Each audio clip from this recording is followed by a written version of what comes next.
Chapter 18. Danzo's counterattack. The ground shook violently as the shape of Naruto's Susanoo started to change. It started to grow very large in size, its skeleton structure solidified and was now covered in armor. Its head was also covered by a shining black armor, and the Sharingan-looking eyes of the Susanoo flashed dangerously. Naruto was barely able to suppress the scream in his throat. The curse seal was destroying him from the inside. He had to use Kurama's chakra for his Susanoo, but the pain was unbearable. It was as if he was being burned alive. Sai sensed Naruto's pain. He also saw the Anbu rushing towards them. It will take him a few more moments to complete his jutsu, thought Sai seriously. Sumi Bunshin no Jutsu, Ink Shadow Clone. Sai immediately created 10 identical ink clones who were ready to fight with the enemy. Everyone, engage the enemy and hold them off, as long as possible, commanded Sai strictly. All the ink clones silently nodded, they unsheathed their tanto, and charged towards the enemy. Defensive formation, yelled one of Sai's ink clones. All the clones knew that fighting head-on with such a huge force was suicide. As a result, they were trying their best to stall the enemy, and give Naruto some time. Doton Doryuki, Earth Release, Mud Wall Jutsu. All the clones formed a large mud wall in order to stop the advancing enemy forces. The clones then immediately took out something from their pouches, and attached it to their bodies. The mud wall was shattered to pieces in a few seconds and several Anbu jumped at the ink clones with a murderous ki. Katsu. The original Sai immediately performed the ram seal and detonated his ink clones. The ink clones had attached explosive tags on their bodies on Sai's command. The impact was instantaneous, the clones were blown to pieces along with several of the Root Anbu. Many Root Anbu were badly injured, again dust covered the entire corridor. Sai could feel the root forces had stopped, they must be checking for any further traps, and they're injured. Sai heard a thud behind him, and when he looked back his eyes widened in shock. Naruto was lying flat on the ground, there was a pool of blood all around him, and Sai knew that it must be Naruto's own blood. His entire body was covered in black marks. Naruto's eyes were barely open, and he was panting roughly. The curse seal, thought Sai angrily. He rushed towards his friend and picked him up. Naruto's entire body was burning very badly. He immediately coughed up blood again. Naruto, let me talk with your friend, said Kurama urgently. Naruto just nodded, he could barely keep himself awake. If this curse seal continued like this, then he would be dead in a few minutes. Sai was quite surprised when Naruto's Mangekyo Sharingan became slit. Sai, was your name? Asked the new Naruto. Sai was quite surprised with this new voice. What was happening to his new friend? Who are you? Asked Sai warily. I'm the QB, said the new Naruto. Sai's eyes widened when he realized he was talking to the strongest Bijou in the world. Listen to me carefully, someone is triggering this curse seal. It is destroying Naruto from the inside, said new Naruto bitterly. Can't you do something about it? Asked Sai worriedly. No, in this situation I cannot do anything. You must find the caster of this seal, and finish him off, said new Naruto seriously. Sai's eyes hardened and his entire body was shaking badly. He was pissed. You are telling me to leave him here, against so many enemy. Are you out of your fucking mind? Yelled Sai angrily.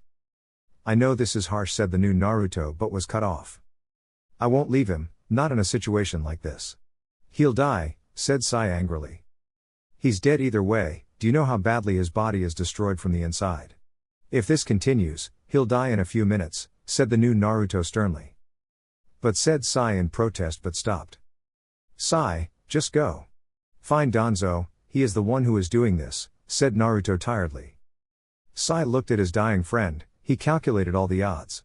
If he stayed here and protected Naruto from Root, he would stay alive for a few minutes, but the curse seal would kill him.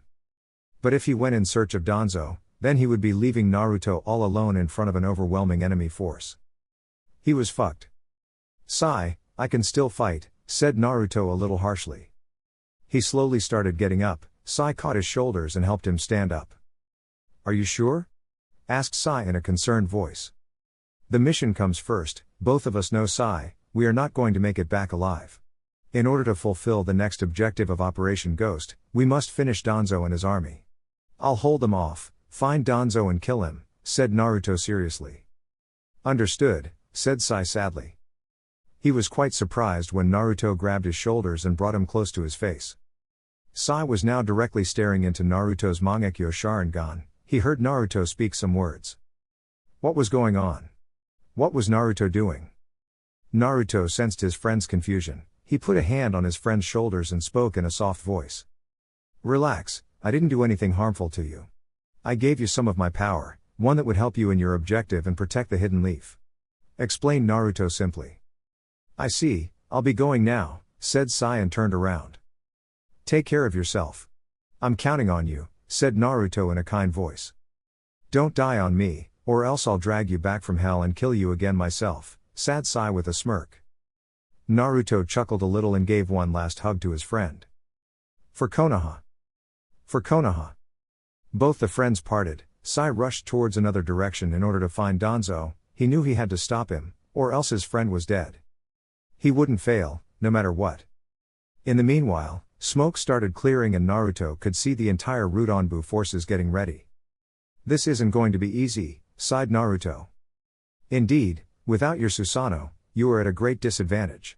And you cannot even use my chakra, so your wounds won't heal, and the curse seal is indeed destroying your cells. It has slowed down since you have stopped using my power, said Kurama angrily. Are you trying to make me more depressed? Asked Naruto sarcastically. Shut the fuck up, you little shit, yelled Kurama angrily. Troublesome. With Sai. He rushed through the dark corridors. Where was he supposed to go? He wasn't a sensor like his friend. Should he go left, or right? He didn't know which direction was right, every wall looked the same. It was like a fucking maze. Sai gave a frustrated sigh. He couldn't even use his ink animals for scouting. He had to preserve his chakra in order to kill Danzo. He knew that he was not strong enough to kill Danzo, but they were out of options. The mission was getting worse with each passing moment, and the odds were definitely not in their favor. Sai gripped his Tanto more tightly. He didn't even want to think about the situation if Danzo unleashed her. Rei was the only one whom Naruto could never kill. Sai knew Naruto would rather die than kill his own flesh and blood. He wouldn't kill his own daughter, no matter what. Not for Konoha, or not for anything in the world. Sai sensed some disturbing energy to his right. He looked in the direction and his eyes widened when he saw his target. Found you. With Naruto. Naruto stared at the Root forces. They were glaring at him murderously. He could see they were seeing him as a traitor, and it didn't bother him at all. Because he was a traitor of Root. He sensed something that sent shivers down his spine. He used his sensor abilities again, and his eyes widened in fear. His body started shaking badly. He couldn't believe what he just found. Naruto, what's happening? Asked Kurama worriedly. He couldn't believe Naruto Uchiha was covering in fear. That boy wasn't scared on taking up a suicide mission, nor was he scared when he fought with hundreds of Anbu special forces on his own. He didn't back down, even in the face of death. But why was he in fear now? His entire body was shivering. She's here, said Naruto dreadfully. Kurama's eyes widened in shock. Was it really true? Naruto, steel yourself. You must fight, advised Kurama sadly. My daughter's in the enemy forces, you idiot, yelled Naruto in his mind. Then be careful, not to kill her, said Kurama tiredly. Naruto steeled himself. He had to do this. He had to rescue his daughter. A lot of emotions were going through his mind. He was going to meet his daughter, his own flesh and blood. Words couldn't describe how happy he felt. It was always his dream to have a family one day. But since this mission came in his life, that dream was shattered. But now everything had changed. Even though Danzo had committed an atrocity, something good came out of it. Naruto now had a reason to live, a reason to come back alive. Even Kurama had felt Naruto's desire to live come back again, when he found he had a daughter. Naruto didn't know whether his daughter knew him. He was scared for her. He blamed himself for her fate. She didn't deserve this. I should have been there for her. I should have given her a life full of happiness. But because of me, she lived and grew up in such a way. Kurama, I am worse than scum, said Naruto sadly, and tears dropped from his eyes. It wasn't your fault. You didn't know she was born. I'm sure that you would have given her everything she desired, and a good life, said Kurama in a comforting voice. This doesn't change anything. It's all my fault, said Naruto regretfully. Kurama just sighed. This boy sure had a lot of guilt issues. Talking him out of it was pointless. so he decided to make the boy focus more on the battle. "What are you going to do now?" asked Kurama seriously. "I cannot use Susanoo at least until Sai intercepts Danzo. Even if I could use it somehow, I wouldn't," said Naruto seriously. "Why is that?" asked Kurama curiously. "It's because Rei is in there somewhere, these bastards are using her. I think Fu and Torune know about this, they know fighting me is dangerous. So they are limiting my attacks by using her as a shield. I cannot do any large-scale attacks like before, I don't want to kill my own daughter," said Naruto firmly. "I want to ask you something," said Kurama firmly.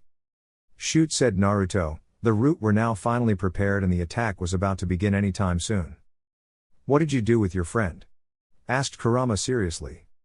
"I gave him a one-time weapon, I know Sai is not strong enough to kill Danzo," said Naruto shamefully. "We have sent him into a meat grinder, you know that, don't you?" asked Kurama sadly. "Yes, I know there is a risk, but we are out of choices. Sai will interrupt Danzo, which will stop this curse seal. I will finish the enemy and rush towards him, after I get Rei to a secure location. Sai knows the risks too, but we are shinobi. I have taken a precautionary measure to protect my friend, but Sai is no slouch either, he is strong. I will believe in my friend," said Naruto with determination. Kurama agreed with Naruto's explanation. "Then how are you going to deal with these idiots?" asked Kurama strictly. "Just like old times," said Naruto with a smirk. "With Sai." In a dark room, two people stood on the opposite sides. One was Sai Sato, a Root Anbu who had now turned traitor along with his captain, Naruto Uchiha. Sai was looking at his enemy murderously. His opponent was none other than Danzo Shimura. The Yami no Shinobi, the man who had fought in 3 great ninja wars, the one who had protected Konoha during the Kyuubi attack too. The man was a legend and commander of a group of elite special forces. Sai wouldn't lie, he was nervous. Danzo was his former commander and teacher, he knew everything about Sai. His strength, his weakness, his skills, Danzo knew everything. And in the shinobi world, when your opponent knew everything about you, and was stronger than you, it only meant one thing. Your death was imminent. Danzo had a neutral expression on his face, it was as if he wasn't even affected by what was happening in his base. The man sure knew how to control his emotions. "You are nervous," stated Danzo calmly. Sai didn't answer and instead threw a kunai laced with explosive tag at Danzo quickly. There was a loud explosion and fire started burning in the place where Danzo had stood before. Although the man was not visible at all. "Where is he?" thought Sai. His danger senses kicked off and he immediately jumped high in the air. Just a moment later there was a slash. Sai looked down and he saw Danzo had tried to slice his head off with a kunai. But why was the man standing there with a calm face? Shit, thought Sai alarmingly.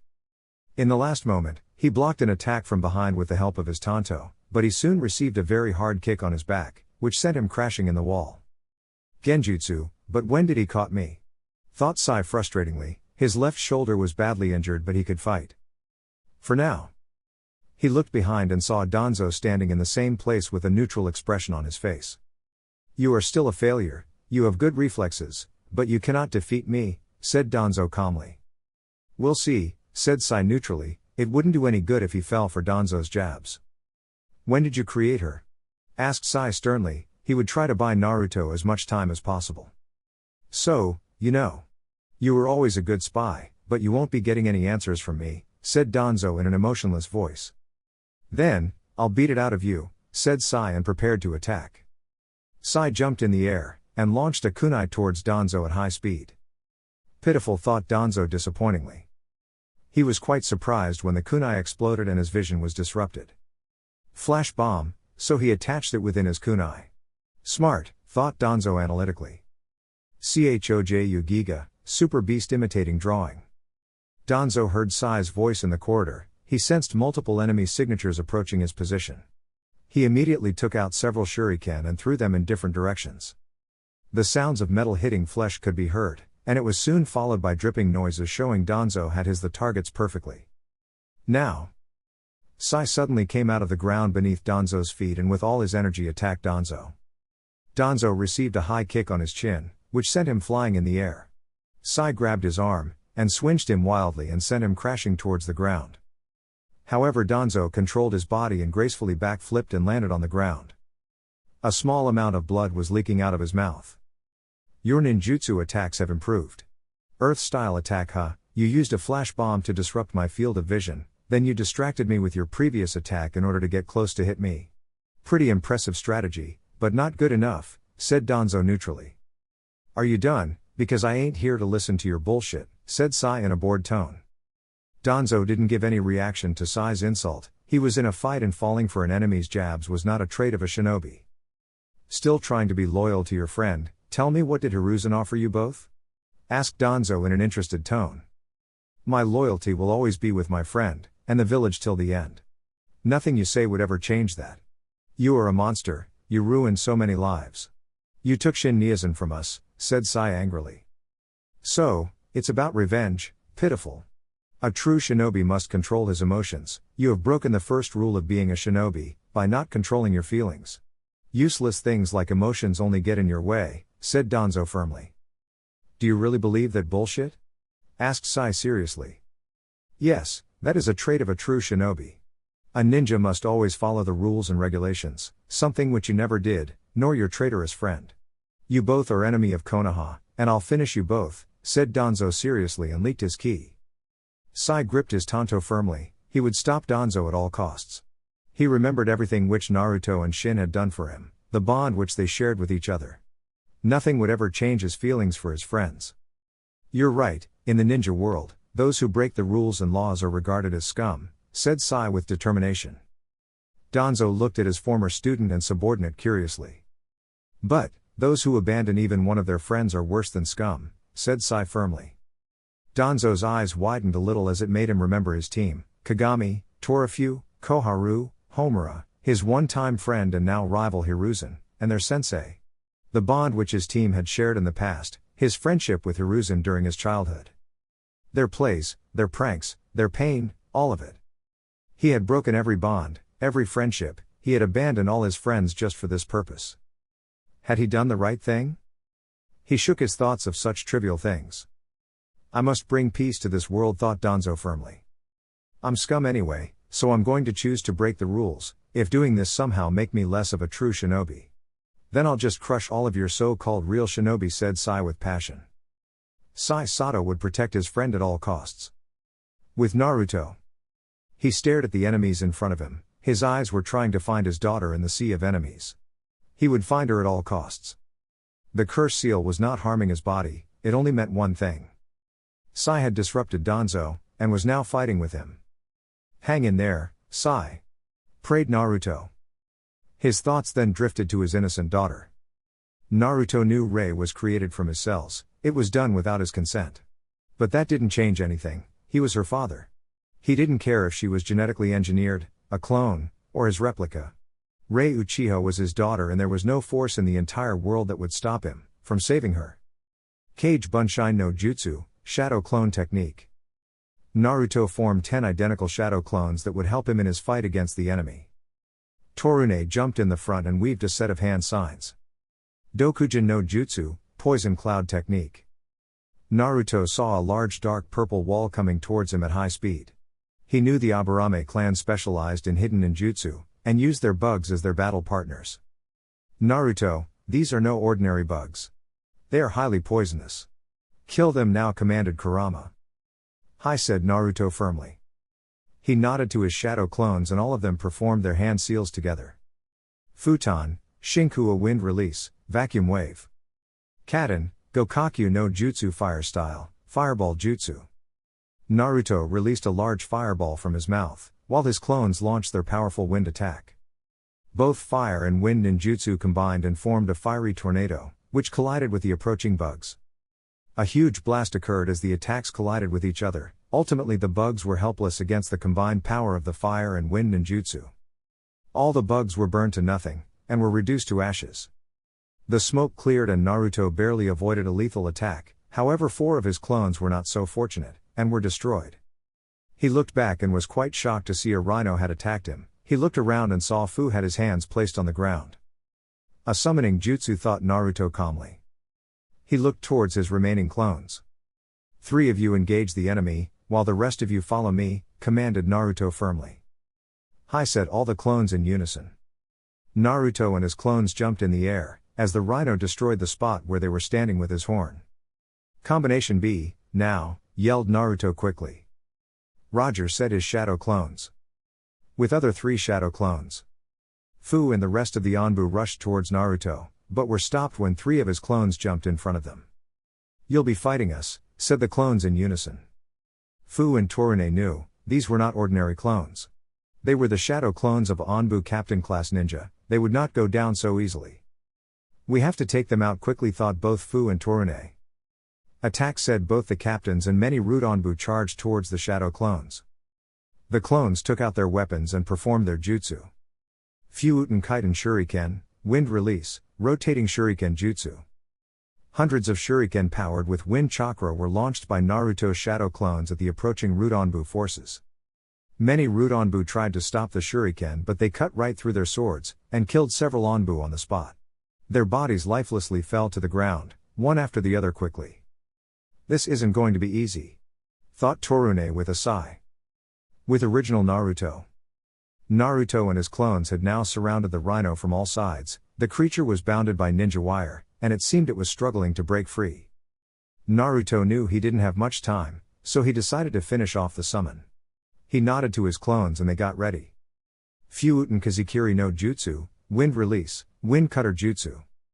One of Naruto's clones performed his wind-style attack, and several sharp invisible blades of wind shredded the rhino's legs. The creature fell down on the ground and screamed in agony. Raiten, Shichu Shibari, Lightning Release, 4-Pillar Bind. Another clone performed his ninjutsu, and 4 pillars rose all around the rhino and started subduing it by shocking him with jolts of electricity. Raiten, Juaraku Shuu Shibari, Lightning Release, Binding of 16 pillars. The last clone completed his hand seals, and immediately 16 pillars formed all around the rhino, and formed a dome which trapped the creature inside. Katen, Suyaki no Jutsu, Fire Element, Bisque Technique. The real Naruto performed his hand seal, and inside the dome fire started burning. The rhino's screams could be heard in the entire corridor, and soon there was a puff of smoke indicating the summon must have died and returned to its world. Naruto immediately had to perform a substitution in order to save himself from getting hit by a hail of kunai and shuriken. His clones tried to fight, but the weapons were too many in numbers for them, and they were ultimately destroyed. Naruto looked around for his other shadow clone team, but he couldn't sense their chakra, which meant they were destroyed. He could also see his clones hadn't died without a fight. The bodies of 30 Root Anbu lying on the ground were a proof of that. His clones had fought valiantly till the end. His eyes widened in shock when he was punched hard in the face, and sent crashing in the wall. Several debris fell on him, as the entire wall broke due to the force of his collision. Naruto coughed up a lot of blood. He could feel a few bones of his face being badly injured. He hadn't even sensed his attacker's presence, nor had he seen the attacker. That was impossible, his eyes were sharp. The dust cleared and Naruto's blurry vision could see someone standing in the darkness. It must be his attacker. It was a female. She barely looked 6 years old, but still her chakra level was off the charts. This was no ordinary Root Anbu. Naruto's eyes widened in shock when he saw the girl's face. Silky blonde hair, a small face that was almost identical to Naruto's own face. The same cheeks, the same lips, the same chin, the same ears. And a hateful pair of 3 Tomoe Sharingan eyes. "It can't be," said Naruto in shock, his hands started trembling. "So, she's finally here," said Kurama in shock. Rei Uchiha stood in front of Naruto, and was glaring hatefully at him. "Naruto Uchiha, I will kill you," said Rei darkly. Chapter 19. Blood vs. Blood, Part 1. Naruto's eyes went wide, as he recognized the identity of the person in front of him. It seemed that Danzo had finally unleashed his secret weapon, the only one who was capable of stopping Naruto. Rei Uchiha, the clone daughter of Naruto, was looking at him, with hatred. Her fully matured Sharingan was looking at him murderously. Naruto's head dropped in shame. He couldn't look Rei in the eyes. He was the reason she ended up like this. Only if he had searched harder, only if he had been a lot more cautious, then this wouldn't have happened. But now, everything had changed. It was all in the past now. Naruto knew no matter how guilty he felt, he could never erase the past. If it was possible, then he would have altered a lot of things. The only thing he could do now was change the future. Naruto closed his eyes and took a deep breath. He would not let his personal feelings get in the way of his mission. He had to stop and subdue Rei quickly, and take out the remaining Root Anbu too. Sai's life was depending on how fast he could finish it up. I just hope that Genjutsu holds, thought Naruto worriedly. Naruto quickly got up, and removed some dust from his now torn out Anbu uniform. He was still taking deep breaths, in order to calm himself down. He looked around and saw Rei was standing in front of him. Behind her was a force of 150 remaining Root Anbu. It seemed the enemy had an advantage, as they had a hostage and were using her as a shield, and had great numbers too. Kurama, I cannot focus on my battle with Rei, if they keep interfering. I have lots of chakra left, and if she is truly my daughter then she would give me a tough fight. Let's even the odds, said Naruto calmly. Kurama was quite surprised, that Naruto had gotten a hold on his emotions so quickly, but then again he was an Anbu captain. Are you sure? You did say that you wouldn't hurt Rei, said Kurama doubtfully. Yes, I will not kill her, but I may have to subdue her a little roughly, but before that I need to test her strength, said Naruto seriously. So, you want to test the enemy's strength, before implementing your strategy. You do have a good sense of battle, said Kurama with a smirk.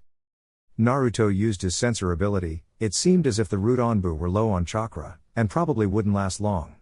And it seemed the Root Anbu knew they could not win against him, and were not attacking him. But still fighting them, along with Rei is going to be a bitch. Looks like I'll have to use my signature move, thought Naruto seriously. But before that, there was something he wanted to know. He looked at his daughter. Her ki was good but not enough to make him sweat, but the glare she was giving him was murderous. It was as if Naruto had done something bad to her. Who are you? Asked Naruto patiently. He wanted to know everything about her. It seemed to anger Rei more, as her ki increased. You bastard, you dare ask me, after what you did, said Rei furiously. Naruto was quite surprised by this. What had he done to her? You butchered so many of our comrades, you are a traitor, a monster, said Rei accusingly. Naruto's heart broke, when he heard his daughter calling him a monster. For years, he was considered a monster by the villagers, and now even his own blood considered him the same. It seemed that this was his fate. What a sad life. I did, so what? Asked Naruto coldly. His Sharingan eyes gave a murderous look to Rei. How could you, Captain? I looked up to you, Danzo-sama told me so many things about you, but now you did all this, said Rei sadly with tears in her eyes. What did that bastard tell her? Thought Naruto curiously. You want to know why I did it? There is no point in telling you. It won't change anything. Tell me, how much can you see with those Sharingan of yours? Asked Naruto mysteriously. He wanted to know what were her omniscience. What would she do now? I see you dead, Captain, said Rei confidently. Naruto chuckled a bit on hearing that. His daughter sure had a lot of confidence and guts. To stand before an Anbu captain, who had just butchered so many Anbu alone, and still having the guts to kill your enemy. She is your daughter, all right, said Kurama firmly. You see me dead, huh? Well then make it a reality, said Naruto coldly. Rei's eyes hardened on hearing that, and she unsheathed her weapon. It was a very small tanto, but it had a very sharp blade, one that was more than enough to efficiently slice a man's throat. Uchiha no Hanrin, Shinku Enka Uchiha Rebellion, Crimson Flame Flower. Naruto was quite shocked when Rei jumped in the air, and swinged her tanto swiftly, and several blades of fire rushed at Naruto at frightening speed. He quickly channeled chakra into his feet, and with great speed started dodging each and every blade of fire. A new Kenjutsu style, combined with fire chakra. It seems Danzo did manage to copy our clan's techniques, before they were sealed, thought Naruto in amazement. Rei continued to send several attacks towards Naruto, but he was dodging every attack. Her opponent sure had a lot of speed, but that was to be expected from an Anbu captain. Attack him, yelled Rei loudly. On hearing her voice, immediately the Root Anbu charged towards Naruto but were quite surprised, when 4 shadow clones surrounded Naruto and Rei from all sides. What is he doing? Thought Fu worriedly. Torune's eyes widened when he saw all the clones perform a quick set of hand seals. The speed at which they were performing the hand seals made it impossible for the human eye to see what they were doing. But he didn't want to take any chances, they might be preparing an attack. Torune quickly performed his own hand seals. Doten Doryuiki, Earth Release, Mud Wall Jutsu. A huge earth wall appeared in front of the Root Anbu. What are you doing? Asked Fu strictly. He might be performing another fire attack. We cannot afford any more casualties, said Torune seriously. Got it, said Fu in an understanding tone. Both of them were quite shocked when they heard a shout across the wall. Shishi engine, 4 violet flames formation. Torune immediately dropped the earth wall, and everyone was shocked when they saw a purple barrier had surrounded Naruto and Rei from all sides. Attack now, before he harms the girl, said Fu alarmingly. On hearing Fu's orders, 20 Anbu immediately jumped towards the violet wall, and what happened next shocked everyone, well except Naruto, who had a calm look on his face. All the 20 Anbu that came in contact with the strange purple wall were burned to ashes. The effect was instantaneous, they didn't even get to scream before they were burned to nothing. Rei stared in horror, as 20 more of her comrades got killed in an instant. You! Screamed Rei angrily. She immediately performed her attack. Naruto's veteran eyes realized which attack she was going to perform, so he copied her attack with the same speed. Kaden, Goryuka no Jutsu, Fire Release, Great Dragon Fire Technique.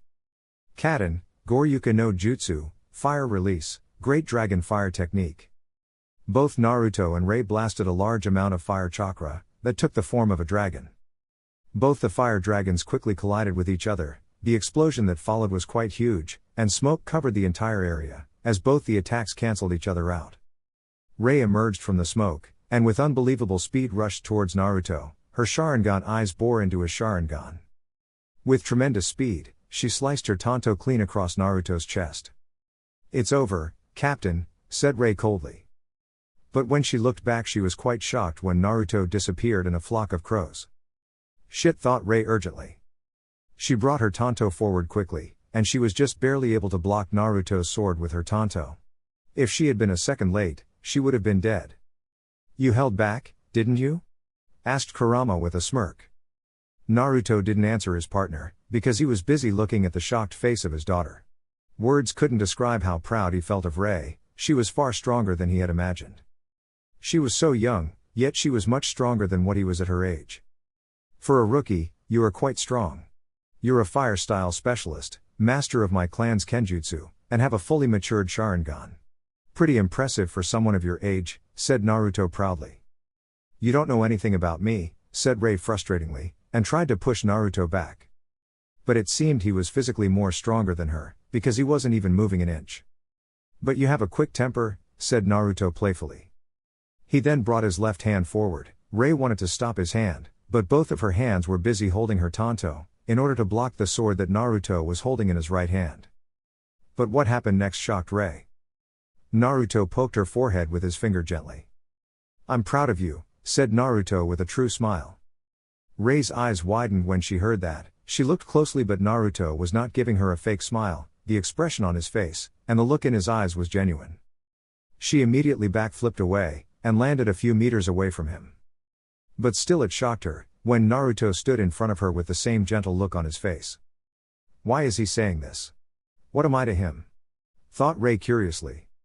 She was not a fool. She knew if Naruto could kill so many Anbu on his own, then defeating her would not be so hard. Even though she was a prodigy, she knew he was far more stronger than her.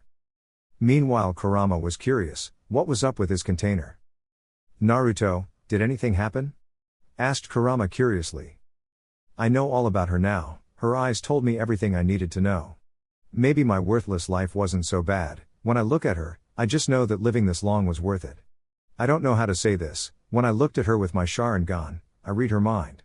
All her memories, even though some things were rough, she grew up to be a far better person than me.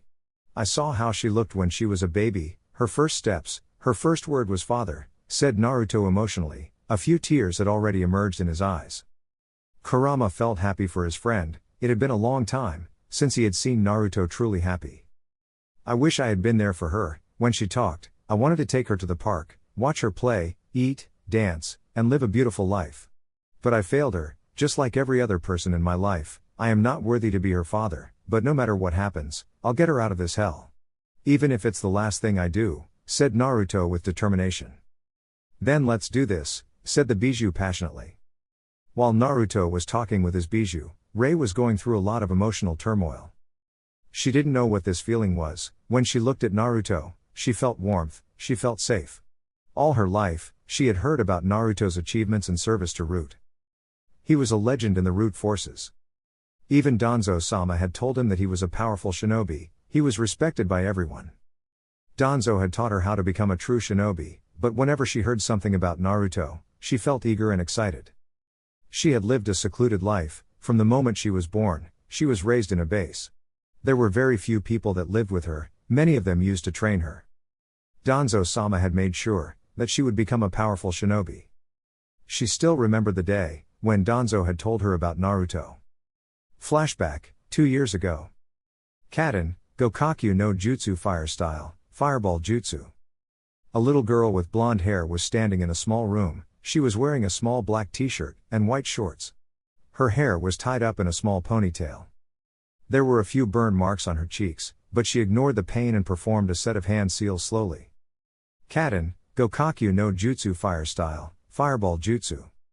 The blonde girl blew a small fireball from her mouth. She maintained the fireball for a few seconds, but ultimately it vanished.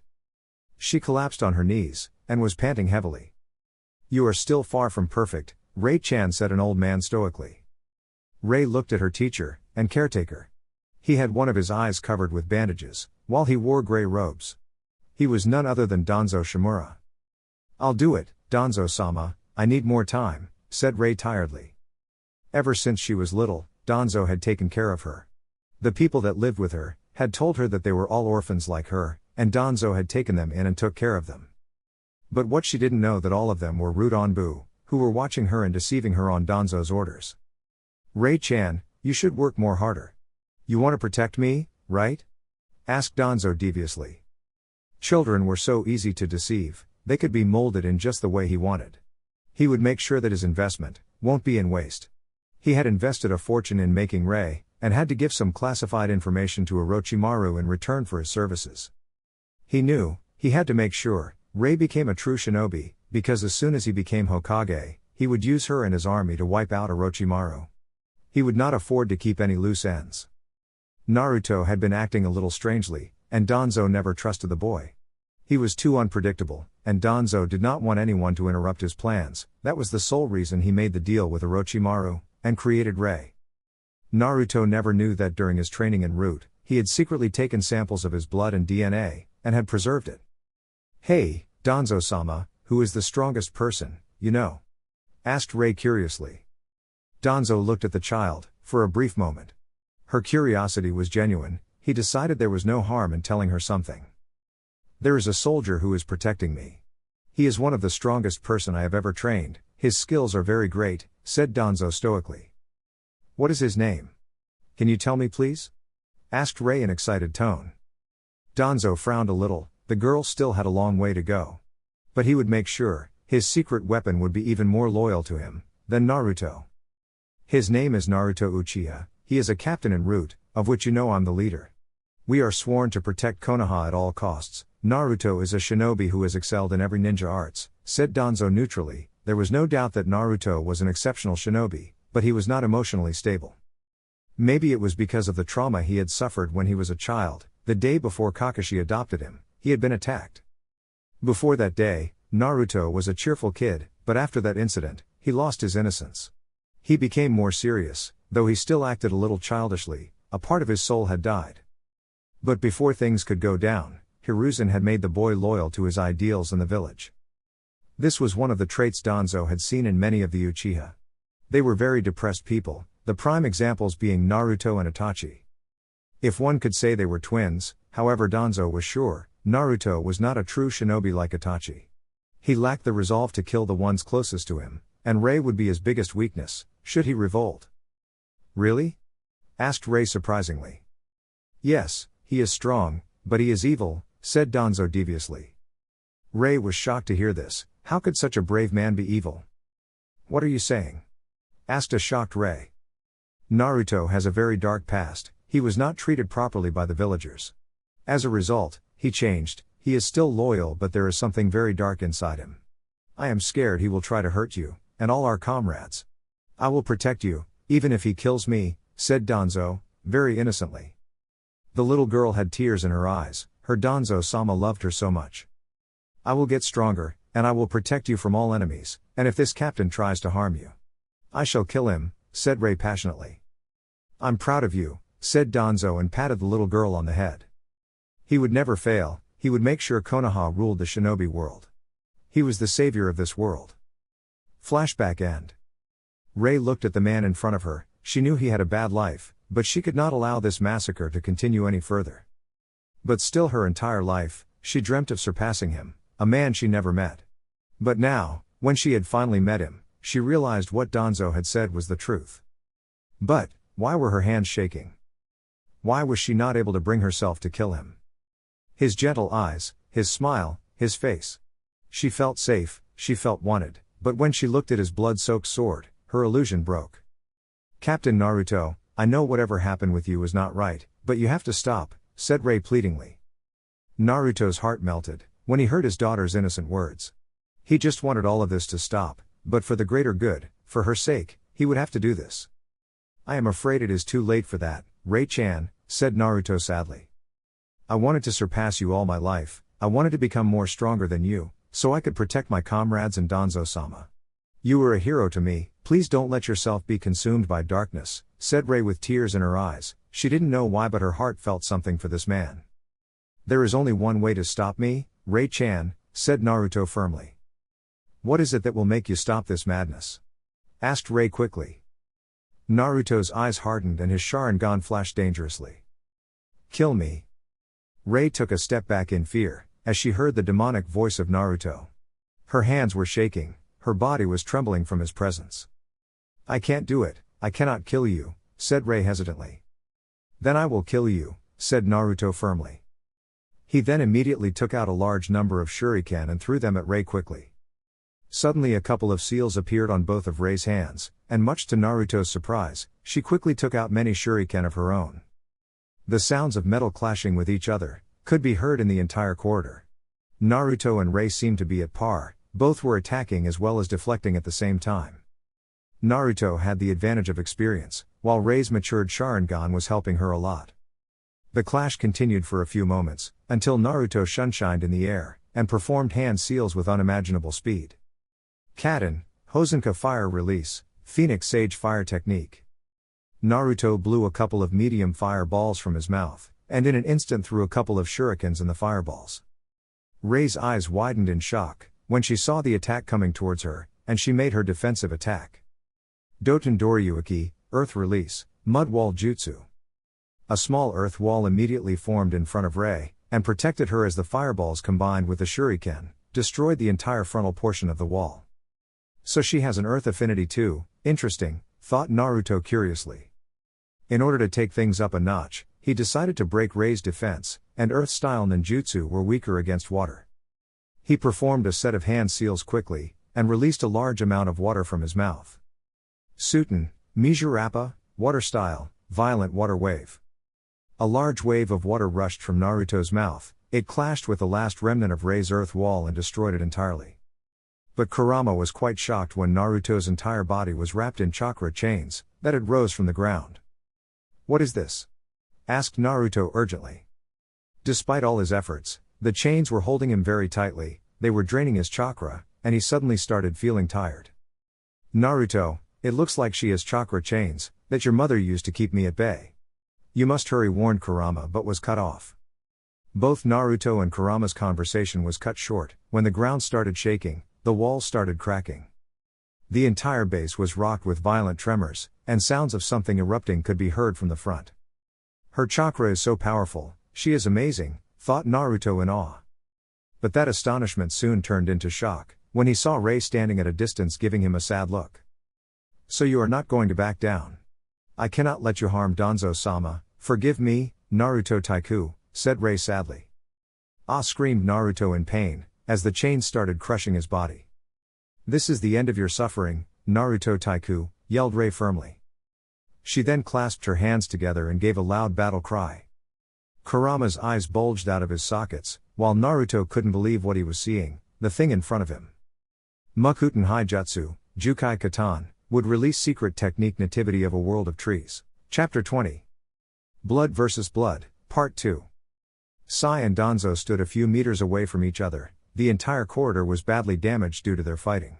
Sai was panting heavily, His chakra was depleting very quickly, and Danzo was not showing any signs of defeat yet. He knew he had to keep Danzo engaged, because if he failed, then Danzo would activate the curse seal, and Naruto would be on the verge of death. No, he wouldn't let that happen. Sai calculated all the odds. At the very best, he would be able to hold Danzo for another few minutes. After that he was done for. But still that did not change anything. He was a shinobi, and they were meant to die in battle. He saw Danzo performing a couple of hand seals, and his danger senses kicked off. Sai performed his own set of hand seals quickly, in order to defend himself. Futon, Shinku, a wind release, vacuum wave. Danzo released a powerful blast of wind from its mouth. Sai couldn't see the attack, but he could feel the force with which the jutsu was approaching his position. He was just able to complete his last hand seal at the last moment. Doten, Doru Dumu no Jutsu. Earth element, Earth dome prison technique. A large earth wall erupted from the ground, and entrapped Sai totally in the prison of dirt. The wind attack collided with Sai's earth dome, and with great speed cut clean through it. However, Sai was fortunate that it missed him just by an inch, or else he was dead. He looked up and saw the entire top portion of his dome was nowhere to be seen. If he had been a little more taller, then his head would surely be lying on the ground by now. Fuck, that was close, thought Sai worriedly. Danzo jumped high in the air, and threw a couple of shuriken towards Sai, and made a couple of hand seals. Shuriken Kage Bunshin no Jutsu, Shuriken Shadow Clone Technique. The few shuriken now multiplied into 50 more shuriken and were heading towards Sai, at high speed. For an instant Sai and Danzo's eyes met, and Danzo saw the shock evident on the young boy's face. It was all over for him. The shuriken attack completely nailed each and every part of Sai's body. Danzo closed his eyes. The fight was over. Looking for someone, said a voice behind Danzo. Danzo quickly brought his kunai in his hand, and at the last moment turned around and blocked a tanto strike that would have sliced his head off. He was shocked to see it was none other than Sai himself. He looked towards the position where he had previously seen the boy getting impaled by a shuriken attack, and was shocked to see there was nothing more than a broken earth dome there. Too late, said Sai with a smirk. He then gave a hard kick on Danzo's chest. Now the unique thing was, he had put some chakra in it, and as a result Danzo was sent sailing in the air, and he crashed in the wall with a loud bang. Sai landed roughly on the ground. His breathing was a little rough. He still couldn't believe that he was alive. But some things were starting to make more sense to him now. I have given you some of my power. It will help you in your fight against Danzo. Be careful. Sai still remembered Naruto's words, so this was what his friend meant. He was grateful to Naruto. If not for him, then Danzo would have surely finished him off. Meanwhile, Danzo slowly got out of the now destroyed wall. He still was unable to understand what had happened. Before launching his shuriken attack, he had looked at the boy. He had seen the look in his eyes. Sai knew he was done for. Danzo knew he was done for. He even saw his attack pierce all of Sai's vital organs. What the hell was going on? He had to find out what tricks the boy was trying to play. He had not seen Sai perform any hand seals to do a genjutsu or substitution. There was no time left for him to that. Danzo had trained the boy. He knew Sai excelled in fire and earth ninjutsu. His kenjutsu and fuinjutsu were his best weapons, but his genjutsu skills were average to say in the least. Sai practically had no talent at all for genjutsu, and only knew how to break out of it. There was something fishy going on here. Danzo was interrupted from his thoughts, when he felt Sai's ki escalate. He looked at the boy, and saw him perform the hand seal for a fire-style attack. Katen Hosenka no Jutsu, Phoenix Sage Fire Technique. Sai sent several small fireballs towards Danzo at high speed. The ninjutsu attack was looking dangerous, but Danzo was already prepared for it. Danzo performed his last hand seal just as the fireballs were a few inches away from him. Doten Doryuki, Earth Release, Mud Wall Jutsu. Danzo stood calmly in his place, as a mud wall suddenly erupted in front of him, and shielded his entire body from the fireballs. He could hear numerous fireballs colliding with the wall. The attack was strong as a few cracks had already developed in the wall, but then Danzo heard a sound that immediately made him jump away from the wall. It was the sound of a kunai hitting the earth wall. Danzo had fought in 3 great wars and as a result he knew what that kunai was. An exploding kunai, thought Danzo tactically. Just as he finished his thought, the entire wall was smashed through pieces by a powerful blast. Some debris even hit Danzo, but were not enough to cause any significant damage. With great speed Sai emerged in front of Danzo, and sliced his tanto at the man's chest. However, Danzo flipped in the air, and as a result evaded the attack. Sai was quite shocked when Danzo gave a harsh kick to his face which sent him crashing towards the ground, but Naruto and Sai had trained for this fight, and as a result Sai gracefully landed on the ground. There was some blood coming out of his mouth though. Danzo looked at his former student and subordinate with a critical gaze. "Your skills seem to have greatly improved. It looks like you must have trained for quite some time to make yourself strong. But something does not feel right. What are you up to, boy?" asked Danzo neutrally. "Who knows, figure it out yourself, jackass," said Sai mysteriously. "There is something strange about him. I can feel some kind of power in him. I must find out what it is," thought Danzo tactically. He was a veteran of 3 great ninja wars, and in his long life he knew, even a Kage could be defeated by a weaker foe, if he made a single mistake. It was better to find out about the enemy's tactics before charging in battle. Danzo made a hand seal that surprised Sai as he realized what jutsu that was. Kage Bunshin no Jutsu, Shadow Clone Technique. Immediately 5 shadow clones of Danzo appeared in front of him. Due to his experiment with Orochimaru's help, his power and chakra levels had greatly increased, and now he could use it effectively in this fight. All the clones performed a set of hand seals, while the original Danzo was clearly observing Sai from his right eye, that was hidden behind a set of bandages. Doten, Doryu Katsu no Jutsu. Earth Element, Earth Style Split Technique. The clones slammed their hands on the ground in unison, which resulted in the earth to rise up and slip apart, as a chasm now raced towards Sai's position. Sai saw the danger he was in, and with great graceful movements started back flipping away from the quickly approaching chasm. He continued to put distance between himself and the chasm, but it continued chasing him. He put a hand in his pouch, and took out 3 exploding kunai. "These are the last ones, I must make it count," thought Sai firmly. He sent the exploding kunai straight towards the chasm. His hits were successful and managed to stuck on the center of the chasm. Sai made the ram hand seal, and immediately the entire chasm was blown to pieces, leaving a lot of smoke and dust in the entire corridor. "I will have to deal with the clones myself. I must save my chakra in order to prolong this fight with Danzo. Using ink clones is out of the equation," shit thought Sai with a frown. Sai suddenly brought his tanto forward and blocked a kunai strike from one of Danzo's clones that came out of the smoke. Sai then used his reflexes and gave a leg sweep to the clone's legs, making it lose balance, and before it could even hit the ground, Sai clearly cut him in half, which made the clone disappear in a puff of smoke. Sai was then thrown high in the air, as he received a sharp kick to his chin. However, he quickly grabbed his attacker's legs and reversed in the air. With great physical strength, he lifted the clone high in the air, and slammed it on the ground, and destroyed it completely. Another clone gave a roundhouse kick at Sai's chest, but it was blocked as Sai used both of his hands to shield himself. However, the clone of Danzo gave a leg sweep to Sai, and made him fall to the ground. Sai watched in shock, as the clone jumped high in the air and was about to give a crushing heel kick that would break his heart in a flash. At the last moment he was able to shift his position, but the kick still connected. The difference was that instead of his chest being hit, his left hand got hit. "Ah!" screamed Sai in pain, as he felt his left hand get broken. But despite the pain, he locked the clone legs with his own, and with a sickening twist broke both of his legs, making the clone disappear. Sai weakly got up from the ground. His body was in pain. His left hand was twisted. With great courage he set his broken hand back into position with a grunt. It took a great effort from Sai not to scream and show any sign of weakness to his enemy. Suddenly another clone appeared in front of Sai, and attempted to send a right hook at Sai's face. Sai reacted instantly and got the clone's wrist with his right hand, and tried to give a kick with the help of his right knee, but the clone blocked it with his remaining hand. The real Danzo watched in amazement as Sai was standing firmly against his clones, and was giving a tough fight. The boy had gotten stronger. He had a lot of potential to become an Anbu captain. A shame, he would have to be killed tonight. Danzo watched closely as his clone and Sai sent a volley of kicks and punches at each other. The boy's left hand was completely broken, and was now useless, but that was not stopping him from putting up a valiant fight. Danzo watched in shock as his clone tried to give a punch to Sai's face, but Sai ducked in an instant. In a flash Sai attached something to the clone's chest and jumped away quickly.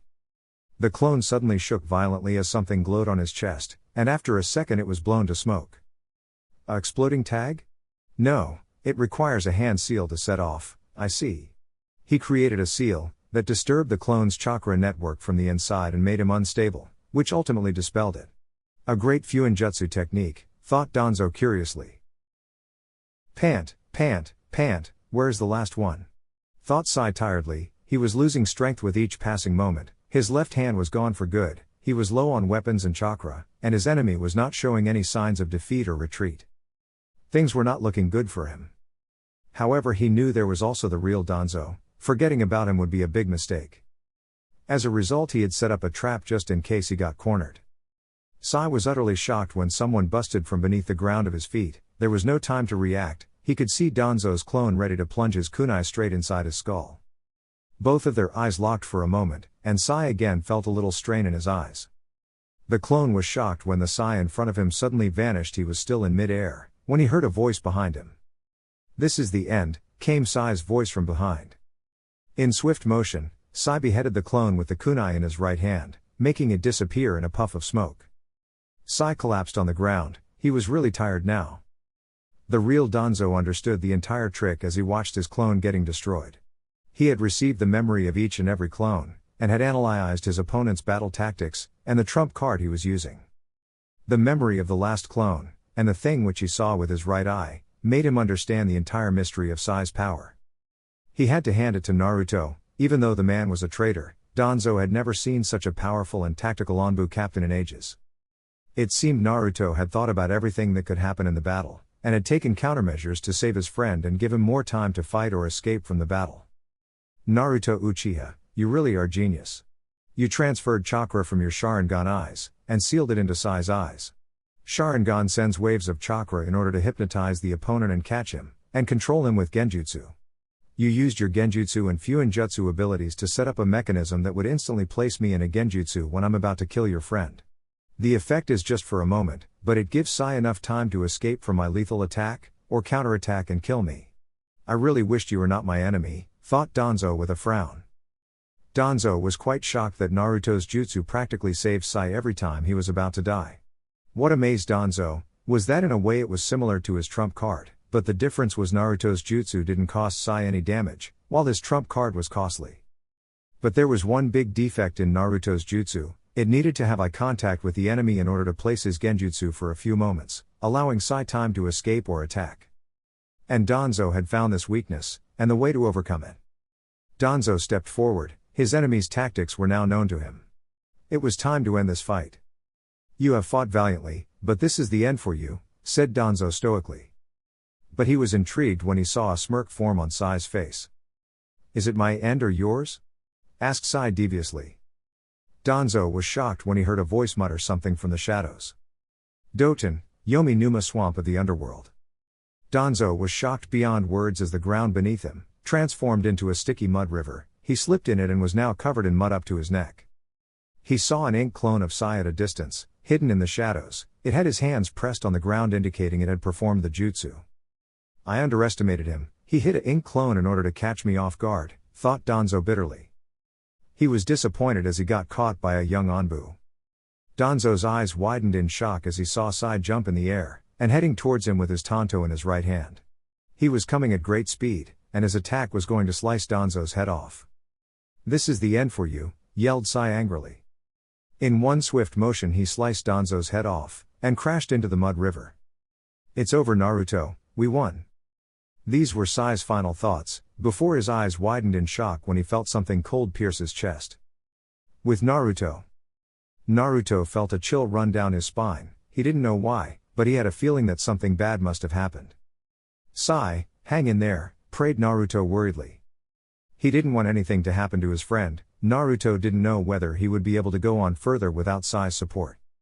Sai was his closest friend, and was the only reason he was able to stay sane en route. He didn't care about anything else, he just wanted to get Rei out of here and head off towards Sai's position. Naruto saw a couple of wooden tendrils and branches emerge from the ground, and rushed towards him. He saw Rei was trying her best to perform the jutsu, and he was shocked beyond words that she possessed Makuten Kekkai Genkai of the Shodai Hokage. But still, her technique was not at all perfect, but if it hit him it could cause some serious damage. He couldn't use Kurama's chakra to heal his wounds, and that put him at a great disadvantage. Kurama, I am going to unleash my full power, said Naruto seriously. Are you serious? Asked Kurama in shock.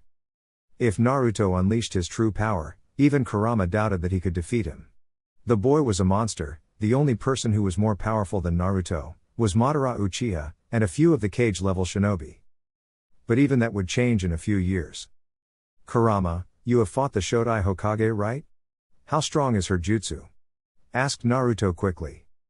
He had slowly started gathering his chakra. He would have to do it on his own power, as using Kurama's power in this situation may harm Rei or his own body due to the curse seal of Danzo. It is nowhere near Hashirama's level. She has barely scratched the surface of wood style, but before things can get more dangerous, you need to end this fight, advised Kurama sagely. Got it, said Naruto sternly. The wooden branches were getting closer and only one thought was running through Naruto's mind. To think, you would go this far for Danzo. Thought Naruto sadly. Naruto clasped both of his hands together, and gathered a large amount of his own chakra. You shouldn't have made me do this, Rei said Naruto angrily. A violent wave was sent throughout the entire base, even the Root Anbu outside the barrier were blown of their feet due to the power of the wave. They looked inside the barrier and were shocked to see Naruto's entire body covered in a bluish-white chakra. He looked like a fallen angel from heaven. His blonde hair was flowing wildly in the air, and his 3 Tomoe Sharingan changed into a shuriken. Rei couldn't believe the power of her opponent, even Kurama was amazed. Out of all his containers, Naruto was the strongest and the most dangerous. The fact that he had 2 more trump card up his sleeve was astonishing. Naruto's chakra was so powerful that it destroyed the entire roof of the base. The chakra chains of Rei melted like they were nothing, and freed Naruto. Rei couldn't believe her chakra chains got destroyed so easily and quickly. Her Mukuten attack collided with Naruto violently, causing a big explosion and a lot of smoke spread inside the barrier, as the debris flew in every direction. Pant, it's over, thought Rei tiredly.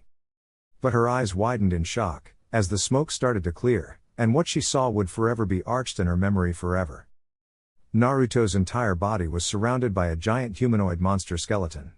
It was covered in armor, and on top of that its entire body was covered in ice, that looked hard as steel. It was fucking huge too, and the power it was radiating was immense. What is this? Asked Rei fearfully. This is my final Susanoo, it is as powerful as a bijou, said Naruto seriously. But the most shocking thing about the Susanoo was that it had 2 large wings made of ice on its shoulders, and a sword in its right hand that was glowing magnificently. It is so beautiful, thought Rei in awe and amazement.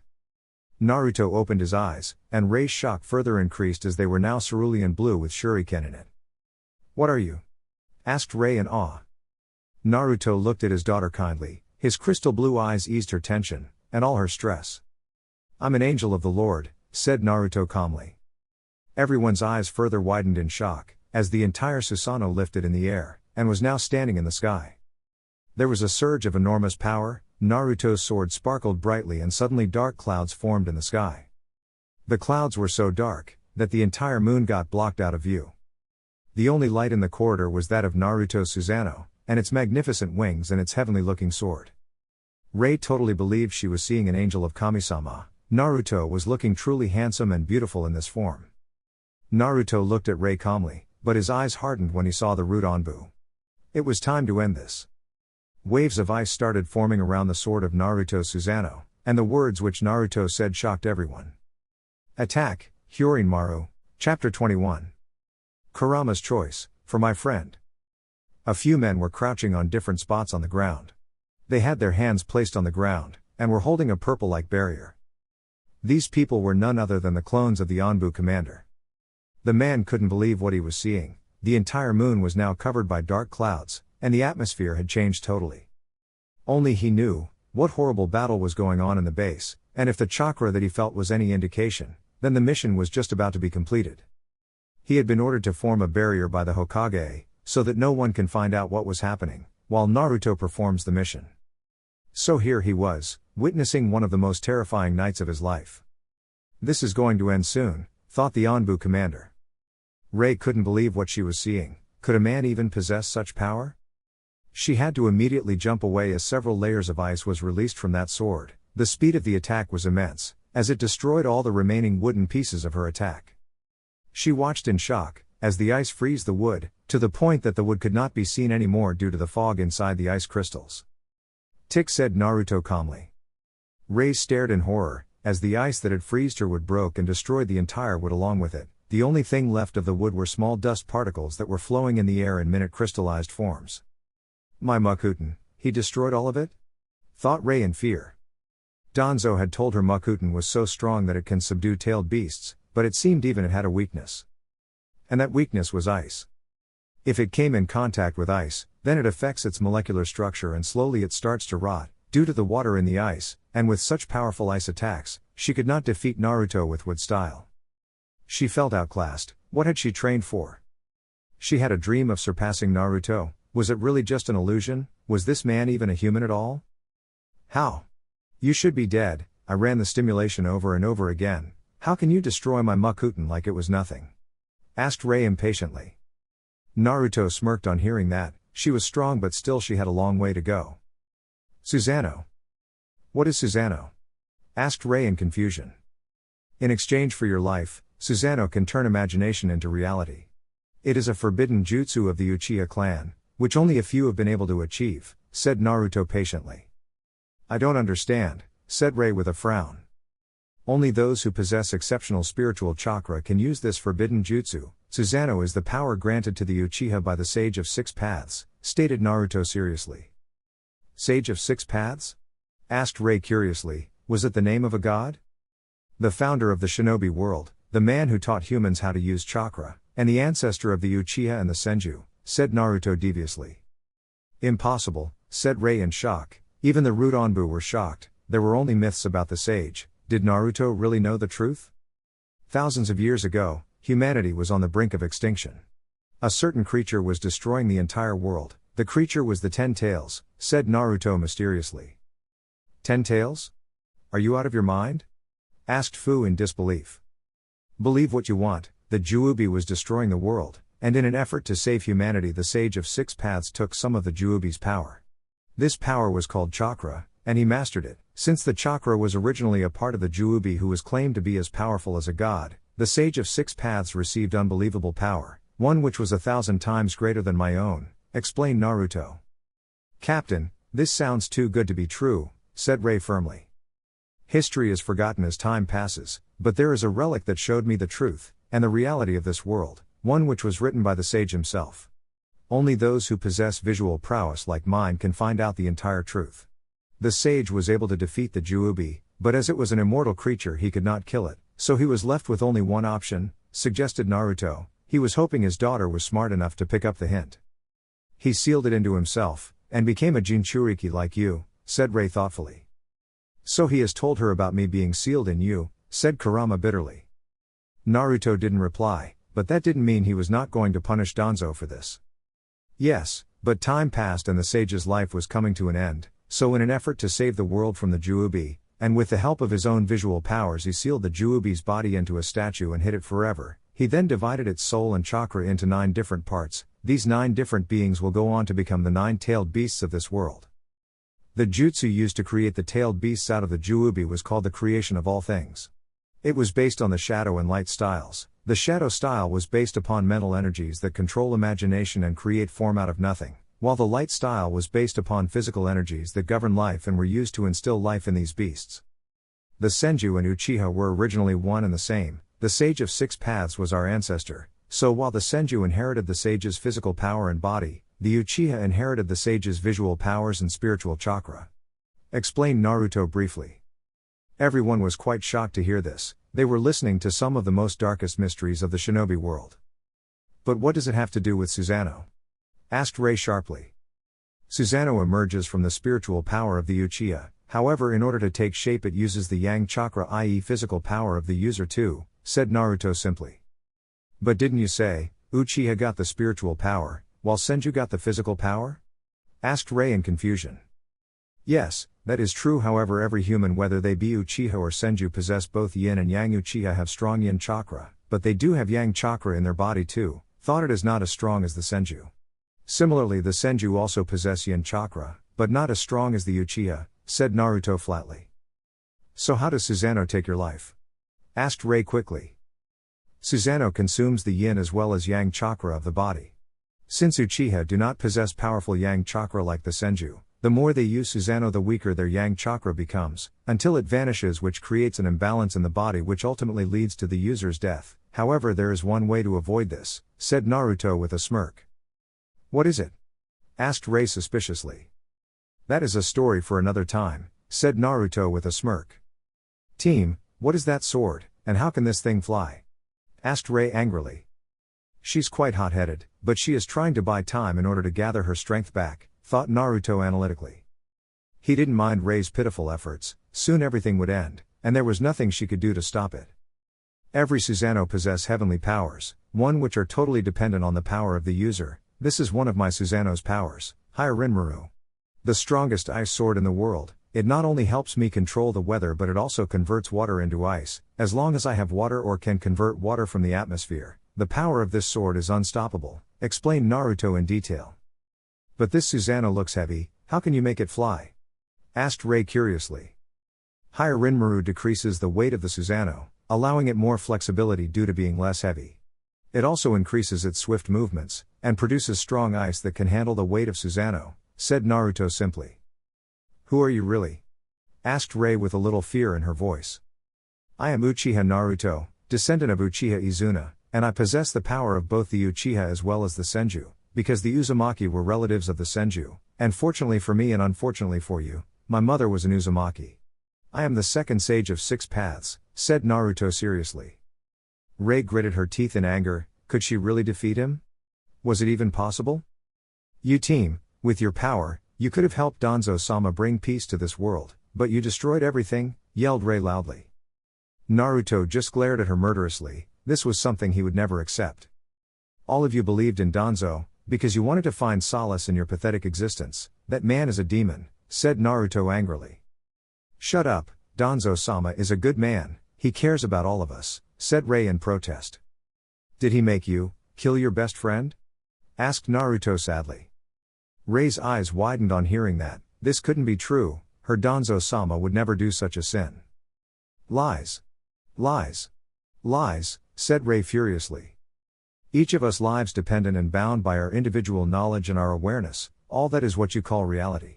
But this world is full of lies, your reality might just be an illusion. Do you know what Danzo Shimura has done?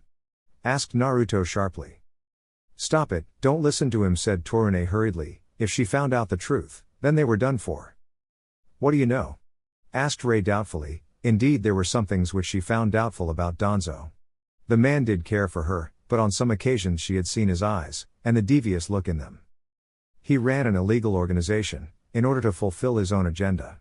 He abducted children from orphanages, and made them his ultimate killing machines. Each and every one of us is a killing machine. Do you know what is the final test in order to become a true root shinobi? Asked Naruto sadly. I don't know, Danzo-sa had said only the strong could become root, said Rei hesitantly. She doubted, she even wanted to call such a man by a high honorific anymore. She didn't want to believe this, but it seemed the truth. The people who stayed with her in the base were more like machines than people. They never talked with her, unless she asked a question, and would constantly watch her. The only thing she learned were ninja arts, and Danzo trained her personally. If Naruto was telling the truth, then her entire life was a lie. You have to kill your best friend, the one with whom you trained, laughed, shared your feelings.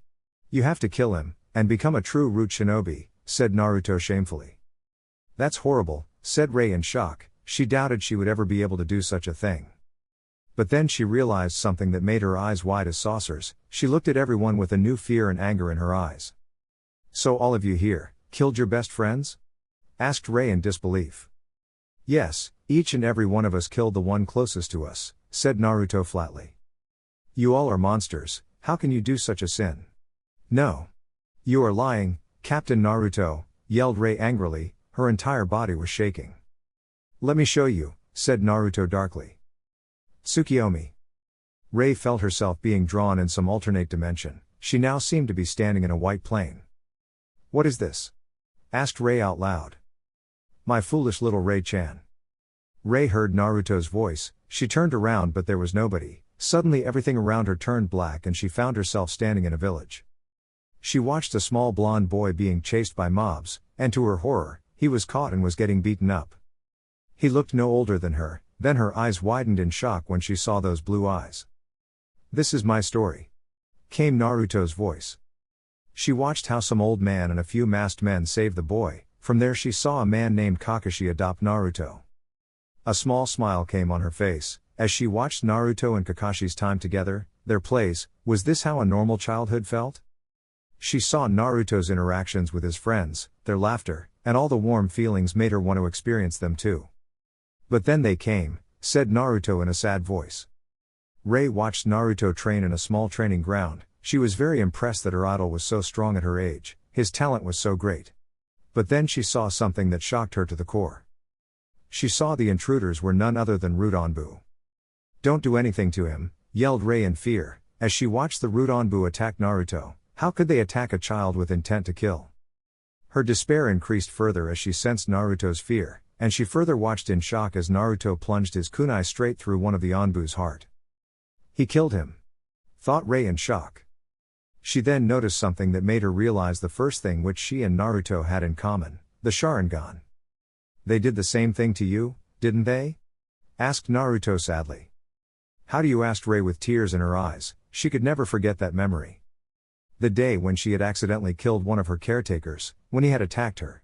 Danzo had forgiven her quickly, but now everything made sense. It was to activate her Sharingan. I know everything about you, said Naruto seriously. She watched Naruto's meeting with a beautiful woman named Kurenai next, and she felt a little relieved as she saw Kurenai ease Naruto's pain with every passing moment. The next moment, she saw Naruto being surrounded by Root Anbu in the Forest of Death, and they brought him to a base. He is the son of the fourth Hokage, thought Rei in shock, as she heard Danzo reveal Naruto's truth. Rei completely understood Naruto's feelings as he made a decision to join Root. He was not a bad person, he just wanted to protect his village and family, thought Rei warmly. Then a boy named Konohamaru appeared, and she heard Naruto's happy voice. This is one of the best moments of my life. A few tears slipped up from Rei's eyes as she watched the heartwarming love between Naruto and Konohamaru. However, she suddenly found herself standing on top of a cliff, and then she saw something. And this is where I lost my brother, said Naruto in a choked voice. She watched in horror as Shin practically made Naruto kill him, and all of this happened on Danzo's orders. She felt Naruto's pain, his despair, his helplessness, his hands that trembled with Shin's blood. And finally the activation of his Mangekyo Sharingan. They made me kill my best friend, I killed the one closest to me, I am a murderer, said Naruto sadly. You are not a murderer, you are not like that, Captain, said Rei with tears in her eyes. Naruto's story broke her heart. Did Danzo really do such horrible things to him? Was everything a lie? Yes, I am, said Naruto darkly. She watched closely as Danzo told his plans about the coup, and the role Naruto had to play in it. Rei was amazed to know that Naruto was the main player in this coup, a move that Danzo would regret forever. They took everything from me, so this was my choice. Watch Rei Uchiha, yelled Naruto's voice. Rei watched in horror as she saw Naruto butcher one Root Anbu after another, the blood, the screams, the fear. But she felt his pain when he killed each person, the sadness in his heart, she felt all of it. Naruto's sword cut every person that came in his way. She saw his horrifying blood-soaked body, the murderous look in his eyes. He had turned into a monster. A monster that Danzo created for his own personal benefit. Ah! Stop it, I can't see it, pleaded Rei. Immediately the world around her disappeared, and she found herself standing in the same spot in the Root base. She saw Naruto floating in the air with his Susanoo. Blood was leaking from his eyes, but her Sharingan eyes also saw the tears in his eyes. Rei immediately felt all her strength leave her body. She fell straight on the ground. Her Sharingan faded away too, but she never averted his eyes from Naruto. Why did you do such a thing? Asked Rei with tears in her eyes. Even though Naruto was done injustice, he had no right to commit a massacre. This is my revenge, Rei, this is the path I chose, said Naruto firmly. You became the monster they wanted you to be, said Rei loudly. Her entire body had become numb, and she knew unconsciousness was approaching her. Naruto averted his eyes from her. Despite his reasons, he had killed hundreds of people and that could never be changed. You are telling me that you butchered every single person in your way, for your revenge only. Many of them had been your friends, your teachers, your comrades, and you killed every one of them. There is something you are not telling me, but despite all of this, said Rei weakly. This is what Root and Danzo truly are, they destroy people's lives, and I am putting an end to this madness once and for all. It ends here, said Naruto firmly. Rei's eyes started to close, and with her last strength she said a few words that her heart wanted her to say, but she didn't know the impact which they had on Naruto. I forgive you, said Rei tiredly. Her eyes closed as unconsciousness overtook her, but she had learned one thing today, that Naruto Uchiha was not a bad person, but just someone who had a bad life. I promise, I'll save you from your darkness. These were her last thoughts before she drifted off to sleep. Naruto couldn't believe what he had heard. Did she say what he thinks she said? Kurama, did she truly mean that? Asked Naruto with tears in his eyes. I sensed no false feelings in her words, she meant what she said Kurama happily. Maybe some good did come out of this meeting, now was the time to save Naruto from his madness. Naruto, do you really want to die? You are telling me, you will abandon such a child and let her live her life as you did? Asked Kurama quickly. No, said Naruto hesitantly. Are you that stupid that you would make Kurenai kill you? That woman loves you more than anyone, is that how you repay her back? Would you make her live the rest of her life in despair? Are you that selfish, you fucking coward, yelled Kurama angrily. You don't understand anything, said Naruto, but was cut off when he heard Kurama's next words. Shin would be ashamed of you, said Kurama confidently. This was the moment where Naruto's future would be decided. Kurama knew if he failed, then the world would be facing another Madara. He had been trusted by the Sage of Six Paths to help the Child of Prophecy bring peace to this world, and he truly believed it was Naruto. The boy was the only one to accept Kurama as a living being, he accepted him as a friend, despite everything. He wouldn't let a good soul like Naruto fall to the Uchiha's curse of hatred. Kurama, the nine-tailed fox, would save his friend at all costs, even if it was from himself. That's not true, said Naruto in shock. Will his big brother really be ashamed of him? Naruto remembered what he had done to Kurenai in despair. He had not thought about her feelings at all. He had been so selfish and had only thought about his pain. He was truly ashamed of himself, and even Shin would be ashamed too. What have I become? This is not me, I'm not a monster, I'm thought Naruto slowly. You are Naruto Uchiha of Konoha, and my friend. You are the savior of this world, you are the one who has to bring peace in this world. It was Shin's dream after all, don't you remember? Asked Kurama tactfully. Naruto's eyes widened as he remembered what his best friend's dream was, and what he believed in. It was Naruto's personal dream too. You, are the savior of this world, I just wish I could have seen the peace I desired.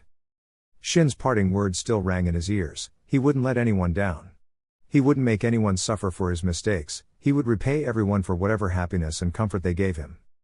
He loved Kurenai, he had made a mistake which he would amend as soon as possible, he would try to be the best father for his daughter. Naruto would fill Rei's life with love, he would give her the best life he could, and apologize for all his mistakes. He was going to save Konoha, and come back alive from Operation Ghost with his friend Sai, no matter what happens. Shin was his inspiration, he had sacrificed his life so Naruto could live. He wouldn't let it go in vain. Ni-san, thought Naruto passionately. Kurama, I had forsaken myself, my friends, Kakashi, Anko, Jiji, Shin, Sai, Tsunade, Konohamaru, Emiko, Kurenai and even Rei. I have fallen so far, I'm ashamed of myself and my actions, said Naruto shamefully. A wide smile came on Kurama's face, he had succeeded, maybe there was still hope left for this world. Come Naruto, I will help you reclaim yourself, said Kurama proudly. The light in Naruto's eyes reappeared, tears freely flowed from his eyes. He felt happy, he had a purpose, he was the savior of this world. Naruto Uchiha had broken free from the Uchiha's curse of hatred. Chapter 22. Annihilation of Root. In a secluded corridor of the Root base stood two figures on top of a mud river, one of them had pierced a kunai straight through the other's heart. These two persons were none other than Danzo Shimura and his now ex-subordinate, Sai Sato. Danzo had a calm look on his face, he knew this was the end for the young boy, he was impressed with the way the boy had fought, but it still was not enough to take down a war veteran like him. The only ones who even had a chance of killing him were Hiruzen, the Sannin, Itachi, and Naruto Uchiha. However, Danzo was shell-shocked when the Sai in front of him blasted. It was not a blast of blood but of ink. Asumi Bunshine, thought Danzo in shock. He quickly jumped away from the surface of the mud river, as the remains of the ink clone melted away in the mud. Danzo's right arm was now open and not in his kimono, even the bandages on his right eye were removed, and the horrible truth was now in the open. He looked around and saw Sai lying flat on the ground. He was panting quite harshly, and some blood was leaking from various parts of his body. All in all, Sai looked like he had been through a meat grinder. Sai was shell-shocked when he saw what was on Danzo's right arm. It had 11 Sharingan on it, its skin was very pale, but its muscles looked far stronger than Danzo's left hand. But more than that, Danzo had a Sharingan in his right eye, and not any normal Sharingan. It was a Mangekyo Sharingan. It was spherical in shape, as the three Tomoe had connected, and there was a cross right in the center. A Mangekyo Sharingan, what the fuck? Thought Sai nervously. Meanwhile Danzo was observing the boy more cautiously now. He had underestimated the young Anbu. Sai was far more stronger and smarter than he had imagined. If I had not used my genjutsu, he would have killed me. I just barely casted my illusion and escaped his attack, but he substituted himself with his ink clone in a flash. It seems luck was on his side, thought Danzo calmly. So you had these hidden in your hand, for all these years. You are a freak dickless, said Sai in a disgusted voice. It doesn't matter what you think, I'll make you tell what made you betray me, said Danzo dangerously. You stole these Sharingan from the corpses of the Uchiha, you really have no respect for the dead. But whose Mangekyo Sharingan is that? Asked Sai firmly. I don't have to answer that question, you are nothing but a nuisance now, you have lost, said Danzo seriously. Sai used all the energy he had left, and got up from the ground.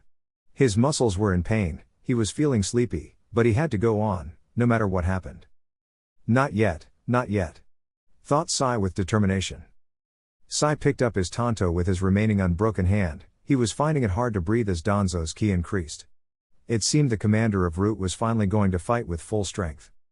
He then thought about the entire scene. He wanted to know how Danzo escaped from his lethal attack.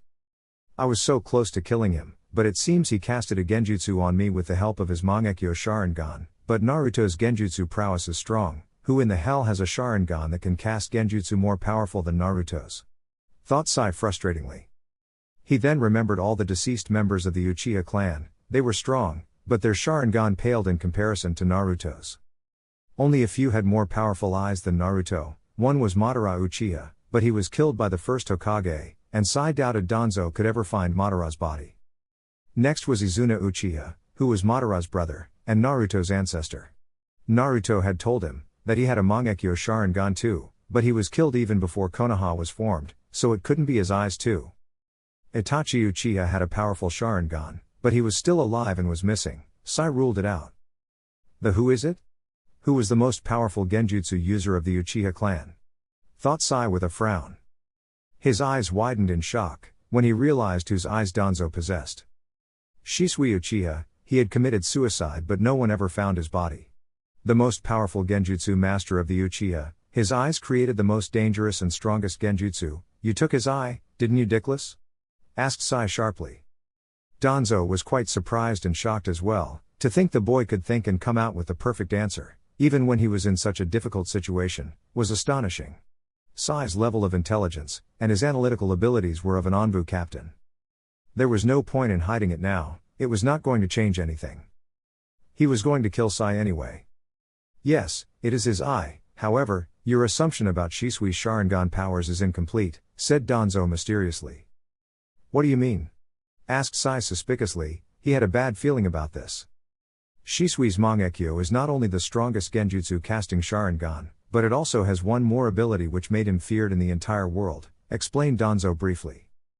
Sai's eyes widened in fear as he realized the meaning behind Danzo's hint. His chances of survival were now very low. Naruto, I need your help, thought Sai worriedly.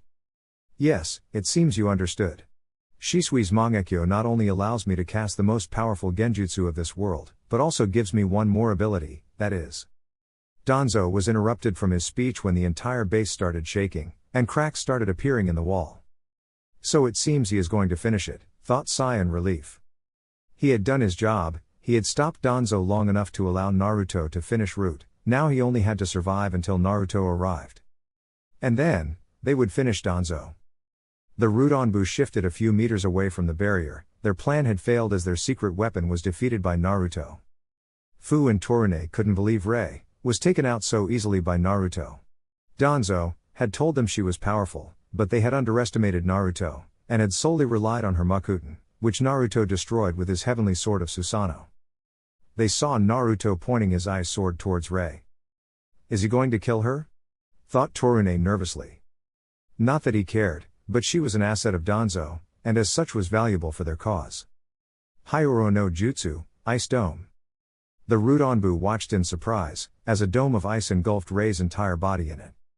Naruto stared at the remaining root forces. He was feeling tired. He was quite shocked when he coughed up a lot of blood. Kurama, what is happening? Asked Naruto quickly. Kurama gritted his teeth in anger. The boy's body was badly damaged due to the curse seal, and he didn't want to tell this to Naruto right now. But it seemed the young blonde understood the biju's silence and the message behind it. How bad is it? Asked Naruto calmly. He had felt that, when the curse seal had activated, he somehow knew, he had taken some serious damage. Sai had prevented Danzo from causing further harm, but it seemed the damage had already been done.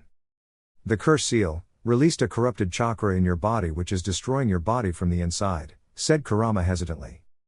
But if I stop using your chakra, it should have stopped this virus from spreading further, argued Naruto.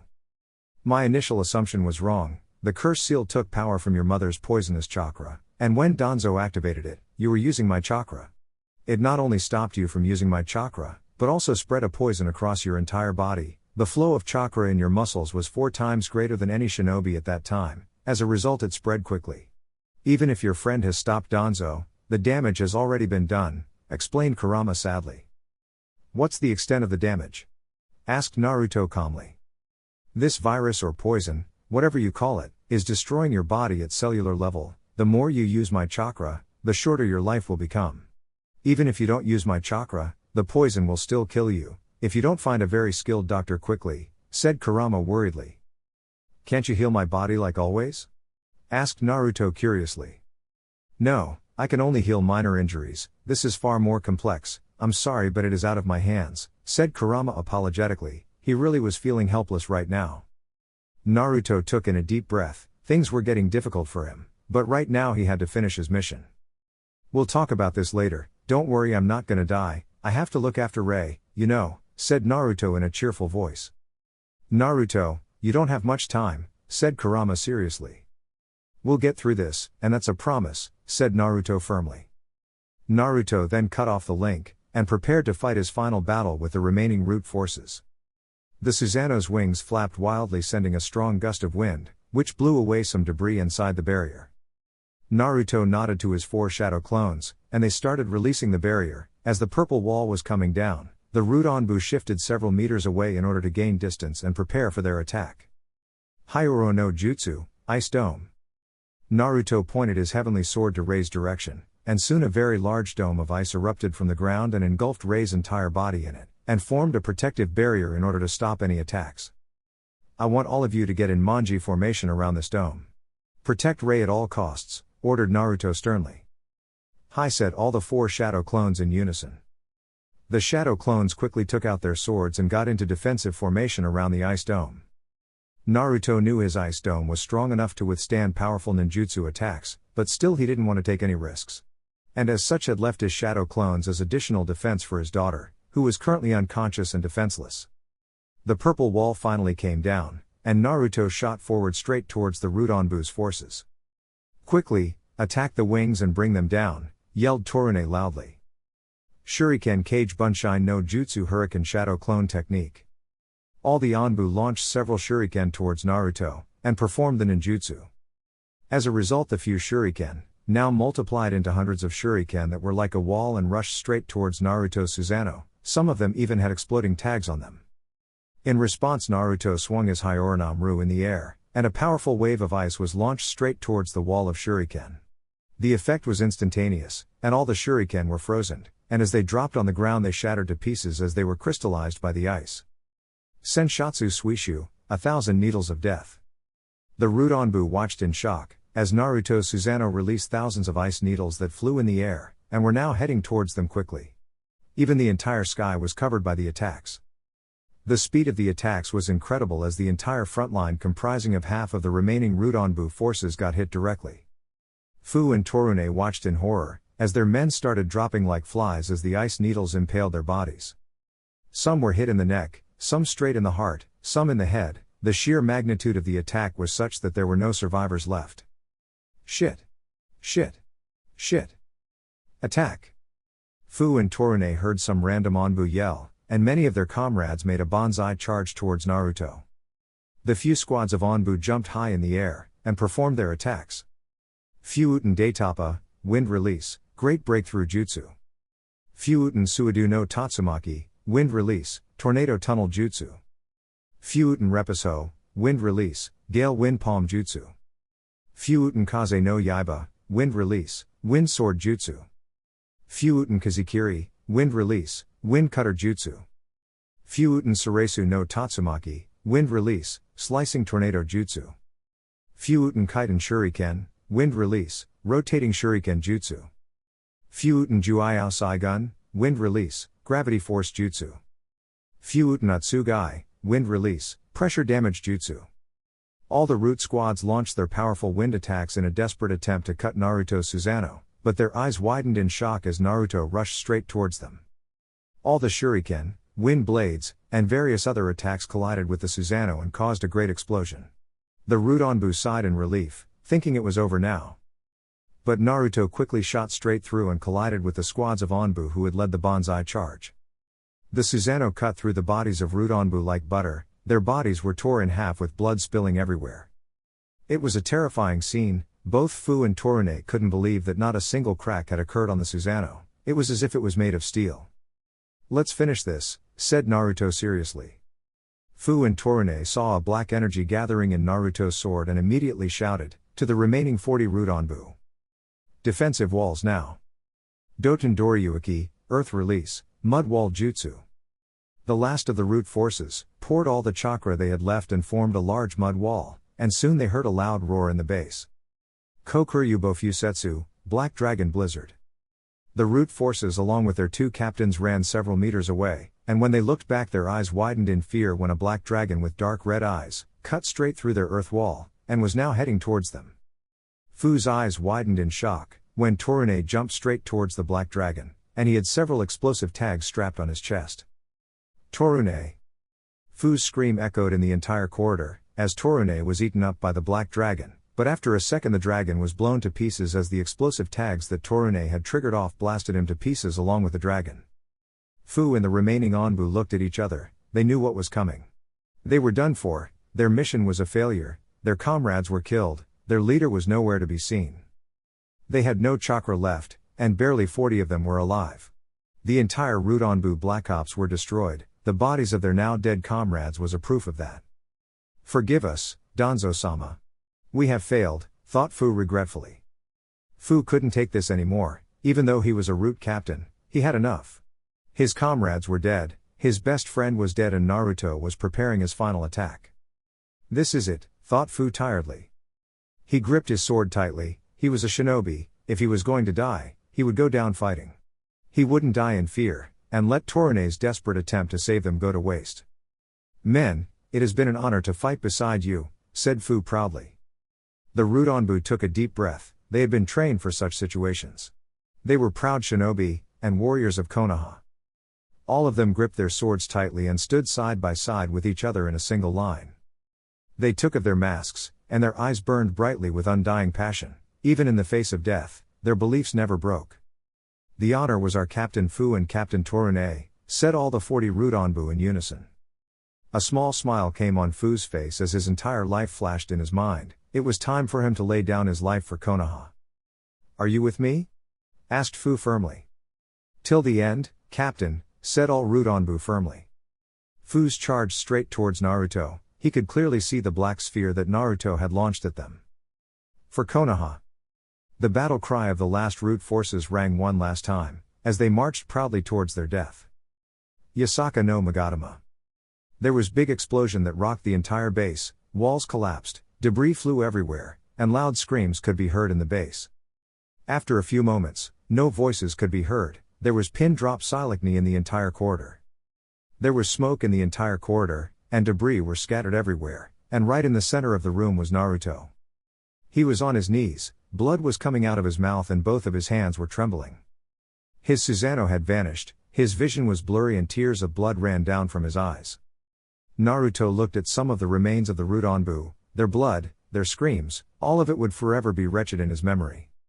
The sins he had committed could never be washed away, he felt miserable, horrible. He truly felt like a monster now. This was hell, this was the true shinobi world. Kurama didn't say anything, the mission was now almost over, but Naruto was already broken. The light in his eyes was now replaced by a cold stoic look, his Sharingan faded away. He looked at his hands that were soaked in blood of hundreds of people. He had killed his friends, his superiors, his comrades, all of them were dead. Only he was left.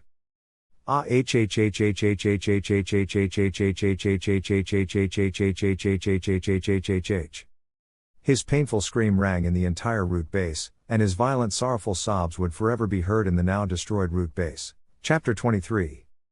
Naruto's agony, the darkness rises. Kurama couldn't watch the scene that was happening in front of his eyes. Naruto was crying hysterically, his sobs were getting louder with each passing moment, his body was shaking. Everywhere around him was a river of blood, pieces of human flesh were scattered everywhere. The walls were stained in blood, and Naruto was right in the center of this hell. He was broken, his soul was dead, his pain had become unbearable. All around him were bodies of his friends, his comrades, his teachers, they were all dead. Kurama decided he had to help the poor boy, or else he would just kill himself in this much despair. Naruto, listen to me, said Kurama gently. He didn't get any response, it seemed the boy was not really focusing on his voice. He had to try again. Naruto, you can get through this. Get up, your friend Sai needs you, said Kurama patiently. Again no response, what was going on here? Can you hear me? Asked Kurama worriedly. Again, there was no response and this time Kurama's danger senses started kicking off. Something horrible was going to happen. Naruto said Kurama but was cut off as he heard a new voice. He cannot hear you right now, said a mysterious voice.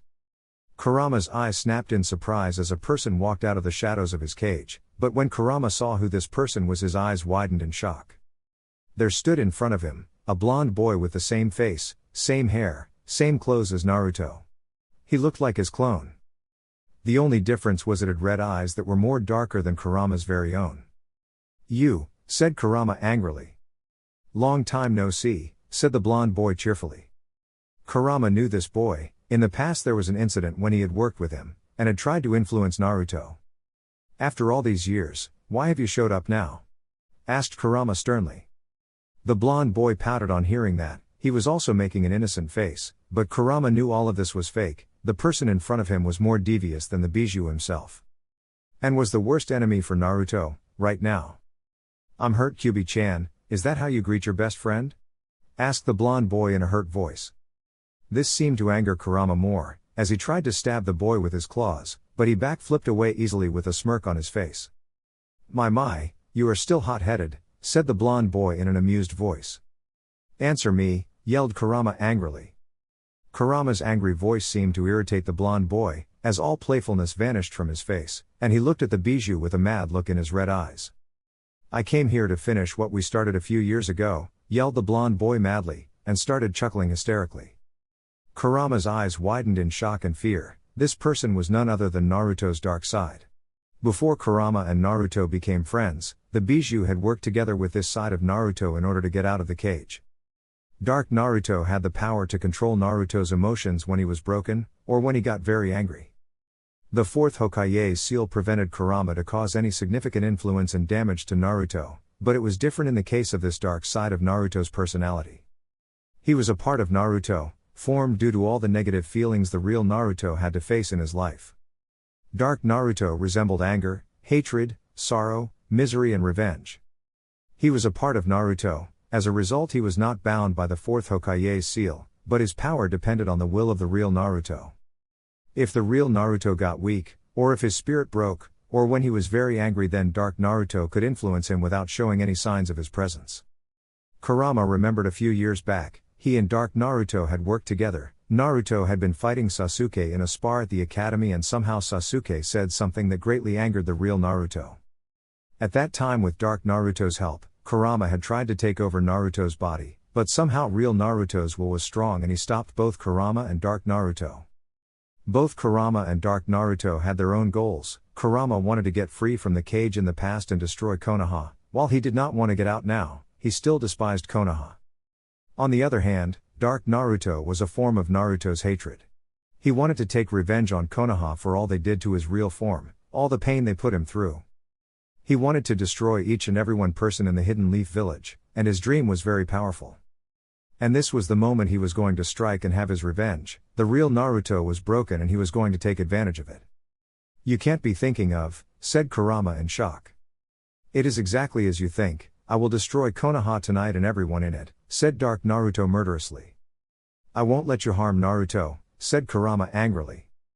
Dark Naruto again chuckled on hearing that. The Bijuu's attempts were pointless now, he had the power now. "You still don't get it, do you?" asked Dark Naruto calmly. Kurama frowned on hearing that question. What did that idiot mean? This is Naruto's mind, or in other words my mind.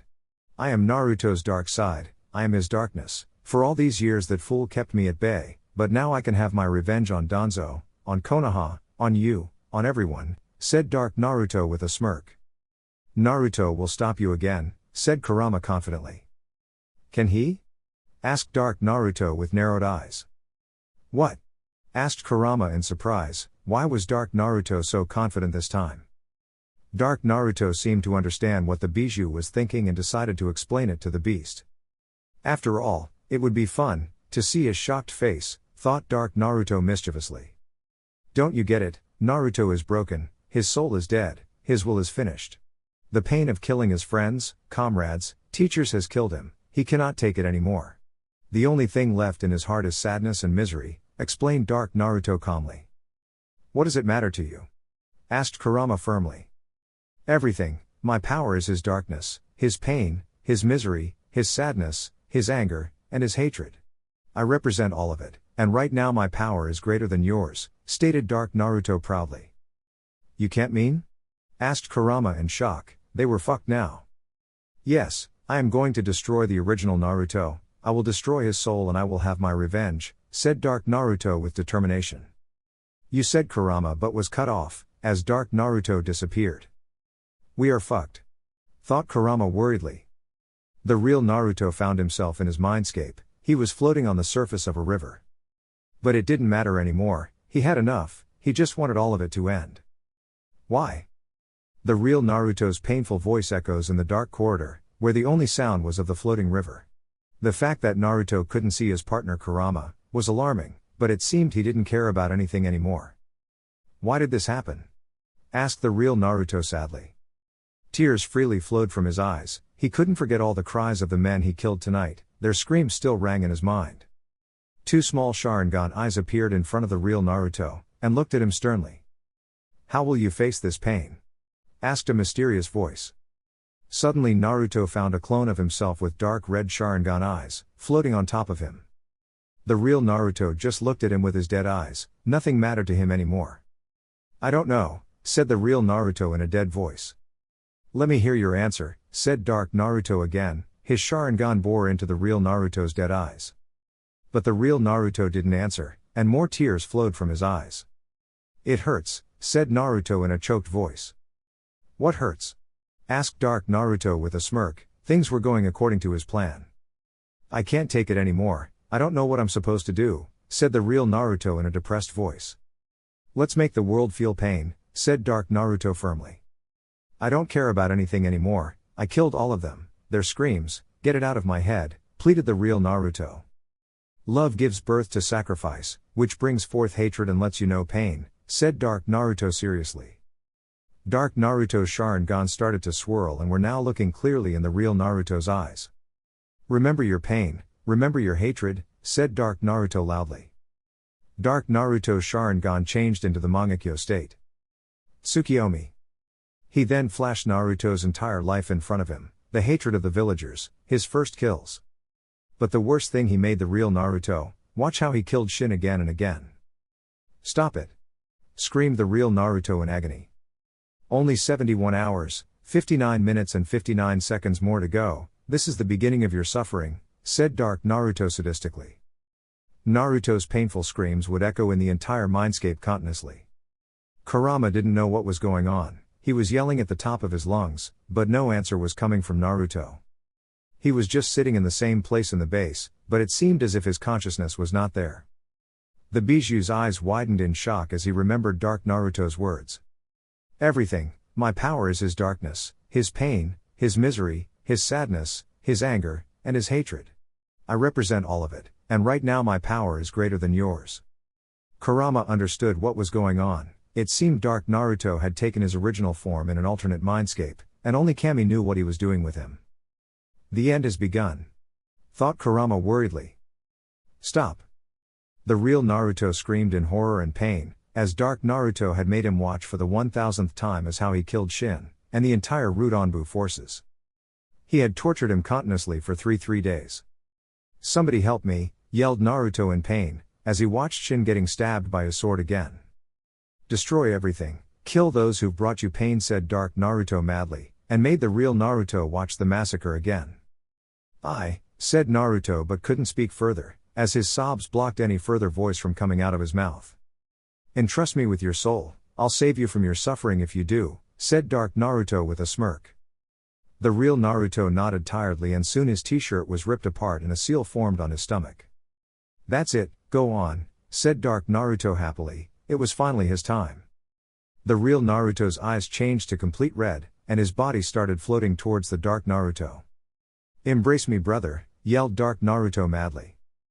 Both the Naruto's bodies connected and there was a large explosion in the mindscape. Yes, no pain. Kurama's eyes widened in shock, as he felt a massive amount of his chakra being taken away from him. Suddenly two figures appeared several feet away from his cage, and Kurama couldn't believe what he was seeing. The Dark Naruto had embraced the real Naruto, and both of their eyes were of the same color now. I'm finally free, Kyuubi, said Dark Naruto seriously. Balls! Screamed Kurama. The Anbu commander's eyes widened in fear as he saw a blast of a very familiar red chakra, cut straight through the sky. The barrier which he had formed prevented anybody who was inside to get out, and also did not allow any sound to be heard. But the thing which he was seeing terrified him. A ray of red chakra was leaking from a far end of the root base, and the Anbu commander's eyes widened in shock when a mark appeared on his hand. His fears were true, and all hell was gonna break loose now. Clones, hold the barrier as long as possible, it's an order, don't let the barrier down or Konoha is finished, yelled the Anbu commander loudly. Hi Captain, what are you going to do? Asked all the clones together, even they knew what bloody situation they were in now. The Anbu commander looked at the kanji showing the word 5 on his hand, and he steeled himself. I'm going in. Sai dodged another strike from Danzo and backflipped a few meters away. He had been doing this for a few moments, and he just wanted Naruto to come. But suddenly both he and Danzo felt a blast of a malicious chakra in the entire base. Suddenly loud footsteps approached their position at lightning speed. Bang! Bang! Bang! Bang! Bang! Boo oh oh oh oh oh oh oh oh oh oh oh. The entire wall of the corridor was blown to dust as a figure approached from the shadows. Sai collapsed flat on the ground. The key was out of this world. He had not felt and seen such a foul chakra in his entire life. Danzo meanwhile knew what this thing was, and a bead of sweat rolled of his head. The memories of the incident 15 years ago flashed through his mind, and a shiver ran down his spine as he remembered the horrible night. It seemed history was going to repeat itself after 15 years again. Danzo slowly turned around, in order to face his opponent, and some fear rose in his body as he watched the terrifying creature that was in front of him. Do you hate me? Asked Danzo calmly. He somehow was trying to control his nerves, but this chakra was making him shake in fear. There stood in front of him a middle-sized fox-looking human. His entire body was covered in red chakra, and no skin was visible at all. His eyes were now of a monster, his teeth had become canine, and his nails had turned into large claws. But the most terrifying thing were the 5 tails on his back, that were floating murderously. I'm gonna kill you, yelled the creature. The fight for Konoha's survival had just began. Chapter 24. Hell Unleashed, True Despair. Danzo stared at the creature in front of him. It seemed Naruto had gone into some primary Jinchuuriki form, but it was not perfect. I'm gonna kill you, yelled the creature. Sai's eyes widened in horror, as he saw what his friend had become. Using Kyuubi's chakra in such a raw manner would destroy Naruto's body. He had to stop it.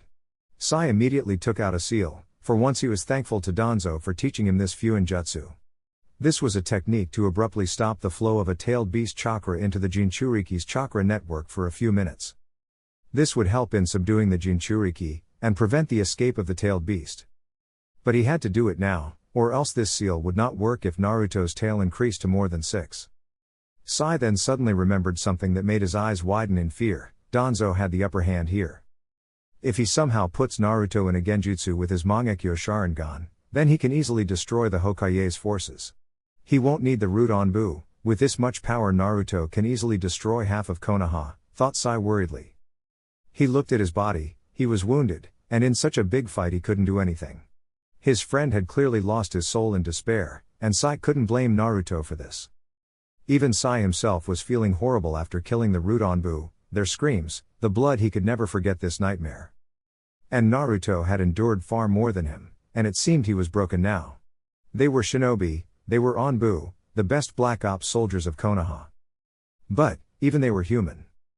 Nobody understood that he and Naruto were just young kids, fight after fight, death after death. Watching everyone around die in front of you, killing people who they once called comrades. Why did this have to happen? This pain, this guilt was unbearable. And looking at his friend, brought tears in Sai's eyes.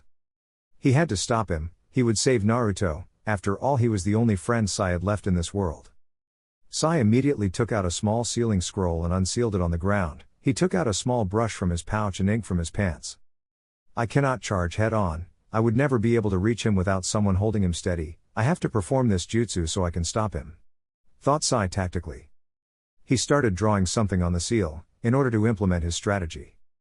Meanwhile Danzo stared at his opponent. He had to be very careful from now on. One mistake could prove to be very costly.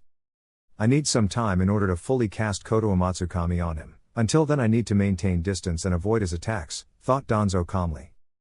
Danzo's Mangekyo Sharingan started rotating and immediately he flashed several meters away.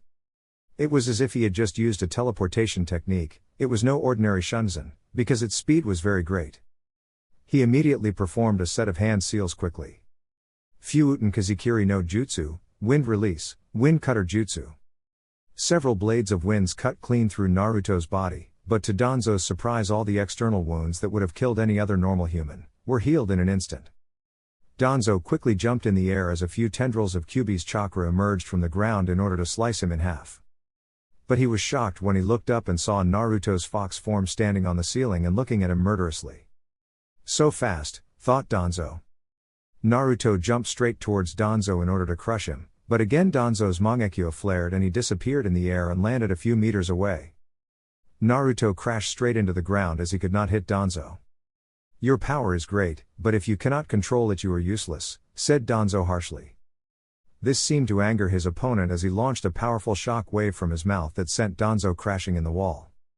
My balls, thought Danzo with a groan, the impact really was nasty. Fuuten Suresu no Tatsumaki, Wind Release, Slicing Tornado Jutsu. Danzo released a powerful blast of wind from his mouth, that slowly shaped into a tornado and was heading towards Naruto at high speed. The fiery wind tornado engulfed Naruto in it, and continuously swirled wildly around him for a few minutes. But Danzo's eyes widened in shock when several large fireballs laced with Kyuubi chakra were fired at great speed towards him. Shit, I have to use it, thought Danzo hurriedly. The fireballs blasted Danzo to oblivion, as Naruto emerged from the wind tornado unharmed. But something had started to form on his back. And it appeared to be another tail. Danzo appeared in another position, which seemed to shock Sai as he just saw Naruto kill Danzo. But then he saw something that made him understand what had happened. The 11 Sharingan that were on Danzo's arm had now reduced to 10, as one of the eyes had shut down. So he is using some kinjutsu of the Uchiha, but is it a genjutsu or something else? Whatever it may be, it allows him to somehow escape death itself. If my assumption is right, and if Naruto can destroy all the 10 Sharingan then Danzo will be killed, thought Sai smartly.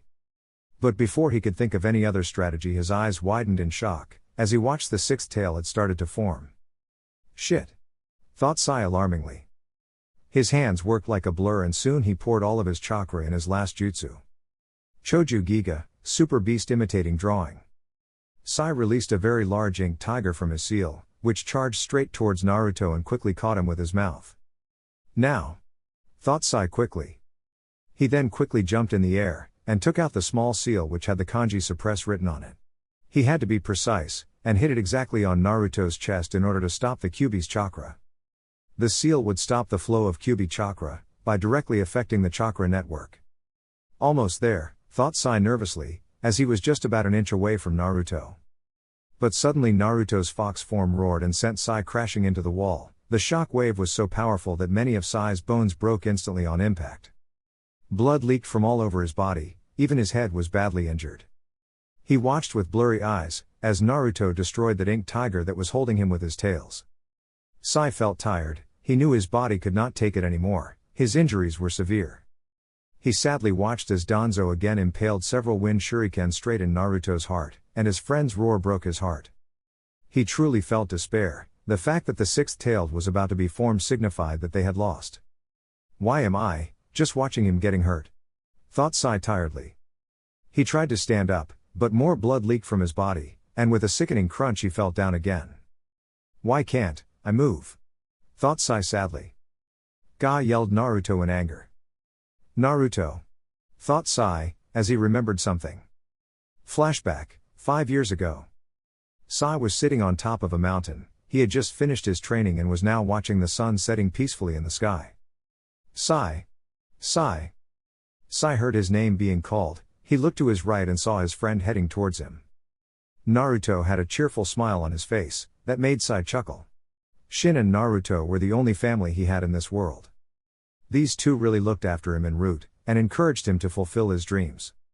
Moron, thought Sai amusedly, as Naruto tripped over a stone and fell flat on the ground. Naruto just gave him a sheepish smile, and dusted off the dirt from his uniform. He then hurriedly ran towards him, and sat beside him at the edge of the mountain. What's wrong, Naruto? Asked Sai calmly. Naruto got a small excited smile on his face, and he took out a small book from his pocket. Shin Niiken was hiding this, said Naruto in a mischievous tone. Sai looked at the book closely and saw it had the title The Tale of a Gutsy Ninja. He frowned a little as he didn't like to take someone's personal thing without their permission. Naruto, you should not take things from Shin Niiken without his permission, said Sai strictly. Naruto just pouted on hearing that, and gave Sai a defying look. Yes, mother, now can I say something before Shin Niiken finds me and kills me for taking his book, said Naruto sarcastically. Sai just gave a tired sigh, his friend really was stubborn. What is this book? Asked Sai patiently. It is a book about a peaceful shinobi world, said Naruto excitedly. A peaceful shinobi world? Asked Sai in surprise, never in his entire life had he heard of such a thing. There were books on ninja wars, villages, porn but not one like this. Yes, it seems Shin Niiken really likes this book, as he was hiding it from the officers, said Naruto with a smirk. Naruto, we are not supposed to have any personal belongings, the officers will give all of us detention if they find out about this, warned Sai. Forget all that, this book says that all the shinobi nations fought wars for decades but one day, they all united, said Naruto happily. United? Asked Sai in shock. Hi, a hero named Naruto brought peace to the world, by joining all the villages and made one big nation, said Naruto proudly. Sai started laughing loudly on hearing that, which made Naruto frown. No way, a dumbass named Naruto can bring peace, said Sai playfully. Naruto gave Sai a large bonk on the head, and looked at him with determination. We can do it too, you, Shin Niiken and me, all of us together would bring peace to this world, said Naruto with determination. Sai's eyes softened on hearing that, unlike Shin and Naruto he didn't think peace was possible, but both of his friends believed in that dream so he believed in their dream too, as they were his closest friends. Is that so? Asked Sai with a small smile. And there's more too in this book, flaming water, frozen earth, so many different people living together, it even has a snow country in it like in our world, I'm sure such a world is more beautiful than the one we live in, said Naruto excitedly. A peaceful world, ha, said Sai in wonder. Naruto looked at him with an innocent smile on his face. This is a secret between us, okay? We will surprise Shin Niiken by achieving this dream, said Naruto proudly. Sai gave a nod, showing he accepted the promise. Maybe they really could make such a world. Hey, Sai, wouldn't it be great if we could live in a happy peaceful world someday? Flashback end. Sai's eyes hardened as he remembered the promise he had made Naruto, when they were kids. He knew what he had too. With my current level of chakra, and these injuries, there is no way my body could survive another attack. If I try to move, my life will, thought Sai calmly. He gripped the seal tightly in his hands, and measured the distance between him and Naruto. It seemed Danzo was preparing his attack, as he was just trying to dodge Naruto's wild attacks. In order to save Konoha, and Naruto, this is my best shot, thought Sai firmly. With great effort, he slowly got up from the ground. More blood leaked from his body, and his broken bones were causing him more pain. He sent all of his remaining chakra to his feet and rushed towards Naruto, with all his strength. Naruto sent another shockwave which sent Danzo crashing into the wall again, but then he sensed an attack from behind. He acted on his instincts and quickly turned around, but it was too late. He felt something hit his heart, and suddenly his power started decreasing. Naruto's face emerged from the red skin. As the Kyuubi chakra started receding, he saw a small seal on his chest that was stopping the chakra. But he suddenly felt blood dropping on his face. He looked up, and his eyes widened in horror as he saw one of his tails had cut clean through Sai's left chest. Not again, not again, thought Naruto in panic. The tail vanished too, as Sai fell towards him. Naruto immediately caught his friend as the rest of the Kyuubi chakra disappeared too. Naruto's dark red eyes slowly started changing, and were now turning blue again. No, we should have our revenge, yelled Dark Naruto angrily. Shut up, roared Naruto ferociously, his mindscape again changed to Kurama sewer. This isn't over, we will meet again, said Dark Naruto bitterly. Kurama suddenly found Dark Naruto disappearing from the mindscape. It seems Sai had brought the real Naruto back again. But the cost?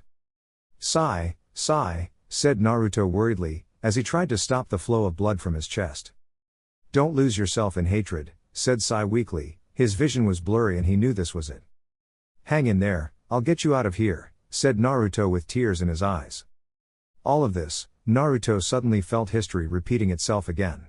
One of his best friends was again dying because of him, he would not let that happen. Sai grabbed Naruto's shoulders gently and looked at him. You told me about a peaceful world, so. Don't let your dream die, said Sai tiredly. His hands fell limp to the side, and his eyes slowly closed. The last thing he saw was a wide-eyed Naruto, who had tears falling from his eyes. Sai, yelled Naruto in agony. Chapter 25. Rise of the Sharingan Devil. He looked at the fallen body of his comrade, everything seemed to have stopped for him. He felt alone, and this pain felt familiar. Silent tears slipped from Naruto's eyes as he looked at Sai, or rather the large hole in his chest. The hole which he created. There was no movement from his friend's body, his breathing had stopped and his heartbeat could no longer be felt. But despite all of this, there was a peaceful smile on his face. It looked as if Sai had finally found a place where there was no fighting, where there were no wars, and where he could live peacefully. Baka, thought Naruto sadly. Fuuten Kaiten Shuriken, wind release, rotating Shuriken Jutsu. Naruto heard the sound of several shuriken coming towards him, and prepared himself to dodge with Sai's body, but heard another voice. Mukuten, Moku Johiki, would release, wood locking wall. A large wooden wall was formed behind Naruto and Sai's position, and the shuriken attack collided with it. Naruto slowly looked up, and saw the Anbu commander was standing in front of him. So, it's already over, said the Anbu commander seriously, as he looked at Sai's body. Hi, he stopped me by placing this seal, said Naruto stoically. It seemed he had just sealed away all the emotions he had. The Anbu commander gave a short bow in order to show his respect for the young Anbu, who sacrificed himself for the village, and most of all for his friend. Commander, can you hold off Danzo for a few moments? Requested Naruto calmly. The Anbu commander seemed surprised by this request, but one look in the blonde boy's eyes showed him he was already dead. He needed a moment to grieve for his friend. Got it, you have 3 minutes, said the Anbu commander seriously. He then jumped over the wooden wall, and after a few moments Naruto heard sounds of fighting. The Anbu commander was not a person who talked much. Naruto coughed up a lot of blood, but quickly brought his hand forward and did not allow a single drop of his blood to fall on Sai's body. How bad is it? Asked Naruto stoically. Kurama was quite shocked by hearing this. He expected Naruto to cry his eyes out, but it seemed the amount of emotional damage which Naruto had suffered was far worse. "Are you okay?"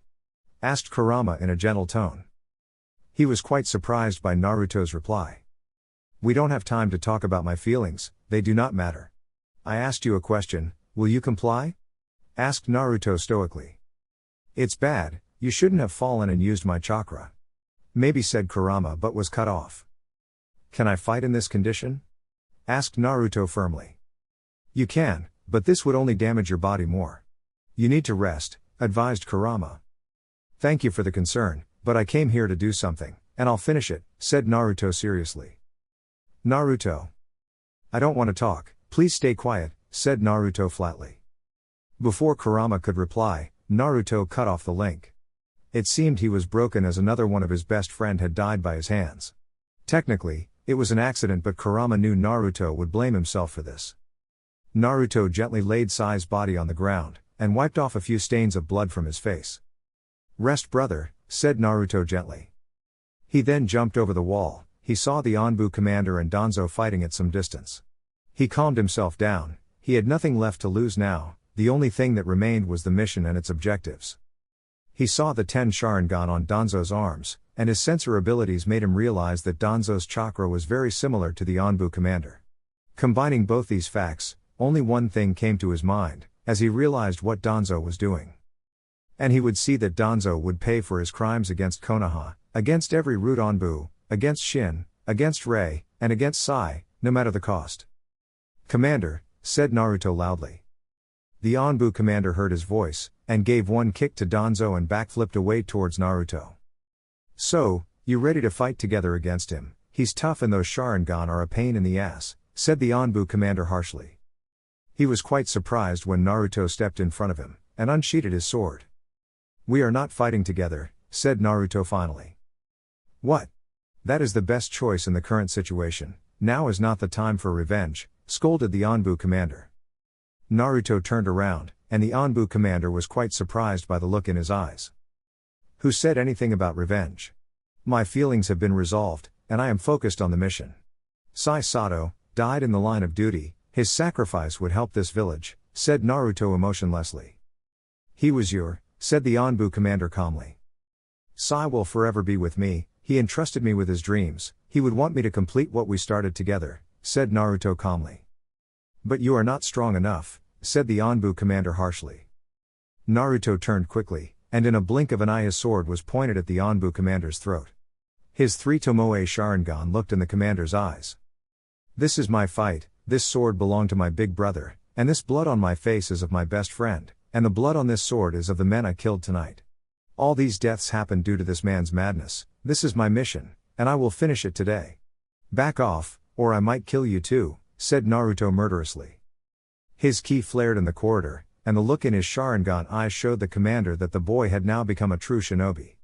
There was no point in stopping him now. "Very well," said the Anbu commander. "Commander, I have left the person whom I mentioned in another part of the base, a few of my clones are guarding the position. Please retrieve that person and take Sai's body with you. I'll finish things here," said Naruto firmly. "Understood," said the Anbu commander, and then jumped away. Naruto turned around and looked at his opponent without any type of emotion on his face. His posture was calm, his eyes were firm, and his sword shined brightly with blood.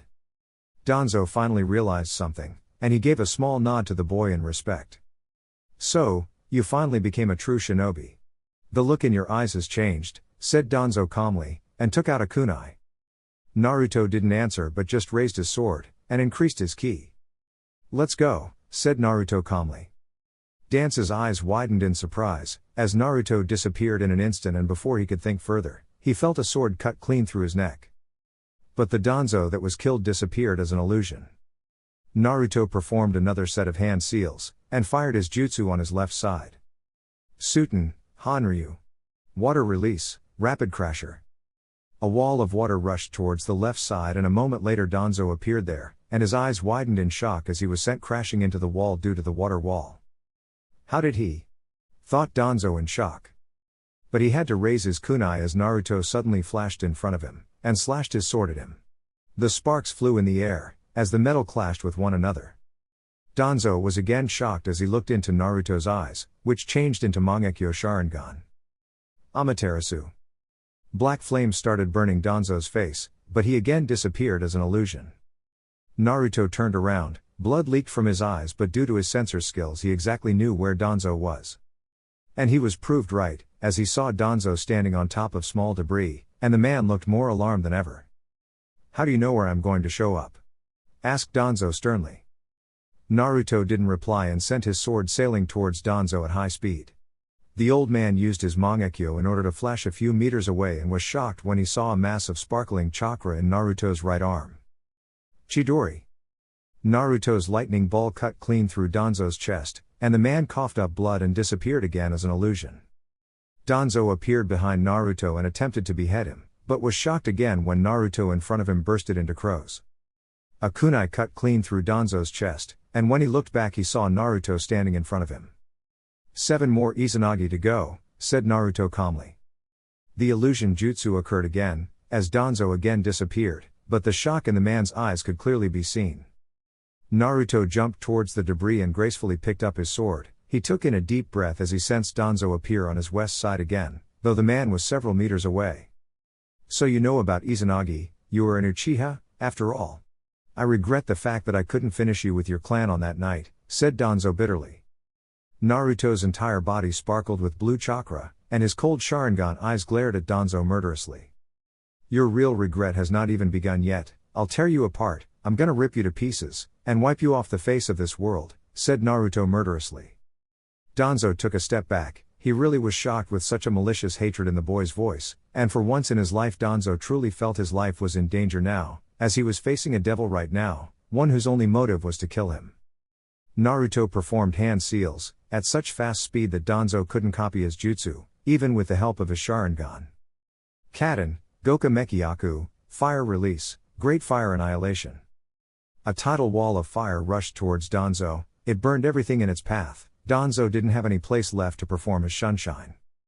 "Izanagi, I have 6 more chances if I include my Mangekyo also," thought Danzo and performed his jutsu. "It's already over for him," thought Naruto calmly. The fire wall burnt Danzo's body as he vanished as an illusion again, and appeared behind Naruto again. He attempted to behead Naruto instantly, and swiped his kunai towards Naruto's neck. Katsu. Danzo watched in shock, as the Naruto in front of him blasted away and took it with him. "Is that all? Is this your power?" asked Naruto distastefully. Danzo again reappeared a few meters away, though there were just 3 Sharingan left on his arm, and 1 Mangekyo in his eyes. The Root Commander saw Naruto floating in the air. He looked as an illusion as part of his body resembled a crow. "You think this is your power?" asked Naruto patiently. "You cannot defeat me. Your body is so badly damaged that even if you do survive now, you probably have a few months left to live. But I am going to win here, no matter what," said Danzo calmly. "I already know the damage I am suffering, it doesn't matter. I'll heal, but you think by attaching a few Sharingan in the first Hokage's cells makes you invincible. You can never match the power of the Uchiha," said Naruto sternly. "Then show me your legendary power," said Danzo as performed his hand seals. "I have already defeated you," thought Naruto calmly. Danzo released a powerful wave of wind towards Naruto, but the boy again vanished in a flock of crows. Naruto flipped in the air, and released his attack in all directions. Shuriken no Jutsu. Danzo tried to dodge but he was struck by a few shurikens straight in the head, and he vanished again. Naruto stood upside down on the ceiling of the base, and watched as Danzo appeared again and looked at his arm, which just had 2 Sharingan left. No matter what he does, his body does not have the stamina which the Uchiha have, nor can he cast his genjutsu perfectly no matter how powerful his Mangekyo may be. A weapon is only lethal if used effectively, thought Naruto calmly. Naruto launched himself like a missile towards Danzo and sliced his head off before the man could even react. "Naruto, you are shortening your life. If you keep this up then I doubt any human could heal your damaged body," warned Kurama. "I'll do something about this problem, now let me fight," said Naruto strictly. Kurama angrily gave a punch to his cage. Why could the boy never understand? His body was so badly damaged, the effects were not visible now, but in a few days Kurama knew Naruto would see the effects. But it seemed the boy didn't care, or he was hopeful that he could find a cure for his damaged body. Kurama surely hoped it was the latter.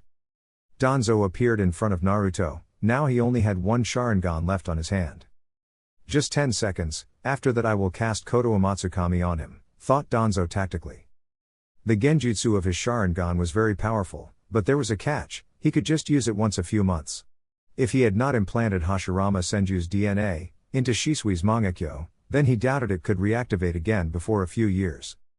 Danzo rushed towards Naruto, and sent a right hook towards his face, which Naruto blocked with his left hand. Naruto then gave a hard kick on Danzo's balls, and crushed them. He then grabbed Danzo's legs and dropped him to the ground. Naruto then flipped in the air and gave a hard punch that broke Danzo's skull. But the old freak vanished again. Naruto took a deep breath, and calmly looked behind him. Danzo was standing behind him, but blood was leaking from his crotch. Even if he had used Izanagi for the last time, Naruto had destroyed his balls before he casted his jutsu. And for the first time in his life, Danzo looked pissed. "Bastard," said Danzo angrily. "I would prefer the word devil," said Naruto calmly. Danzo watched as the last Sharingan on his hand closed forever, but it was worth it. "It's over," said Danzo as his Sharingan changed to Mangekyo form. Koto Amatsukami. Danzo took a deep breath, as he was now sure he had won, but he was quite shocked when Naruto slowly started walking towards him with his sword. Koto Amatsukami. Danzo casted his jutsu again, but Naruto did not stop, nor did he bow before him. Did his jutsu backfire? "You are right, it's over, for you," said Naruto murderously. In one quick motion he stabbed his sword clean across Danzo's upper portion of chest and pinned him to the ground. "How?" asked Danzo in pain. He couldn't understand what was happening. Naruto looked at his defeated opponent in a disappointed manner. "Do you even have a Mangekyo Sharingan in your eye?" asked Naruto in an evil tone. Danzo's eyes widened in shock and fear, as he suddenly felt an unbearable pain in his left eye. "Genjutsu, Kai," whispered Naruto darkly. Danzo's horror increased further as he realized he had no left eye at all. "Ah!" Danzo screamed in pain, as the sensations finally hit him, and a large amount of blood started dropping from his eyes.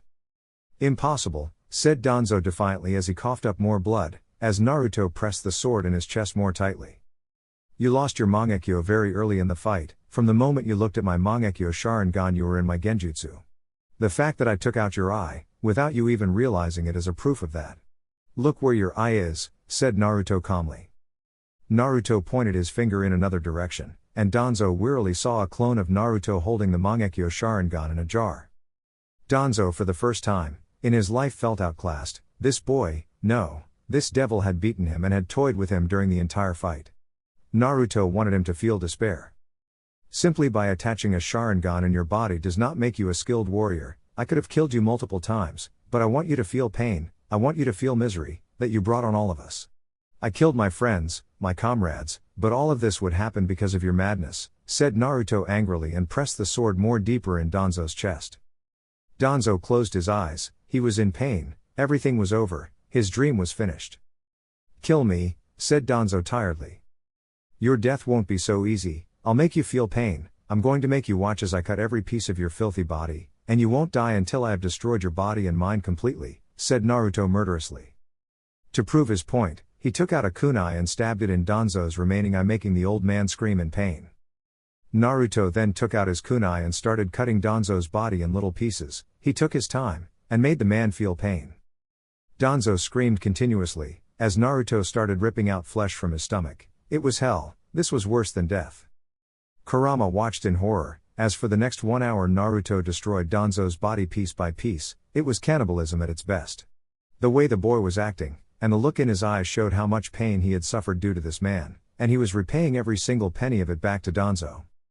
After 1 hour, the thing that remained was horrible. Danzo was alive, but his entire body was ripped to shreds, with just a few veins holding his body. Naruto had cut him in such a way that he didn't die in every moment he felt pain, and it became worse with each passing second. And after this monstrous torture, Danzo broke. He started crying as the pain was beyond his limit, but no tears slipped as both of his eyes were no longer there. He was coughing up blood, but he was still not dying. "Did you feel pain?" asked Naruto sadistically. "I," said Danzo weakly, his voice was so low. I cannot hear you, said Naruto darkly. Kill me, pleaded Danzo in pain. Naruto so wanted to cause this man more pain, but there was nothing left to destroy. Beg, said Naruto firmly. What? Asked Danzo again, he couldn't hear anything properly, everything was blurry. I said beg, yelled Naruto angrily. Kill me, please. For your crimes against this village, my friends, my daughter, and my comrades, die you bastard, yelled Naruto loudly. Amaterasu. Black flames started burning what was left of Danzo, as the man screamed in pain. Ga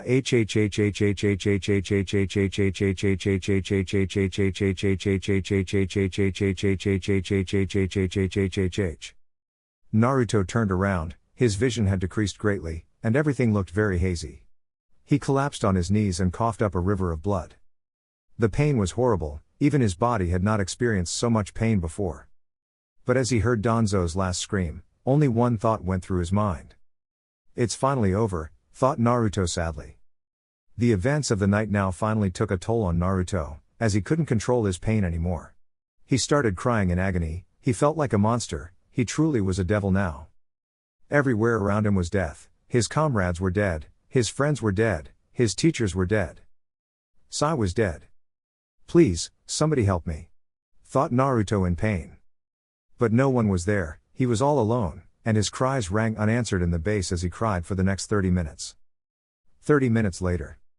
Naruto wiped away the tears from his eyes, his vision had deteriorated but he could see a little better now.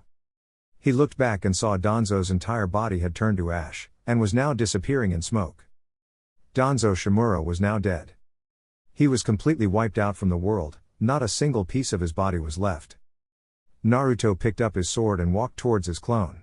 He then took the jar which had Danzo's Mangekyo Sharingan in it from the clone, and dispelled him. This I can prove to be very useful, said Kurama calmly. Hi, said Naruto in a dead voice. Let's get out of this base, said Kurama gently. Naruto looked at the corridor. It was a long way back out, and it was just going to make him feel more worse. Few minutes later. Naruto slowly walked out of the root base, he was walking slowly, his eyes showed he was dead. His soul was broken. He looked ahead and saw the Anbu commander a few meters ahead, and he was healing Rei. He then slowly walked towards his daughter. How is she? Asked Naruto worriedly. The Anbu commander looked at the boy sympathetically, he now understood why Naruto couldn't kill this girl. After all, no good father could ever kill his own daughter. And Naruto was no exception either. The commander's eyes softened as he saw Naruto hug his daughter gently, and the silent tears that slipped from the young boy's eyes. My God, what have we done to our children? Thought the Anbu commander sadly. He then saw Naruto performing a few hand seals, and he put a hand on Rei's forehead. What are you doing? Asked the commander quickly. Naruto looked at the man tiredly, he had to do this for her. I am sealing of her memories, she won't remember any of this, said Naruto gently. But that means, she won't even remember you, said the commander sharply. It's for the best, commander, she should not remember such horrible things that occurred tonight, she's just a small child, if I make it back alive, I'll stay with her for the rest of my life, said Naruto slowly. But what should we tell the girl? She will ask questions about her identity, her life, her family. Asked the commander curiously. Naruto took out a small letter from his pocket, and gave it to the commander. Ask the Hokage to send her to Kurenai Yuhi, she is the only one who can look after her, and give this letter to Rei if she asks a question about her family. It will save you guys from a lot of questions, it does not say that I am her father, but it will ease her pain, said Naruto gently, as he caressed his daughter's cheeks. Hi, I'll inform Hokage-sama, here is the package you requested, said the Anbu commander seriously. He then took out 2 scrolls, and unsealed one of them. It seemed to have some items. There was a black t-shirt with the Uchiha crest on it, there were black Anbu pants and combat boots too. The scroll also had a black cloak, and fingerless gloves, and a set of kunai, shuriken, exploding tags and a med kit. There was a pouch which had a lot of money in it. Naruto slowly removed his now destroyed uniform, and put on the new black t-shirt and Anbu pants. He gently slipped the new fingerless gloves through his hands and put on the black combat boots. He stuffed the kunai, shuriken, exploding tags, and med kit in his various pockets and strapped his sword on his back. He put on the black cloak on his body. Finally he took his forehead protector in his hands, and with the help of a kunai made a clean slash across it. He then put the slashed forehead protector on his head. This the forbidden scroll of our village, you will be branded as a traitor who stole this scroll and killed several Anbu who got in your way. You are an S-rank missing nin now, do you understand Captain Naruto? Asked the Anbu commander seriously. Hi, Commander, said Naruto seriously. We can only provide you 3 days to rest and heal your injuries, after that you will be hunted down. But the Hokage will try to limit the people he sends after you. Your main objective is clear, infiltrate the enemy army and provide intel. Failure is not an option. If you are caught, we will deny any knowledge of your actions. Until your mission is over, the village will not help you under any circumstances, are we clear? Asked the Anbu commander clearly. Loud and clear, said Naruto firmly. The Anbu commander then nodded. Now Naruto decided to ask something. Where is he? Asked Naruto sadly. The Anbu commander pointed towards a tree. Naruto looked back and his eyes became moist as he saw Sai in a body bag. Both the men then slowly walked towards the fallen shinobi. What should we do with him? Do you want his name to be associated with you in this massacre? Asked the Anbu commander curiously. No, he deserves better, leave him out of this please, requested Naruto. Very well, he will receive the Konoha cross for his bravery, we will give him a proper military funeral and his name will be enlisted on the memorial stone, for his sacrifice which he made for this village, said the Anbu commander in a soft tone. A few tears came in Naruto's eyes as he looked at his friend's body, he then put a hand in his pouch and took out something. It was a black face mask. This was the first thing, which I got as a gift, and I want you to have it. I cannot thank you enough, you were a good friend to me till the end, and I will forever be indebted to you, said Naruto sadly. He then put the face mask on Sai's face, and gently put a hand on his heart. The Anbu commander watched silently, as the young boy wept for his friend for a few moments. A few days ago, before this mission, Konohamaru asked me, why do we ninja fight for people who we don't even know? He asked me if I thought of myself as a hero. Back then I didn't have an answer, said Naruto slowly. And now? Asked the Anbu commander curiously. If he asks me now, I'll say no, none of us asked to be a hero, it's just the circumstances that gives birth to heroes. Rest in peace Sai, said Naruto in a broken voice. He then covered Sai's face with his body bag, and slowly got up and went towards Rei. Naruto took Rei in his arms, and gave her a short kiss on her cheek. I have only caused you pain, and no matter what I say, I cannot take away your pain, but still I wish you can forgive me one day, said Naruto gently. He looked at his daughter lovingly. Now that he thought about it, he did not know what a father says to his child. The only parental figure he had was Kakashi, and let's just say he was not a good role model for a father, a big brother sure, but not a father.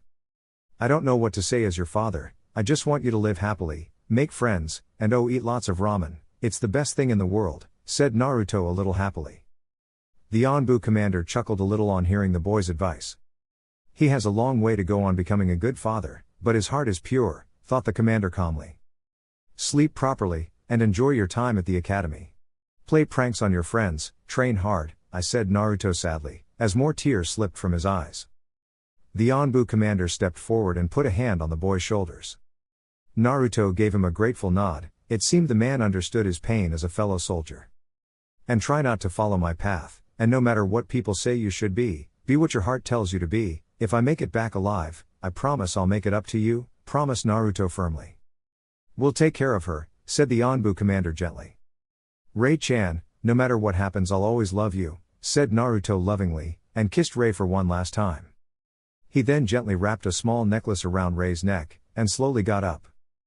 Naruto's eyes hardened and he gave one last salute to his commander.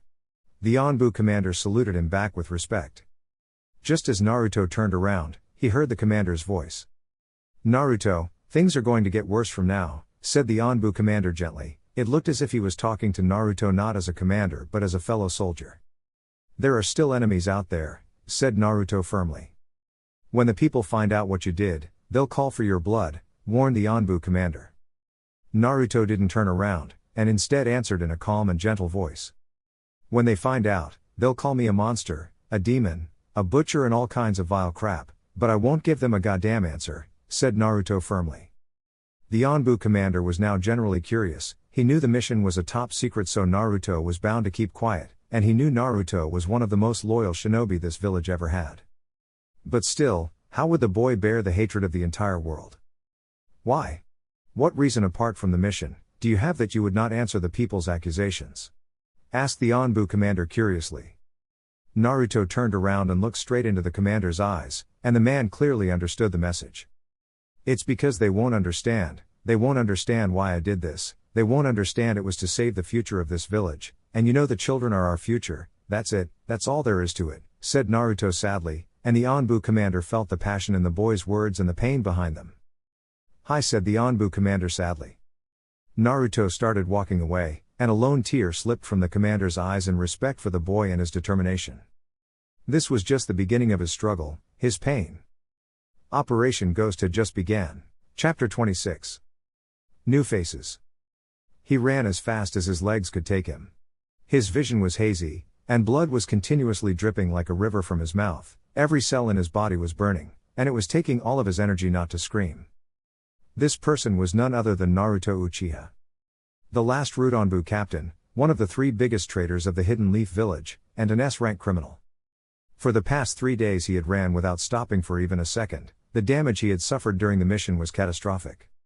His comrade and best friend Sai Sato was killed in action, and Naruto's own body looked to be damaged beyond repair. He had overused his Mangekyo Sharingan so much that his vision was just a blur most of the time. It was fair to say, Operation Ghost had a very bad start. Danzo and Root were neutralized, but Naruto knew if he continued further, his chances of dying were very high. The fact that, after tonight he would be the primary target of the hunters of Konoha, and the entire shinobi world would be after his head.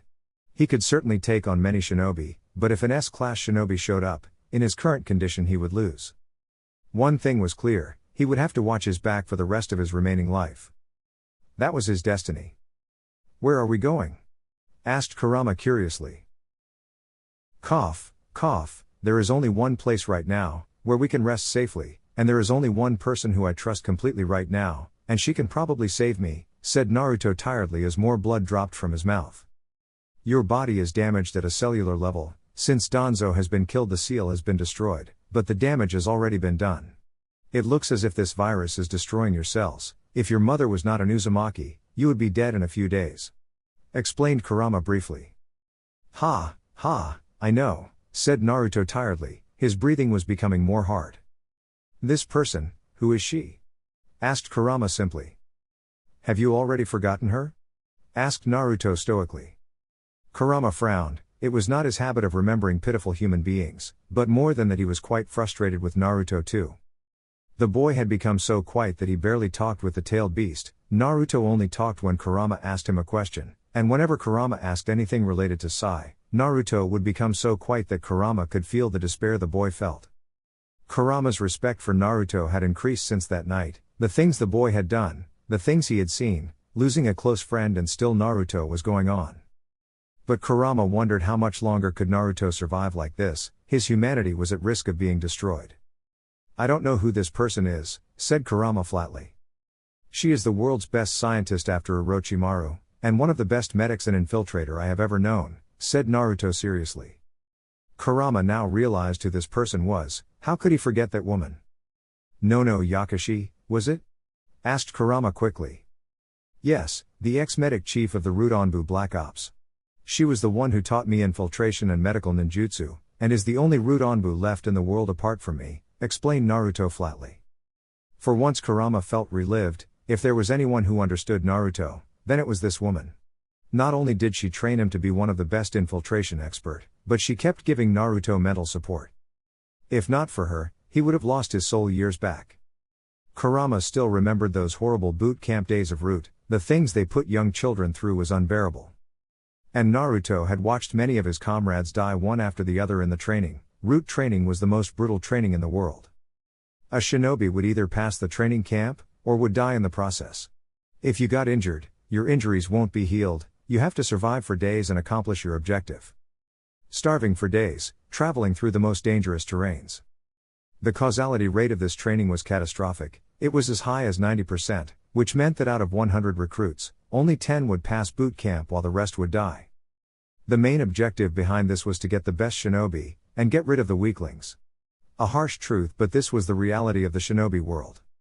While the rest of the world lived in light, Naruto lived in darkness. He was the last of an elite group of soldiers, and his struggle was just beginning. Looking at the long forest of trees ahead made Kurama sigh. They still had to travel for 2 more hours. Konoha. It was midnight in Konoha, and the village was having a peaceful night, but everything was going to change tomorrow morning when the news would become public. Hiruzen Sarutobi sat in his office, and he was holding a small book which had a new picture added in it. There was an entire page which had information about the boy, no man, who was now the 3rd biggest trader of Konoha. Name, Naruto Hatake. Age, 14 to 15. Gender, male. Origin, Konohagakure. Shinobi rank, Chunin. Caliber rank, S.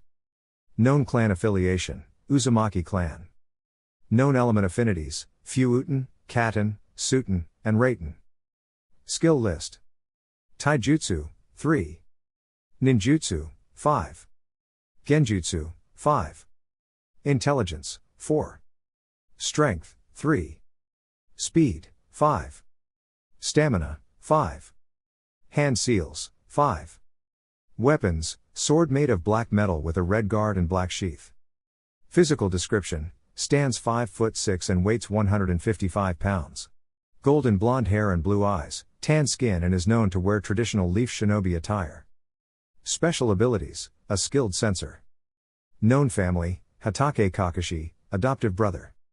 Crime, slaughtered more than 300 Anbu Black Ops, stole the Forbidden Scroll and caused great destruction of property.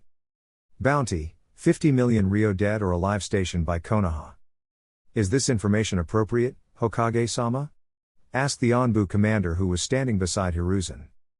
Ever since that night, the Anbu commander had worked continuously in order to hide this incident, and give Naruto the required time to escape to his hideout.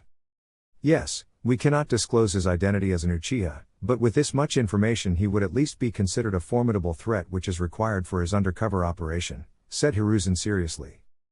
The Anbu commander decided to ask a question which had been bugging him since the past 3 days. Hokage-sama, can I ask you something?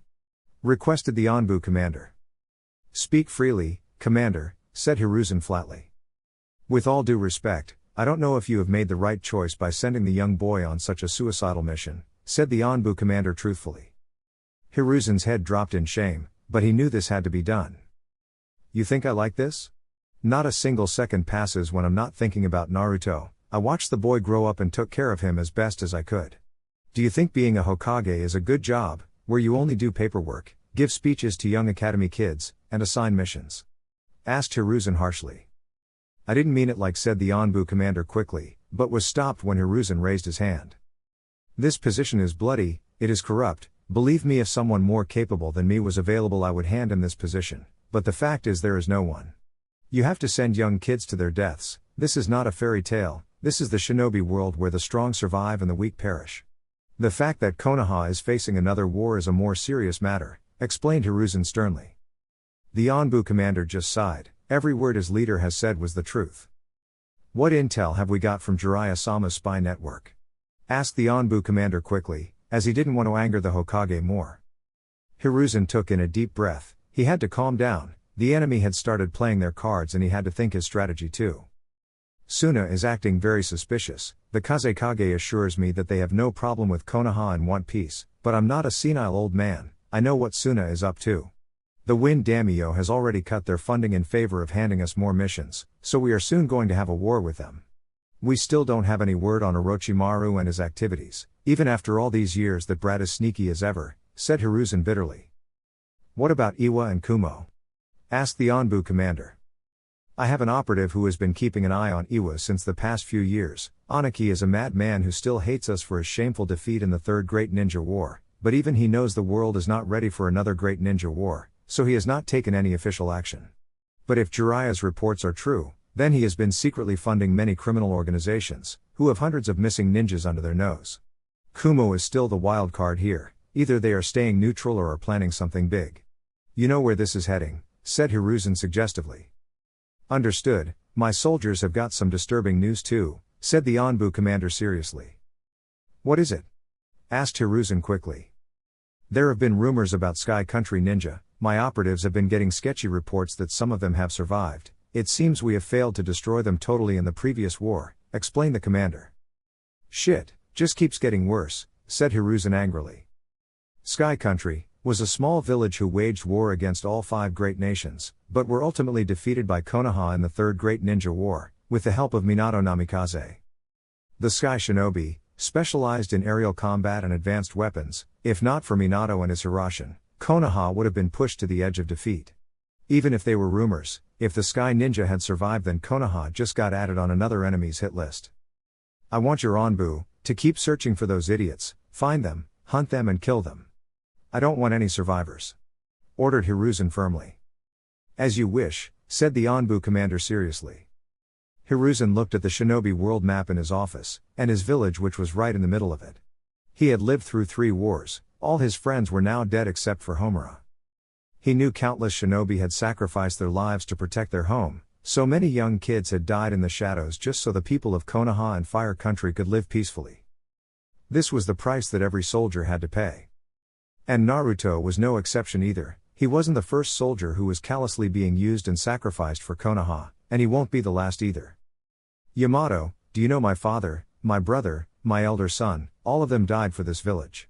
None of the people of this village remembers their names, but still they died in order to give this village a better future. You think Naruto is the only one suffering in this world? Asked Hiruzen sadly. No, each one of us have suffered pain, said the now named Yamato, aka the Anbu commander, as he remembered how his life had turned out. My younger son Asuma does not understand me, my daughter-in-law is living as a widow, my grandson is growing up without a father, right now Konoha is facing a great danger, our enemies are uniting, even Jiraiya cannot get all the information we want, he cannot reach everywhere at the same time, he is just one man, explained Hiruzen briefly. That is why you needed someone on the inside, didn't you, Sandaime-sama? Asked Yamato sharply.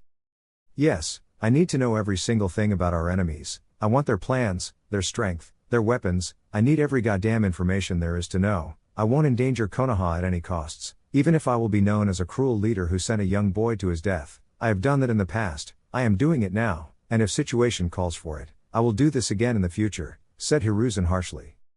Yamato nodded, the Hokage was right, thousands of innocent lives were at stake here. Hiruzen knew this, Yamato knew, Sai Sato knew it, and Naruto knew it too. And despite all of this, they were doing what was the right thing, regardless of their personal feelings, they were doing their duty. They were soldiers, but still. Do you think Naruto can do this all alone? He lost his friend and comrade, and Hokage-sama, it has shaken him up, he is already suffering from PTSD, post-traumatic stress disorder, that is why I strongly recommend giving him backup, said Yamato firmly. Hiruzen thought about the idea, even he knew what Naruto had gone through, and he felt sorry for the poor boy, Yamato was right. Sai was not only Naruto's friend, but also a skilled spy and tactical fighter. He was the one who had kept Naruto sane till now, and with him dying while saving Naruto would have severely broken Naruto's morale. Naruto needed someone, a shinobi who was not only strong but one who could endure as much pain as Naruto had endured, and help keep him sane through the mission. Hiruzen made a decision, he had to send help in order to protect his surrogate grandson. Yamato, send our fastest messenger hawk to our secret hideout within Iwagakure, said Hiruzen quickly, and started writing instructions on a scroll. Yamato's eyes widened when he heard what the Hokage had said, there was only one operative there, was the Hokage really serious about this? Hokage-sama, are you sure about this? Asked a shocked Yamato. Yes, we are sending operative Blackwolf to provide assistance in Operation Ghost. In a small room in a brothel sat a man, on both of his sides were 2 girls who were completely naked. He was none other than Jiraiya, the legendary Sannin, and the most powerful shinobi of the ninja world. Man, these girls were wild. Thought Jiraiya perversely. His thoughts then drifted back to Konoha, it had been more than a decade since he had left the village. For these past few years, he had been constantly keeping an eye on Konoha's enemies, and he knew there were dark times ahead. There was a very suspicious organization on the rise, and he had not found any information related to Orochimaru. It was as if the snake Sannin had vanished from the face of the earth, but Jiraiya knew his friend better. What are you up to, Orochi team? Thought Jiraiya with a frown. But most of all he was worried about his godson, Naruto. He had been in constant touch with Hiruzen, and he was sad and happy at the same time. He was sad that his godson had a troubled childhood, and many people hated him, but he was happy that Kakashi had taken care of the boy and had trained him well. He felt extremely proud when Naruto awakened the Sharingan. He so badly wished to see the boy when he was made Chunin. But his duties always got in the way. He had to run the spy network. Suddenly there was a small puff of smoke in the room, and there was a small monkey now standing on Jiraiya's chest. There was a small scroll strapped on the monkey's legs. Jiraiya understood it was his sensei's summons, and he had sent him a message. Getting up from his bed, he put on his clothes and then slowly unsealed the scroll. He then started reading it, and his eyes widened in shock and fear when he saw Naruto's picture in the bingo book. And his surrogate godson was now an S-rank missing nin. He quickly jumped from the window of his room and performed a set of hand seals quickly. Kushios no Jutsu, summoning jutsu. A large toad appeared in the alley. It had battle armor on its chest and a sword in its hand. "Jiraiya, what do you need me for?" asked the toad curiously. "We are going back home." In a small bar sat a woman. She was wearing a green haori with gambler written on its back. Her tight gray pants showed her well-toned legs and her firm ass. She had her silkily blonde hair tied in a long ponytail that reached up to her ass. Beside her was a beautiful woman. She had short brunette hair and a small cute face. She was holding a small pig in her arms and had a worried expression on her face. They were none other than Tsunade Senju and Shizune Kato. Tsunade's life had been one sad story. She was born into the great Senju clan and was the granddaughter of Hashirama Senju and Mito Uzumaki. She grew up to become one of the strongest shinobi of Konoha, but still she could not save the one she loved most. Her parents died in the First Great Ninja War, shortly after her grandfather. Her younger brother Nawaki and her lover Dan were killed simultaneously in the successive world wars. She could never forget the pain when she saw the two people she loved the most die. It still haunted her. Her grandmother died too, but then Kushina and Minato came in her life. Kushina was her cousin, and her cheerful attitude had helped to ease Tsunade's pain. But Kami again had to ruin her life. The Kyuubi attack happened and Kushina and Minato died protecting the village, like every important person in her life had died. But as some people say, where there was darkness there was light too. She came to know that her cousin had a son born that night, and she had been asked by the Hokage to look after the child. At first she was nervous. She didn't know what a mother was supposed to do, but she knew she had to take care of Kushina's son. Quite frankly, the boy had become the joy of her life. He again brought the happiness in her life. She wanted to stay with him and provide the love of a mother. But she could never stay in Konoha. That place only brought her more painful memories. She wanted to take Naruto with her and raise him, but she was denied permission. Naruto was declared as the village's asset as he was a Jinchuriki, and was forbidden to leave the village. She and her student Shizune had fought tooth and nail to take Naruto with them.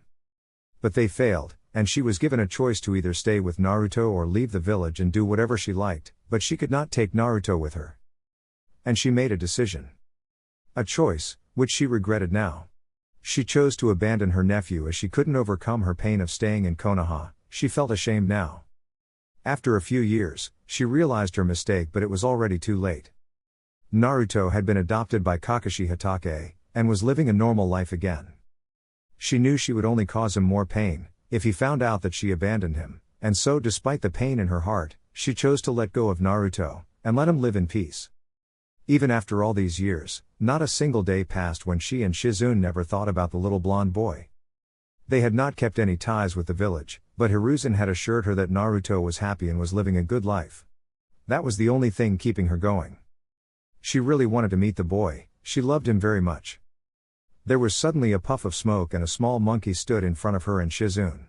It had a small scroll strapped on its feet, and Tsunade realized it was her sensei's summons. Shizune took the scroll and handed it over to Tsunade.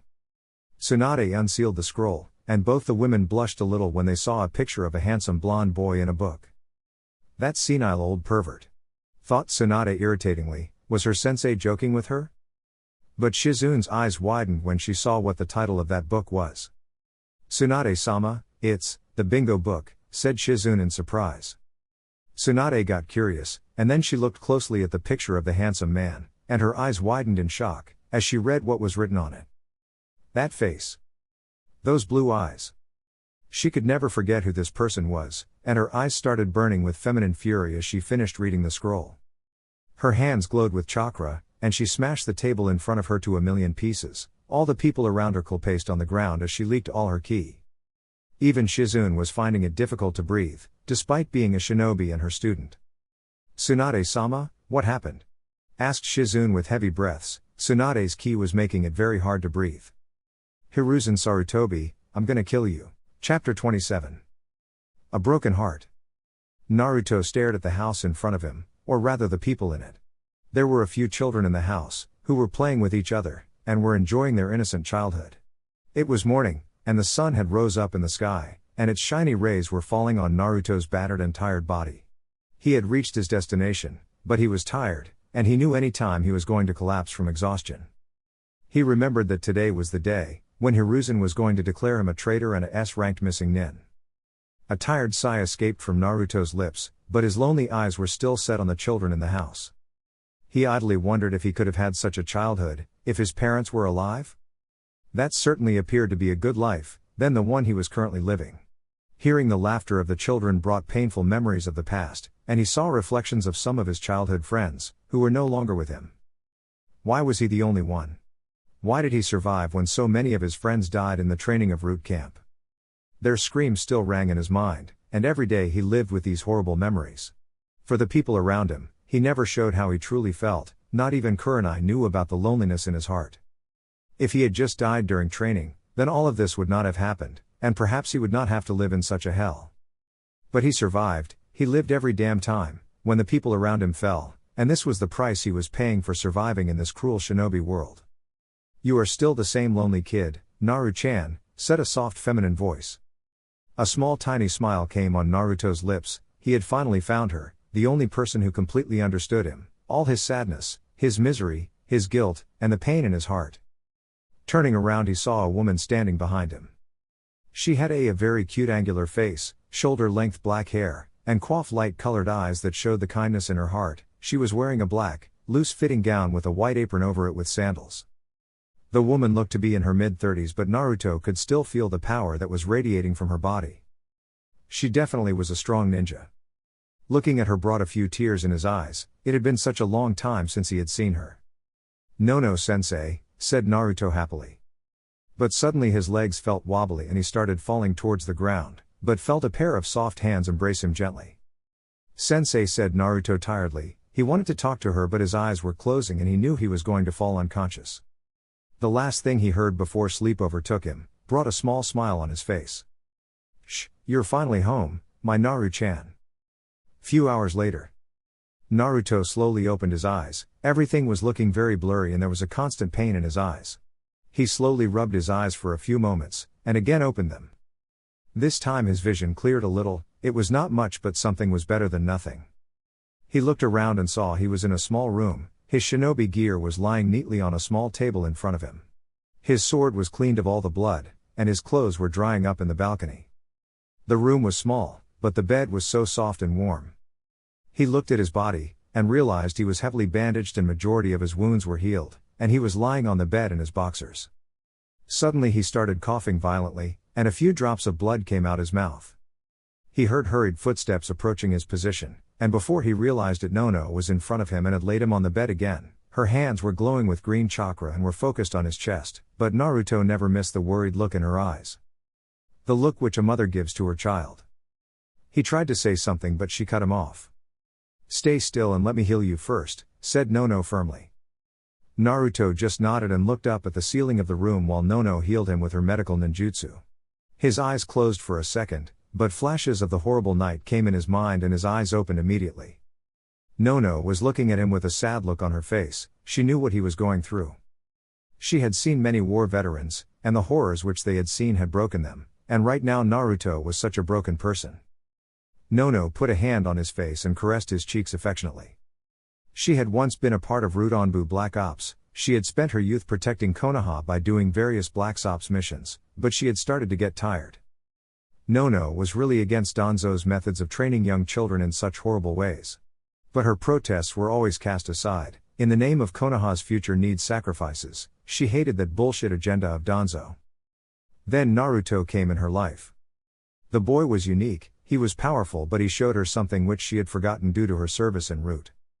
She was tasked with training him in infiltration and medical ninjutsu by Danzo. Naruto was a bright student, but most of all he showed her that she was still human. Nono grew closer to the boy with each passing day. He was such a lively kid back then, always having a smile on his face, helping his friends, and never giving up no matter what the odds were. She watched him grow from a lovely child to a cold-blooded assassin. She knew a part of Naruto's soul was destroyed when his friend Shin died, whom he loved as a brother. But despite all of this, he never forgot her, and as soon as he became a Root Anbu captain, he immediately threatened Danzo to discharge her from service. He knew she was tired of Root, and wanted to live a peaceful life and take care of some orphan children. He fought tooth and nail for her, and ultimately Danzo had to agree to Naruto's demands, as the boy was more beneficial to his cause more than Nono, and thought of it as an opportunity of making the boy more loyal to him. But none of that mattered to Nono. The fact that Naruto rescued her from that hell, and helped her set up her orphanage was more than what she ever expected from him. He kept her hidden from Danzo all these years, as both of them knew that Danzo never allowed loose ends. From time to time, he provided her financial aid in running her small orphanage. She had told him she could manage, but he always said that he wanted to help and maybe this way he could atone for his sins. Nono really felt sorry. She didn't know what hell Naruto must have gone through after she had left. Many of the boy's friends died in training, and she had seen the despair the boy felt, but she still had some hope left as Naruto had one close friend. What was his name? Sai. Yes, that was his name, thought Nono. But looking at the now completely broken Naruto, made her realize something terrible must have happened, or else Naruto must not be in such a bad condition, both physically and mentally. The young blonde boy took a few deep breaths and calmed himself down. She was still amazed by the endurance capacity of Naruto. "It's good to see you, Nono-sensei," said Naruto with a small smile. Nono looked at him briefly. His smile was true, but the grief in his eyes never went unnoticed by her veteran eyes. "It's good to see you too, Naru-chan, but why are you in such a bad shape?" asked Nono worriedly. She wanted to ask him this question since the beginning. She was horrified by the condition his body was in. There were wounds all over his body, but most of all he had severe internal wounds. She had checked him, and found out that some type of poison or virus was spreading through his body and had almost destroyed 30% of his cells, and was still causing damage at an alarming rate. At this speed, the virus would kill Naruto in a few months. If he was not an Uzumaki, he would have been dead by now. His Sharingan eyes were badly damaged and had lost a lot of his eyesight. Had he overused his Mangekyo? She knew he had awakened the Mangekyo after his death match with Shin. Naruto never hid anything from her, and she really wished to help him. "I can't tell you that, it's classified," said Naruto sadly, and averted his eyes from her. Another Black Ops mission. Why can't they let him live in peace? Thought Nono angrily. "I understand, and I won't ask you what your mission is. I know how these things work, and it's better if I don't know. But remember this, I'm always here for you," said Nono kindly. Naruto gave a grateful smile to the woman. She really knew him better than anyone. "Thank you, sensei," said Naruto with a smile. A silence followed between the pair, as both of them just looked at each other. It had been a long time since they had seen each other. "How have you been?" asked Naruto softly. "Better, the orphanage is running very well, thanks to you. The kids really make my life more happy," said Nono with a small smile. A small smile came on Naruto's face. He was glad that he was at least able to help the woman who was the closest thing he had as a mother.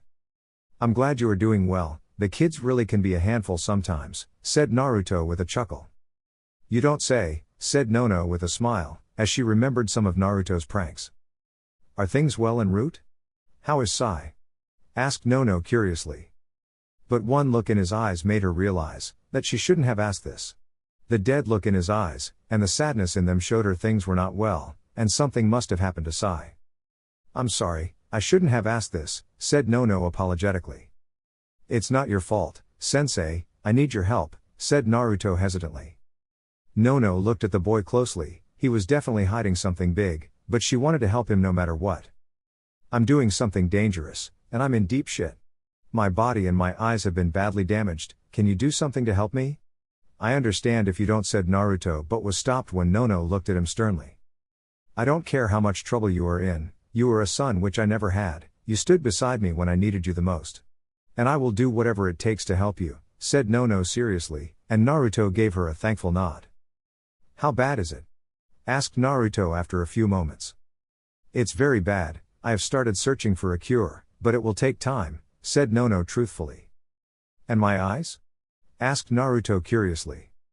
They have been badly damaged too, your vision has been affected badly, and why the hell do you have a Mangekyo Sharingan in a jar? Asked Nono seriously. Naruto looked at her like a child who was caught stealing candy. Well, I kinda borrowed it, said Naruto sheepishly. Excuse me? Asked Nono with narrowed eyes. I have overused my Mangekyo Sharingan, and so I looked into the Uchiha's clan's records for a cure, and it said if a Mangekyo is overused the user would go blind, said Naruto truthfully. What? Asked Nono in shock. But before she could go further in shock, and start scolding him, Naruto put a hand on her shoulder and told her to calm down. But if I implant another Mangekyo Sharingan in my eyes, then I would gain the eternal Mangekyo Sharingan EMS, which would never allow me to go blind, please believe in me, requested Naruto politely. Moron, why do you always get yourself in trouble? Asked Nono tiredly. I don't know, said Naruto honestly. Sigh, I will study the Mangekyo you brought and see what I can do, said Nono seriously. Naruto felt a little happy, maybe this was what a mother truly was? Thank you, Ka-chan, said Naruto subconsciously, he didn't realize what he just said, the words just came out of his mouth. He looked up and saw Nono having a small smile on her face. I'm sorry, I didn't, said Naruto hurriedly, but was stopped when Nono put a hand on his mouth. It's alright, you are my child too, said Nono lovingly. A small tear came in Naruto's eyes and he wrapped his arms around Nono and hugged her tightly. He needed her, when he was with her he could forget about the terrifying memories. Even Kurama was grateful that this woman was there to support Naruto in this desperate time, as he saw her hugging him tightly and whispering comforting words in his ears. Naruto's true feelings started to surface, as the pain became unbearable and he cried more in the woman's arms. Nono didn't know what had happened that had broken her son in such a manner, she knew no matter what happened Naruto never broke down. She would find out the truth. I swear I'll protect you, no matter what, thought Nono with determination.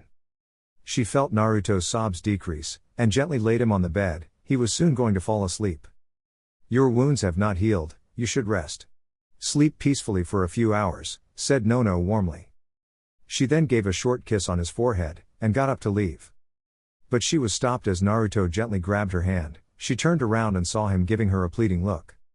Can you, said Naruto hesitantly. What is it, Naru-chan? Asked Nono gently, but she had a feeling what he was going to ask. Can you stay with me? I can't sleep, said Naruto sadly. Nono gave him a motherly smile, and got in the bed. She gently laid beside him, and put his head on her shoulders. Naruto wrapped his arms around her waist tightly, he was holding on to her like she was his lifeline. Maybe the nightmares won't come if she was with him? His eyes started closing and he gently pressed his head more closer to her shoulder. Thank you, said Naruto slowly, and then he fell asleep. But he did not notice the tears flowing from Nono's eyes, she looked at Naruto and her heart broke when she saw him in such a state. He looked so weak, so vulnerable. What had those bastards done to him? I love you too, Naru-chan, said a tearful Nono, and kissed Naruto's head. Both of them then fell asleep, not knowing what the future had in store for them. Unknown location. In a small dark room, sat a person in a calm meditative pose. He was wearing Anbu uniform, and his face was covered by a black wolf mask. There was a fine sword strapped on his back, he was wearing arm guards and there were fine black combat boots on his feet. He had a well-toned body, with the proper muscles that showed he was a ninja. His black hair were clearly tied in a small ponytail. There was a puff of smoke in the room, and a small hawk with golden eyes appeared in front of the Anbu, it had a small scroll strapped on its back. The Anbu slowly took the scroll from the bird's back, and performed a few hand seals with great speed and swiped his blood across the scroll. The scroll opened and the Anbu then started reading the message which was sent from his leader. His eyes widened a little, when he read the details of his mission, and the task he was assigned by the Hokage. The black wolf-masked Anbu then slowly burned the scroll away as he completed reading the order, and slowly got up to reach his destination. Captain Naruto, I look forward to meeting you. Chapter 28. A new discovery. Naruto sat on a small warm bed, another tired sigh escaped from his lips as he stared at the small light on top of the ceiling. Nono was standing beside him, and for the past 4 hours she had performed various diagnoses and tests in order to get additional information about his disease, and finding a way to restore his eyesight to full capacity. He had to hand it to the woman, she really knew her job, and looking over the large number of notes lying around, a little hope lingered in Naruto's heart. Maybe she could get him back to full strength? She had also studied Danzo's Mangekyo Sharingan, and was currently observing Naruto's Cerulean blue eyes. "So, what's the situation?" asked Naruto curiously. Nono gave a tired sigh. Working continuously for such long hours was indeed very tiring. She wiped some sweat from her forehead, and went to pick up a sheet of paper on which she had written her report on Naruto's condition. She was happy with some results, but more than that she was worried, there were some big complications too. Looking at the hopeful look in the young boy's eyes broke her heart, but she resolved herself, she would do whatever it takes to help him, and would not give up. "What do you want to hear first, the good news or the bad news?" asked Nono flatly. Naruto thought about her question for a moment. What should he hear first? "Moron, go for the good news," said Kurama irritatingly. Naruto felt a little bad for his partner, he was not talking much with him, and Naruto knew it was his fault.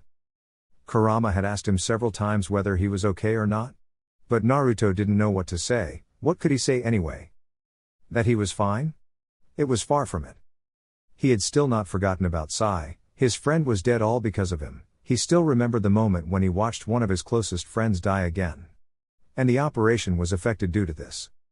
Sai was supposed to help him in spying. They had been assigned different sectors and targets. Their job was to gather information and send it to the Hokage as soon as possible, or eliminate the threat on the spot if given the order.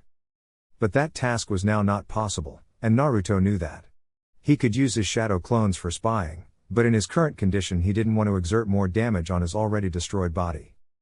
One thing was clear, he definitely needed reinforcement, or else the success of the mission would just be an illusion. Nono's voice snapped him back to reality and he looked at her calmly. "Now, if you've stopped daydreaming, I have some good news for you," said Nono with a short smile. "I really hope you have something good for me," said Naruto honestly. "I examined the Mangekyo Sharingan which you brought, and it is really unique. And it seems it has the first Hokage's cells implanted in it," said Nono in surprise. "I know that," said Naruto distastefully, as he remembered Danzo and his abomination. "Naruto, I won't lie, this eye is one of the best inventions I have ever seen," said Nono seriously. "How so?" asked Naruto curiously. "A few years ago, you had sent me some data of your Mangekyo Sharingan, you had just awakened it, and wanted to know everything you could. You remember that, don't you?" asked Nono quickly. "Where are you getting at?" asked Naruto in confusion. "And now when I examined your Mangekyo, I have found some shocking scientific results about the Mangekyo Sharingan," said Nono firmly. "What's the problem with my eyes?" asked Naruto seriously. "Before I tell you that, you need to learn some things about the human eye. The concept which I'm going to explain applies to every person," said Nono simply. Naruto nodded, and Nono then took out a small picture of the human eye. Now the unique thing was that almost each and every part of the eye mentioned in it. The human eye allows a person to visualize his surroundings, but how does it happen? asked Nono inquisitively. Naruto frowned in confusion. Science was never his cup of tea, and Nono chuckled a little on seeing her surrogate son's cluelessness. "If you had paid attention in my class on human anatomy, then you wouldn't be so confused right now," scolded Nono playfully. "Yes, mother," said Naruto with a pout on his face. Unknown to Naruto, Nono was trying to analyze his psychological condition too. She knew Naruto was an Anbu captain, and as such he could control his emotions better than most of the shinobi, but the condition in which she had found him showed her he must have been through hell. She was a standard medic, and as such it was her job to ease his pain, and help him stay sane. But she promised to herself that she was going to force him to retire from Anbu Black Ops after this mission. She didn't want him to suffer anymore. This would be his last mission. The cornea is the transparent front part of the eye that covers the iris, pupil, and anterior chamber. The cornea, with the anterior chamber and lens, refracts light, with the cornea accounting for approximately 2/3 of the eye's total optical power. The cornea contributes most of the eye's focusing power, explained Nono briefly. To make her point more clear, she showed Naruto the different eye parts with the help of the picture. Naruto was listening to her explanation very attentively, and some things had started to make sense in his mind. "I guess the Mangekyo Sharingan affects the cornea very badly," said Naruto suggestively. Nono got a proud smile on her face, and patted Naruto's head gently. You are not as dumb as you look, said Nono mischievously. Thanks, hey, said Naruto loudly. Nono bonked him on the head, and got a smirk on her face. Maybe her small jokes and therapy would help him maintain his sanity long enough to complete his mission. Don't shout, or I'll not explain anything, said Nono with a smirk. Fine, said Naruto grumpily, but a small part of his heart felt a little happy. He wouldn't say it, but he was glad that she was around. The Mangekyo Sharingan severely destroys the tissues around the cornea. The more you use your Mangekyo, the more these tissues gets destroyed, which ultimately leads to blindness as the cornea gets totally destroyed, explained Nono briefly. How can I save my Mangekyo? Should I just implant the Mangekyo Sharingan I have directly? The Uchiha tablet said it would restore my eyesight back to full capacity, suggested Naruto. It is not that simple. Eye transplants are not always successful. It may cause more harm than benefit if something goes wrong. Also, in the case of the Mangekyo Sharingan, it is important to have the eye of a close sibling or parents, as their genetic structure is similar to your own, which would greatly increase the chances of success, explained Nono seriously. So, there is very little chance of restoring my vision, since this eye is not of any of my relative? Asked Naruto sadly. No, there is a way, and this eye which you have brought is a clear example of it, said Nono happily. What do you mean? Asked Naruto curiously.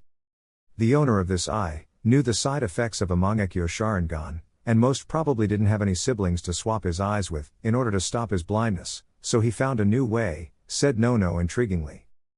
What way? Asked Naruto in confusion. In order to stop the destruction of the cornea, the person implanted the first Hokage cells in his eye, said Nono shockingly.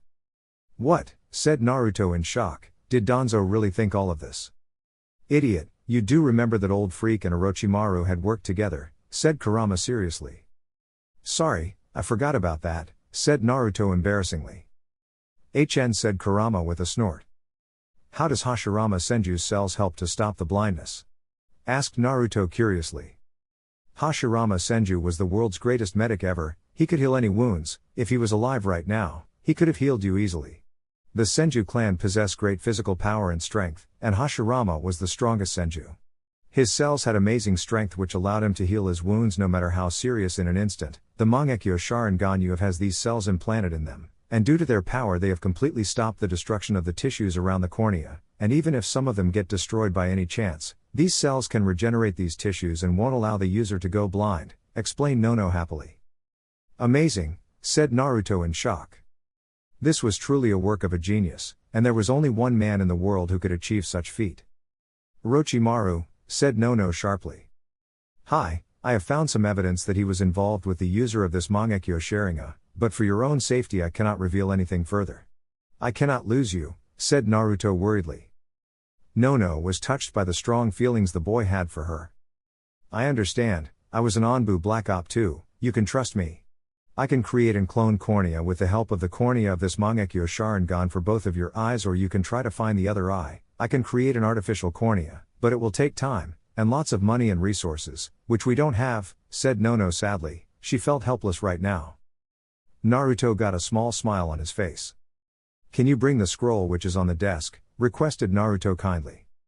Nono nodded, but she was curious as to what was in that scroll. She handed the scroll to Naruto, and he swiped his blood across it. The scroll opened and Nono's eyes widened in shock, as she saw the stacks of Ryo in it. These are 100,000 Ryo, it'll help you get started. If you need more, just ask, said Naruto calmly. How do you have so much money? Even if you have saved your mission earnings, these must count to 40% of your money, said Nono in shock. This is not my money, rather these are the funds which I'm receiving for my mission. Don't worry, I am properly funded, assured Naruto gently. Naruto, this much amount of money are only assigned to operatives who are assigned SS rank mission, which in other words are suicidal mission, said Nono in fear. Yes, that is true, said Naruto hesitantly. He was quite surprised when Nono gave him a hard slap on his face, and grabbed him roughly by his shoulder. Are you out of your fucking mind? Yelled Nono angrily. Naruto for his part just looked at the woman calmly. He was expecting this kind of reaction from her. It is of great importance, Ka-san, there is no going back now, said Naruto gently. But you said Nono in protest. Nothing is going to happen to me, assured Naruto warmly. Nono looked him straight in the eye. He was not going to back down. This mission seemed more personal to him. Please promise me one thing, said Nono worriedly. Anything, said Naruto honestly. You will leave the Anbu Black Ops after this mission, and you will survive no matter what, or I'll drag you back from hell and kill you myself, said Nono dangerously.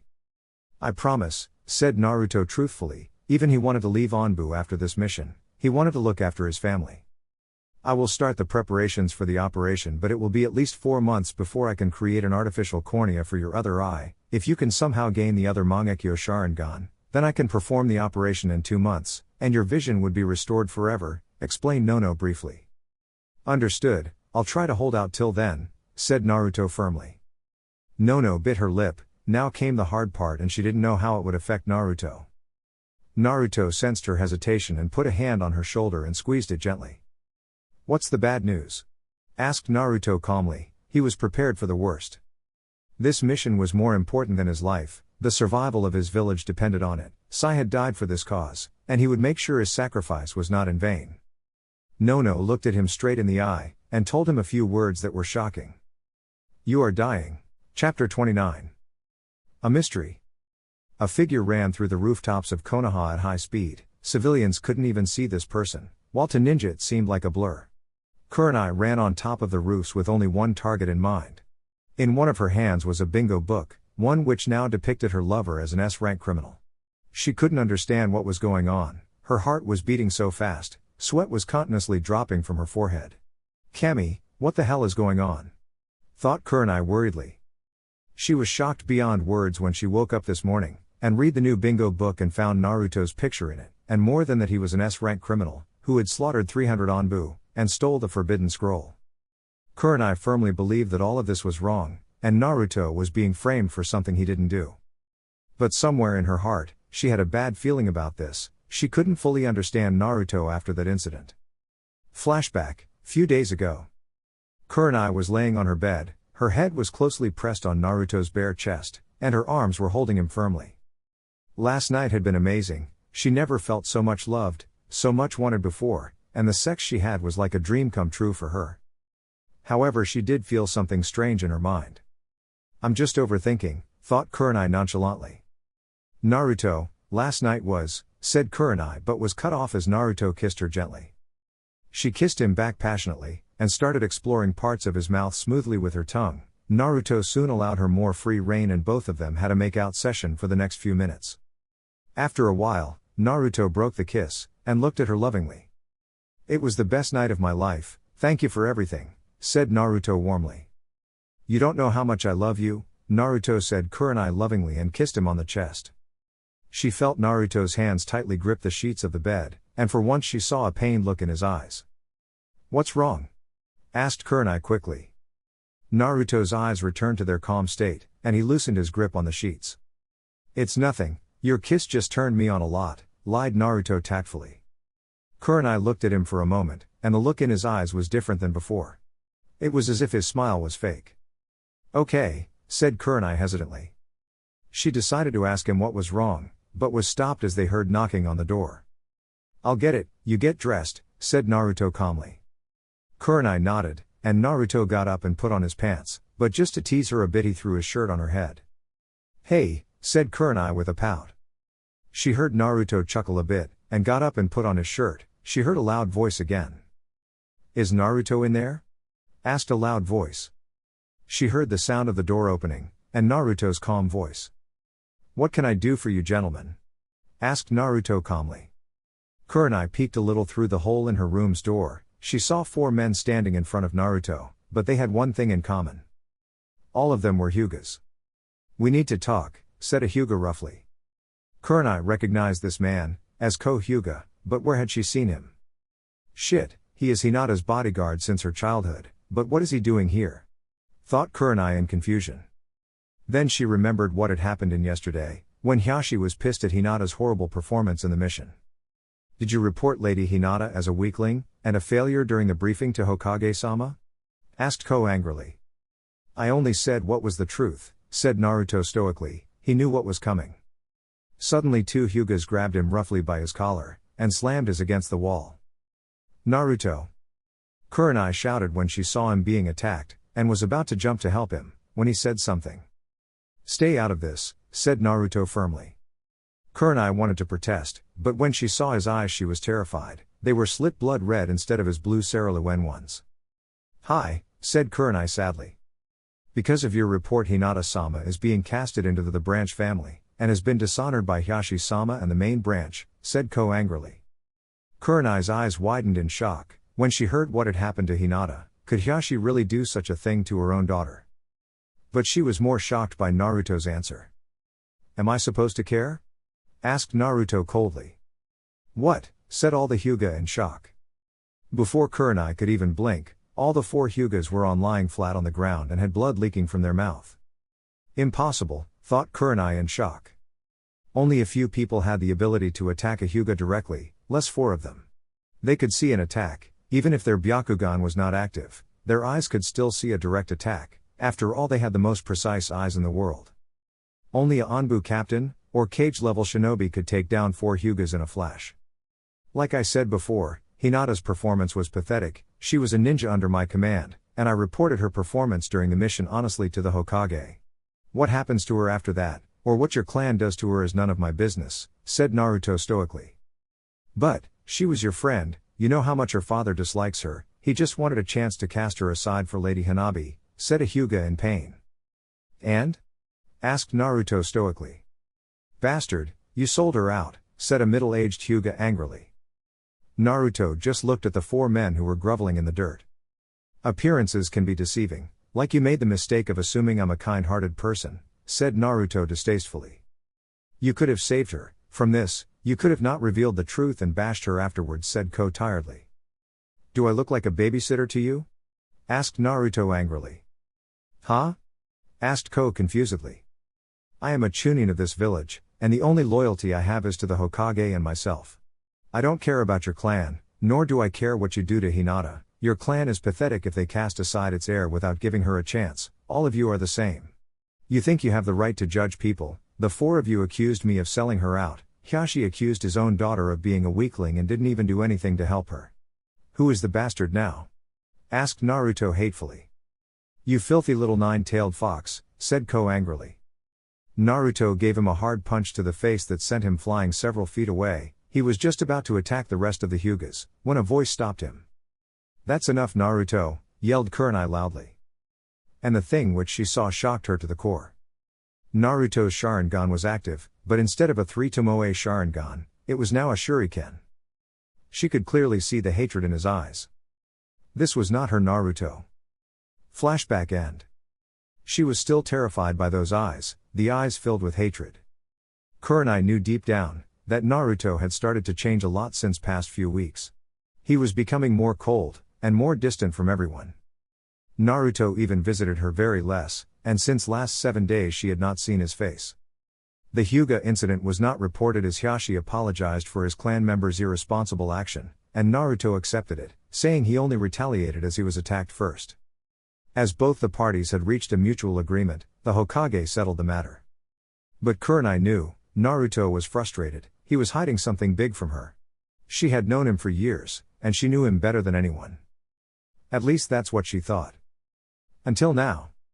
A few tears came in her eyes, as she thought about Naruto.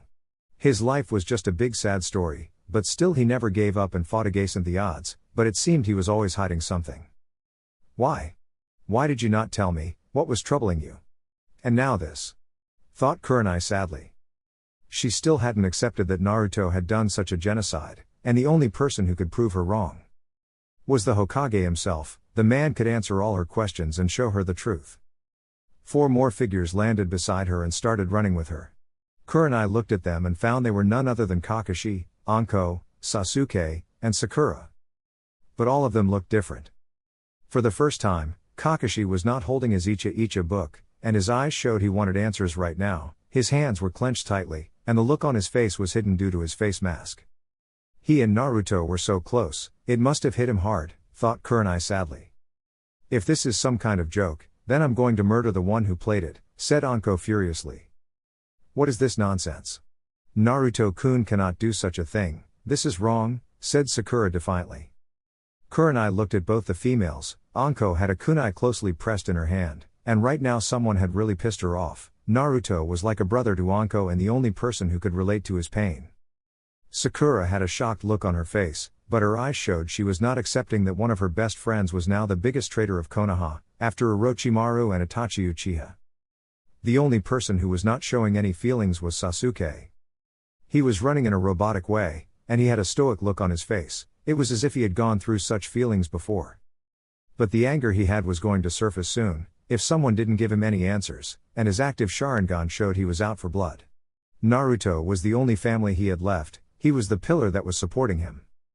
And right now he felt as if someone had just stabbed him in the back, and memories of that night were coming back in his mind. No, this is not true. Not again. Thought Sasuke furiously. Kurenai, it will be fine, Naruto is innocent, we all know this, said Sakura warmly, and put a hand on her shoulders. Kurenai gave a grateful smile to the girl. She was really thankful that these four had not given up on Naruto. The entire village was in an uproar, and everyone was furious, and everywhere shouts of "Kill the demon! That bastard! We should kill the traitor! Monster! Butcher!" All of these shouts were breaking Kurenai's heart with each passing moment. She couldn't believe the people which Naruto had protected with his life, had so quickly turned against him. They were calling him a monster, when they had a part in making Naruto grow up this way. How dare they have no right to say such things to him. After what they did, said Kurenai murderously. Couple of other people called Naruto a monster, and Kurenai couldn't take it anymore. She took out a kunai from her pouch and jumped in the air, in order to slice their heads off. But someone grabbed her roughly and dropped her on the rooftop again. It was Kakashi, and he was looking at her calmly. "This isn't the time to get emotional, and do something rash," scolded Kakashi. "But they are," said Kurenai in protest, but was stopped when Kakashi leaked his ki. "Kurenai Yuhi, you are a jounin of Konoha, behave like one. Your personal feelings don't matter right now, we have situation at hand, and we need to get to the Hokage for further information. Get yourself together," said Kakashi harshly. "Kakashi," you said Anko in shock, she had never seen him speak so harshly. It only showed how much hurt he was, and so badly he wanted answers. "Let's go," Sasuke said Kakashi flatly. Both the men nodded, and hurriedly took off to the roofs, leaving the women behind in shock. "That baka, I'm going to kill him," said Anko irritatingly. "Why can't they understand? Kurenai is in pain," said Sakura sadly. "They are right, I was reckless, let's go to Hokage-sama, only he can say this nightmare is just a bad dream," said Kurenai stoically. "Are you alright?" asked Anko worriedly. "Like Kakashi said, my personal feelings don't matter. The only thing that matters is getting Naruto out of this mess," said Kurenai firmly. "Hi," said Sakura and Anko with determination. All the kunoichi started running across the roofs quickly and soon reached up to their male counterparts. All of them nodded at each other and entered the Hokage tower, and made their way towards Hiruzen's office at lightning speed. Hiruzen heard footsteps approaching his position, and from the looks of it, it must be them. Looking at the Anbu commander beside him, a tired sigh escaped from his lips. "It's time to face them," said the Anbu commander calmly. "God help us both," said Hiruzen tiredly. "After what we did, there can be no mercy for us, sir," said the Anbu commander sadly. "Is the evidence Naruto purposefully left behind ready?" asked Hiruzen quickly, as the footsteps were just on his door. "Hi," said the Anbu commander firmly. The door of the office was roughly opened and four figures stepped in quickly. They didn't give any salute, they didn't even acknowledge the Anbu commander, and said one thing. "We need answers now." Hideout. Naruto sat calmly on top of Nono's house. There was a small bingo book in his hand, which had his picture in it. "So it has begun," said Naruto calmly. "What are you going to do?" asked Kurama curiously. "Nothing is going to change, the mission will proceed as planned," said Naruto firmly. "But you need to rest for a few more days, and find that woman if you want to live," said Kurama sternly. "Now is not the time," said Naruto mysteriously. Kurama just got pissed after hearing the boy's careless answer. "You idiot, you have 6 months left of your miserable life, and you are saying you don't have time to find the one person who can save your ass," said Kurama furiously. "Precisely, I am already behind schedule, and I have to complete size objectives too, that leaves me no time to find Tsunade," there is no option left, said Naruto softly, even he didn't want to die, but the mission came first no matter what. I believe I can help you there, said a mysterious voice. Naruto's eyes widened in surprise, as someone had just gotten behind his back. Even if he was not in a good condition, he should have sensed any Chunin, or even Jounin if they were near him. That only left one option. The person behind him must be an Anbu, and a damn good one. He turned around and saw his prediction was true, as there was an Anbu standing behind him with a sword strapped on his back. But the most unique thing was his black wolf face mask. The Anbu tossed a small scroll to Naruto, who catched it carefully. He then saw the mark which the scroll had on it. He is definitely sent by the Hokage, thought Naruto as he remembered the seal which his scroll had too. I'm your new partner in Operation Ghost, said the Anbu stoically. Naruto looked at the man suspiciously. He didn't know who this soldier was, and whether he could trust him or not. Who are you? Asked Naruto carefully. The Anbu slowly removed his black wolf mask and now looked at Naruto calmly. I'm. Chapter 30. The turn of a hero. We need answers now. Hiruzen calmly stared at the four people in front of him. Kakashi was looking at him very seriously and was in no mood for any silly jokes. Anko was looking at him as if he had just killed the closest person in her life. She was ready to kill if he said the wrong word. Even though Hiruzen knew Anko was no match for him, in fact no one in the room was, he still felt a little uncomfortable with the look Anko was giving him. Kurenai had a desperate look in her eyes. He could see anger in those ruby eyes too, and he prayed to Kami-sama to give the woman strength.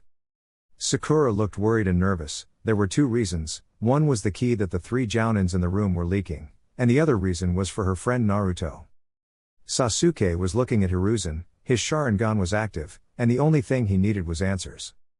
A few more footsteps were heard, and soon more people rushed in the room. They were none other than Shikamaru, Ino, Kuji, Kiba, Hinata, Shino, and Asuma. Kakashi-sensei, what is going on? Asked Hinata worriedly. Ever since she heard the news that her Naruto-kun was labeled a missing nin, she felt scared. Even after being casted into the side branch, she never blamed Naruto for this. She had realized her mistake and was now working with Neji to improve her skills, and prove to Naruto-kun that she was a good shinobi too. Surprisingly, Neji had become a lot more helpful to her. When she was in the main branch he gave her disrespectful looks and taunts, but now as she worked as a member of the side branch with the cursed seal on her head, Neji had warmed up to her. Some good had come out of this unfortunate incident, as she had got her brother back.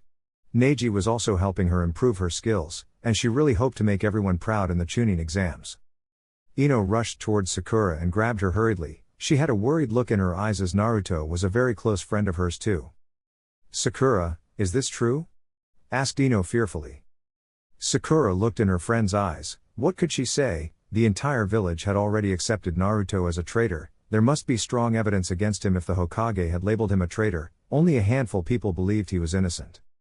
And almost all of them were present in this room, if one excluded the Ichiraku family, Iruka, and the Hokage's family. I don't know, Ino, I don't know, said Sakura gently.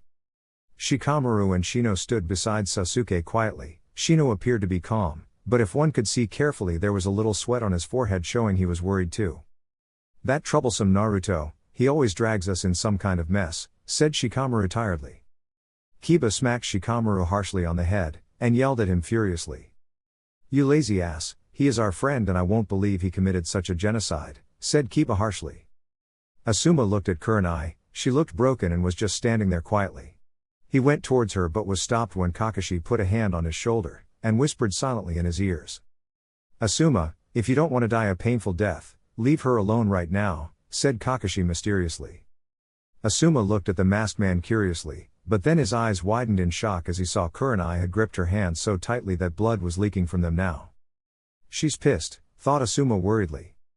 Kuji was standing beside Anko. Everyone was talking with someone except Kurenai, and he decided to talk to the person next to him. Anko-sensei, said Kuji slowly. He knew the woman had a very bad temper and didn't want her to vent out her anger at him. What? Snapped Anko furiously. Kuji took a few steps back, and now stood beside Ino, who smacked him on the forehead. Never mind, said Kuji tiredly. Anko looked away and Kuji now had to listen to Ino's loud shouts as he had accidentally stepped over her leg. Everyone started talking with each other, as they all wanted to know what the hell was going on, and if any of them knew something. After a few moments, the pressure in the room increased as a large ki flared in the entire room. All the genins, including Sasuke and Sakura, collapsed from the pressure and were now lying flat on the ground. Even the Jounins were feeling very uncomfortable with so much ki. Everyone looked at the Hokage and the Anbu commander, expecting any one of them to be the source of such killing intent. But both the men were sitting calmly. Hiruzen had a surprised look on his face and was looking in the center of the room. Everyone's eyes widened in shock, as the ki was of Kurenai, and the look in her eyes was murderous. "Will you idiots shut up?" yelled Kurenai angrily. "Kurenai," said Anko in shock, as she had never seen her so angry and dangerous. Kakashi took the cue, as he realized Kurenai had reached the limit of her patience, and he had to start the conversation quickly. Fortunately, all the Genin in the room were not stupid. Even Kiba shut his mouth and were now standing up slowly as Kurenai stopped her ki, but still was glaring at Hiruzen seriously. "Hokage-sama, we request you to tell us what is going on?" asked Kakashi curtly. A few moments ago he had been overburdened due to his emotions, but still Hiruzen was his leader, and if he disrespected him, he could surely be killed. A tired sigh escaped from Hiruzen's lips and he rubbed his forehead with his hands. "Make the preparations," said Hiruzen stoically. "Hi," said the Anbu commander firmly, and vanished in an instant. Hiruzen then looked at his subordinates. He knew they were heartbroken, and what he was about to do would shatter all their beliefs, especially Kurenai. But he had a feeling Kurenai would survive this harsh time. He had to hand it to Naruto. Even in such a situation, he had formed a devious plan to help Kurenai cope up with her depression, and fulfill his own objectives too. That boy was one bloody son of a bitch. "I will answer all your questions, as I'm fully aware of what you are going through. But I ask all of you to ask questions one at a time," said Hiruzen gently. Everyone nodded, and Kurenai soon stepped forward and looked at Hiruzen. "Hokage-sama, Naruto is innocent. There has to be some misunderstanding," pleaded Kurenai. Hiruzen's heart really broke. The thing he was about to do was a grave sin. He was totally going to erase the kind and gentle Naruto from these people's mind, and replace it with a monster. "Damn you, Tobirama-sensei," thought Hiruzen angrily. He felt ashamed of doing this. Every fiber in his body was telling him not to do this, but for the sake of many a few soldiers have to be sacrificed. It was the same in the past, it was the same right now, and it would be the same in the future. This world was truly merciless. "I'm afraid, you are wrong, Kurenai. It was Naruto," said Hiruzen gravely. Kurenai quickly came forward and slammed her hands on his desk roughly, and looked at him angrily. "How can you say this? You know Naruto, he can never do such a genocide, less his own comrades. He fought for all of us for years, despite what the village did to him," yelled Kurenai angrily. Hiruzen put his hand on Kurenai's hand and looked at her sympathetically. "The Naruto you knew, all of us knew, was nothing but an illusion," said Hiruzen sadly. "What do you mean?" asked Ino curiously. "In order to make you understand, you must first know the truth about Naruto's life," said Hiruzen slowly. "Hokage-sama," said Kakashi, Anko, Asuma and Kurenai in shock. Even Sasuke and Sakura were shocked. Was he really going to tell Naruto's truth to the rest of the people now? "It seems Naruto had some dark secrets," said Shikamaru sharply. "I don't understand," said Kiba in confusion. "My bugs always felt something strange about him. It was as if he was dangerous, as if he had something dark hidden in him," said Shino calmly. He indeed had some theories but didn't want to speak without any proof. "You're correct, Aburame Shino, Naruto had something evil in him," said Hiruzen firmly. "Please explain it in simple words," requested Kuji. All this mystery was bugging him. Hiruzen took in a deep breath. It was time when Naruto's burden was revealed to his friends. "What I'm about to tell you is an S-rank secret, which no one of you shall utter without my permission. The penalty for breaking this law is execution of you as well as your entire family," said Hiruzen strictly. All the Genins took a step back in fear, as Hiruzen leaked some ki to make his point clear. "What kind of secret is this, could it be?" thought Shikamaru in confusion. He thought everything he knew about Naruto, his fake smiles, the day he beat Sasuke so badly. That day he had realized Naruto had something dark in him, Shino's bug's reaction to Naruto's presence, and all the glares Naruto received whenever Shikamaru was with him. "What was Naruto's birthday again?" asked Shikamaru quickly. Hiruzen looked surprised. It seemed Shikaku's son was as sharp as him. "October 10th, said Hiruzen calmly, and gave Shikamaru a knowing look. Shikamaru's eyes widened in shock, as he understood the entire situation. One look in the Hokage's eyes showed him that his theory was true. He looked at his side, and Shino was giving him the same look, indicating he had come to the same conclusion as well. Looking at the down faces of Kakashi, Anko, Asuma, Kurenai, and even Sasuke and Sakura shocked him further. "So, you knew it too, Sakura, Sasuke," said Shino flatly. Sakura looked at the Aburame, and answered in a sad voice. "Yes, we know," said Sakura simply, while Sasuke just gave a nod. Naruto had already told them that he had the Kyuubi sealed in him, when they were made a team and he was appointed as the leader. "Can somebody tell me what is going on?" asked Kiba irritatingly. "What do you children know about the Kyuubi incident that happened 14 to 15 years ago?" asked Hiruzen sharply. "Only that the 4th Hokage defeated the Kyuubi but had to sacrifice his life too," said Hinata simply. "It's a lie, isn't it, Hokage-sama?" asked Shino flatly. "What? Shino, if that is a lie, what happened to the Kyuubi and why this is related to Naruto?" asked Ino curiously. "A tailed beast can never be killed, much less the Kyuubi. There is only one way to stop them," said Kakashi slowly. "What is the way?" asked Kuji curiously. "They are sealed away, but it is not any object. It requires a living vessel in case of the Kyuubi, as it is the most powerful tailed beast in the world," said Kurenai sadly. All the Genon's eyes widened in shock, as a very horrible feeling started developing in their gut. "The 9-tailed fox is sealed inside of Naruto, by the 4th Hokage," said Hiruzen, shocking the remaining rookies. All of their eyes were wide in shock. Shikamaru and Shino were less shocked than the others, but that didn't mean that they were not moved by these news. "This can't be true," said Hinata sadly. Even more tears came in her eyes as she now realized how much Naruto must have suffered. "It's horrible," said Ino in fear. She never wished such a fate even on her enemy, much less one of her best friend. Kiba's anger increased as he now understood why people glared at Naruto. They were stupid. How could they compare his friend with that monster fox? Inuzuka valued friendship the most, and Naruto was his good friend, and he had been done injustice. "Why?" asked Kiba angrily. "What do you mean?" asked Hiruzen curiously. "Why was that beast sealed in my friend?" asked Kiba angrily. "If the 9 tails was sealed in an adult, Naruto wouldn't have to suffer so much. It's all your fault. Do you Hokages think you're a god? What right do you have to this?" yelled Sasuke angrily. Everyone was quite shocked by Sasuke's outburst. Never in their entire lives had they seen him so much angry. "The 9 tails cannot be sealed in an adult, it would kill the person instantly.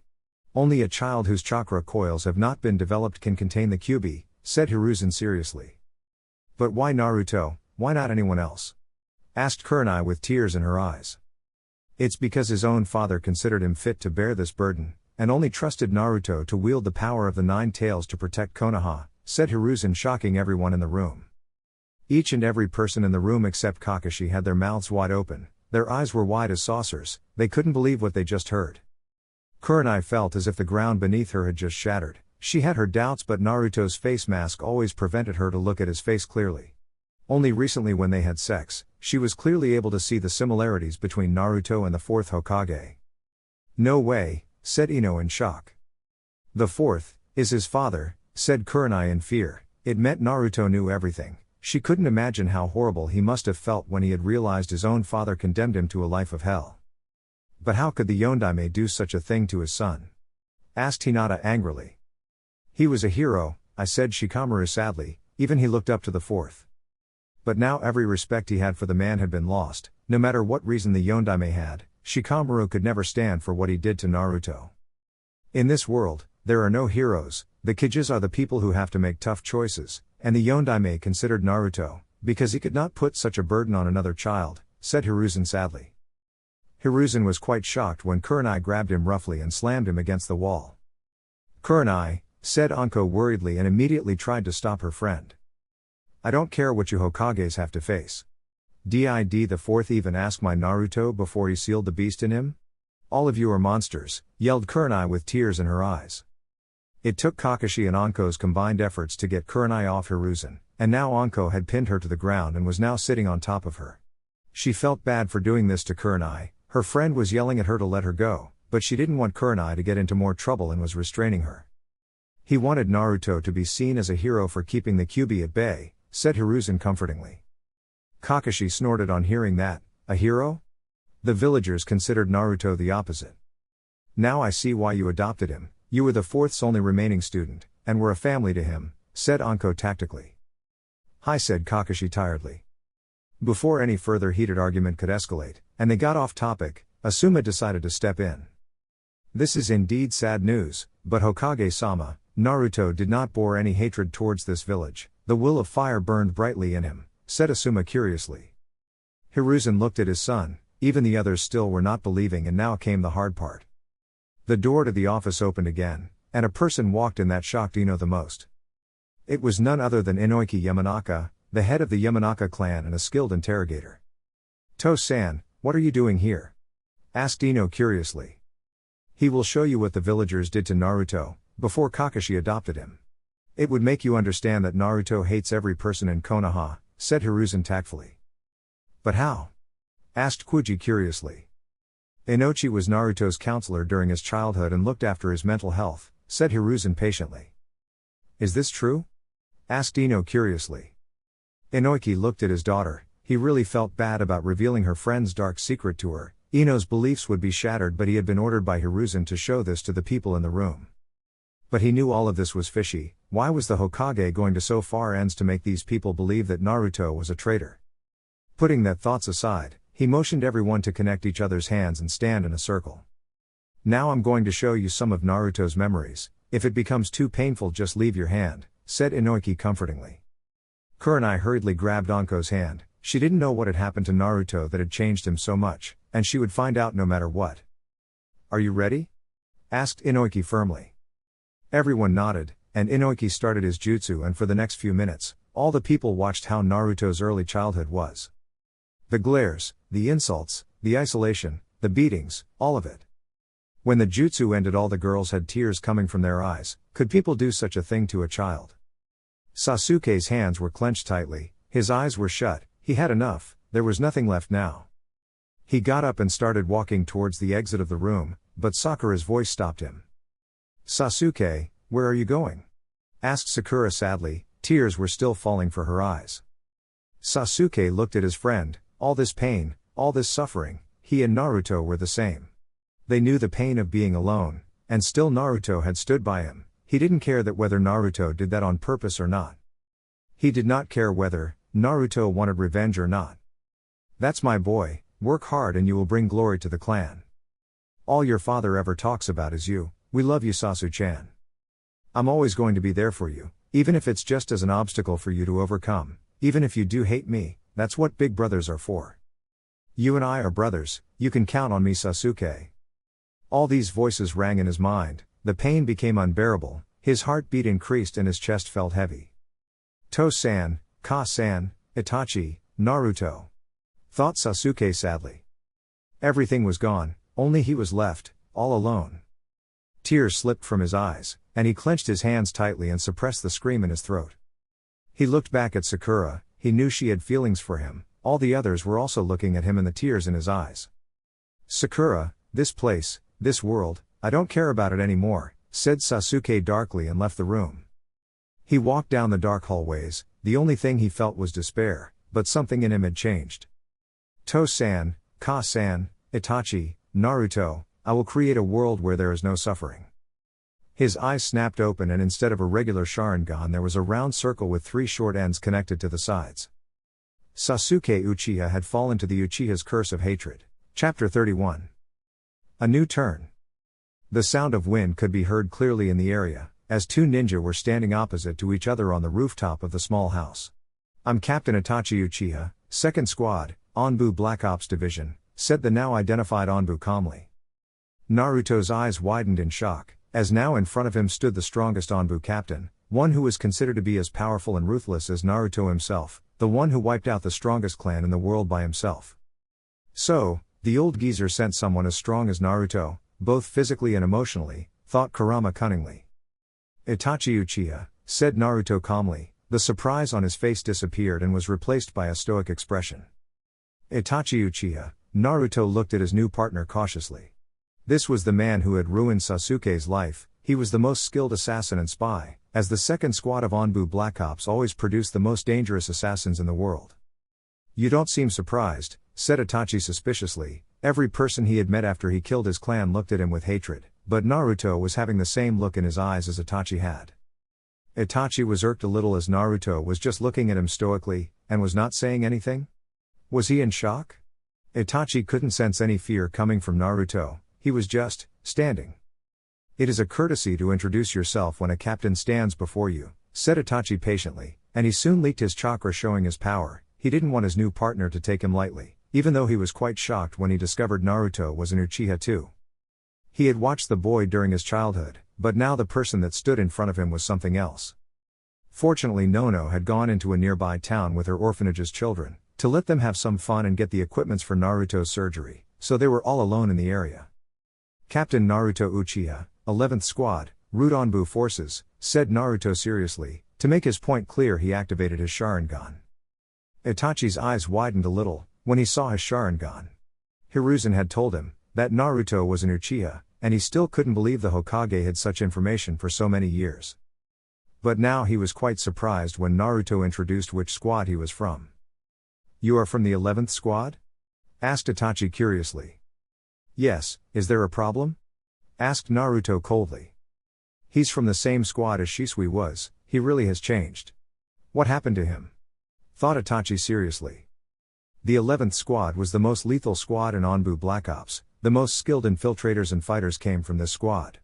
The fact that all the Anbu commanders of Konoha were chosen from this squad was a proof of how skilled this squad was. To think he became a captain at such a young age was astonishing. Where had the blonde boy he had seen a few years back disappeared to? Naruto, why are you just standing there? You wanted to ask him questions a few years back, why are you not even a little angry at him for hurting your Uchiha friend? Asked Kurama curiously. Because he and I are the same, we are the same devils born due to Konoha's mistakes, said Naruto calmly. A few years back he didn't want to ask Itachi questions and hurt him for giving Sasuke so much pain, but now when he had gone through the same thing as Itachi had, he understood what true pain was, and he understood the raven-haired Uchiha perfectly. In a way both of them could understand each other's pain. I want to ask you something? Asked Itachi patiently. What? Asked Naruto seriously. I do not see any hatred for me in your eyes? Why is that so? You are an Uchiha too, why don't you hate me for slaughtering the clan? Asked Itachi curiously. There is no reason for me to hate you, the Uchiha were never my family, you killed those whom I didn't know. The fact that you are still on Konoha's side shows there was a conspiracy with the Uchiha incident, wasn't there Itachi? Asked Naruto with a knowing look in his eyes. Itachi's eyes truly widened in shock as he realized that Naruto knew the truth. Did the Hokage tell him? Naruto saw the tension rising and decided to halt it immediately. It was pointless to argue over something that had already happened, and fighting Itachi in his condition was not an option, nor did he want to fight for people who were already dead. I killed Danzo, and got the truth out of him, lied Naruto without even blinking an eye. Even though he knew Itachi was a loyal shinobi, he was trained never to trust anyone blindly. He would never reveal the truth that he had killed Koharu and got the info to anyone. So that's how it is, said Itachi calmly, and prepared to fight. He couldn't afford to let this secret out. However, before he could start a fight, Naruto sat down on the roof and calmly looked at the sky.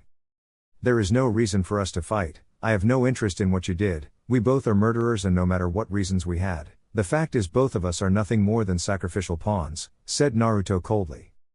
Itachi listened to Naruto carefully, and lowered his kunai. What had the boy gone through to make him so much cold-hearted?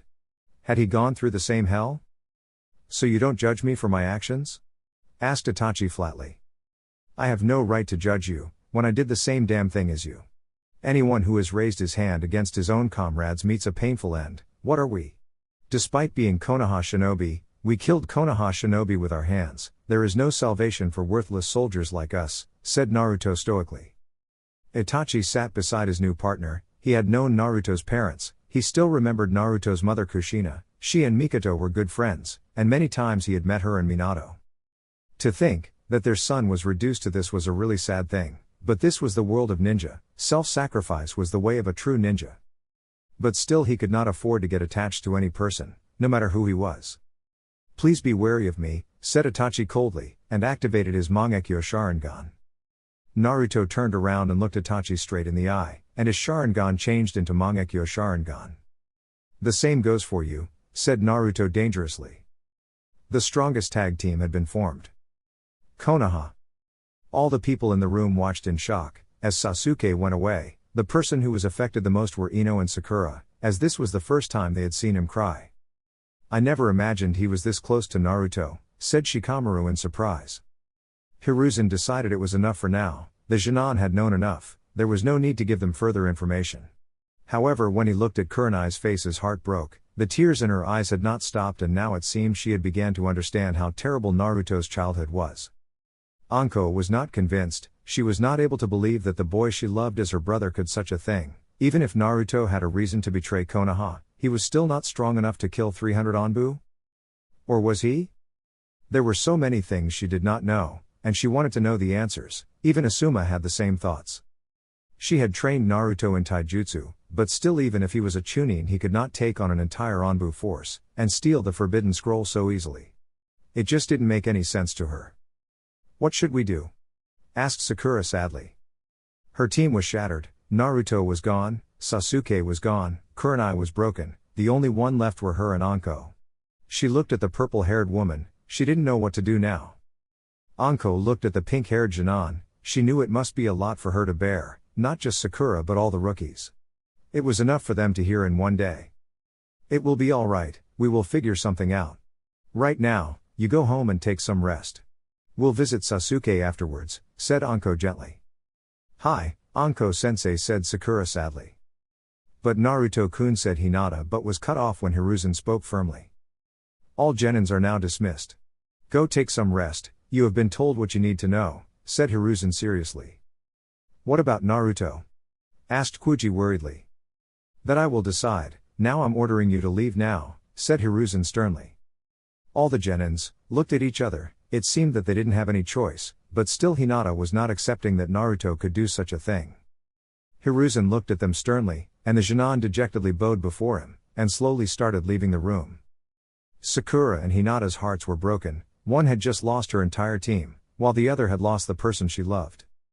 Kiba looked angry, not at Naruto, but at the villagers, and himself, for not being able to understand him. Maybe if he had been there for his friend, Naruto would not have been forced on this path. Shikamaru still looked unconvinced. There was something fishy about all this, but if the things he had seen about Naruto's childhood were true, then his friend definitely had a clear motive to destroy the village. The question was, did he possess the power to do it? Kuji was trying his best to comfort a crying Ino. Both of them felt very sad after finding out Naruto's story. One thing was clear, they had lost the respect for the people of Konoha. Shino's shoulders were slumped, he had failed. Out of all the Konoha 11, he was the one who could relate to Naruto and his pain. Even he was antagonized by some people due to the bugs in his body, and yet he had failed to help his first friend. He still remembered Naruto was the first person who became his friend, and brought him in the group. He had failed to save his best friend. All in all, the rookies had suffered a major setback as their close friend was a traitor now. Naruto was the center of their group. Even Sasuke and Shino, the two most antisocial person, were his friends, and now everything had fallen apart. Anko watched sadly as the young teens went out of the room. She looked at Kurenai, her friend was broken. Anko had enough, she wanted answers right now. "This is ridiculous, there is no way the brat can kill so many Anbu, and steal the forbidden scroll." "Stop lying," said Anko furiously. "To-san, I agree with her, Naruto is strong but not powerful enough to kill Anbu," said Asuma firmly. Kurenai's hands were clenched tightly, her anger was rising. She was pissed. The villagers had done such an atrocity to Naruto, and even if they had done such a thing, she could never forgive Naruto for such a genocide. "Did I mean nothing to him? Did you even think how I would feel?" thought Kurenai sadly. All the moments she had with Naruto, all their feelings, was his quest for revenge more important than her? She had been there for him, she had trained him, loved him, gave her body, her soul, she gave him everything and just wanted him to love her in return. "What was I to you, Naruto?" thought Kurenai bitterly. Somewhere deep in her heart, the love which she had for him, was no longer there now. Something in her mind was commanding her to kill Naruto for betraying her. She felt betrayed. Naruto could have lived with her, she would have done anything for him. Kurenai would have stood by him all his life, she would have filled his life with love, but nothing was left now. "Kakashi, Anko, Asuma, and Kurenai, you don't know what happened that night," said Hiruzen sadly. He knew he had to make these people believe that Naruto was a traitor, it was necessary for the mission. If Kakashi, Anko and Kurenai accepted Naruto a traitor too, then Hiruzen knew the enemy was sure to make its move. The rookies were almost convinced, and the only people left were these four. It wouldn't be too much trouble to convince Asuma, the only obstacle in the way was Kakashi. That man was very sharp, and Hiruzen would have to play his cards right, or Kakashi would easily find out. But something seemed off, there was something wrong about Kakashi. He was showing signs of concerns on his face from the start, but Hiruzen knew when a person was faking his emotions. It was time he had a talk with the masked man. Kakashi, I need to have a word with you in private, said Hiruzen sternly. But said Kurenai bitterly. Now Jounin, said Hiruzen angrily. Anko grumpily took Kurenai out of the room, followed by Asuma and Inoiki, leaving Kakashi and Hiruzen alone in the room. Hiruzen made a hand seal and activated the silencing seals in the room quickly, and immediately Kakashi was in front of him, and grabbed his collar. Kakashi, what is the meaning of this? Asked Hiruzen sternly. Hiruzen watched in surprise as Kakashi uplifted his headband that covered his Sharingan, and instead of a 3-Tomoe Sharingan there was a Mangekyo Sharingan in its place. But more shocking was the words that Kakusahi said. I know what you did, Hiruzen Sarutobi. Chapter 32. The real truth of Operation Ghost. Hiruzen stared in shock, as he was just staring at Kakashi's Mangekyo Sharingan. When did he activate it? So many questions were running through his mind. If Kakashi had found out about the truth, then he was in trouble. Hiruzen knew each Mangekyo Sharingan had a unique power, and since he didn't know what Kakashi's Mangekyo could do, it was not a good option to start a fight. More importantly, Kakashi was one of his most trusted shinobi, so he couldn't afford to lose him, not when they had a war looming over their heads. He had to make Kakashi see reason no matter what. I don't know what you are saying, said Hiruzen calmly, but Kakashi's gaze hardened even more and he tightened his grip on Hiruzen's collars. I have no time for your bullshit. I'll ask you again, why did you give Naruto a suicide mission? More importantly, where is his daughter? Asked Kakashi seriously. It was already done, Hiruzen sighed tiredly. Kakashi had found out the truth and now there was no going back. However, one of the things Kakashi said was incorrect. I'll tell you everything, but first calm down. There are a lot of things going on, Kakashi, said Hiruzen patiently. Kakashi looked at Hiruzen one more time, and the old man gave him a truthful look, so he released his collar and was now standing in front of Hiruzen. Talk, said Kakashi angrily. He didn't care if Hiruzen was the Hokage. Naruto was not his adopted brother but more like his own son. And to find out that he was sacrificed for the village so horribly was more than Kakashi could take.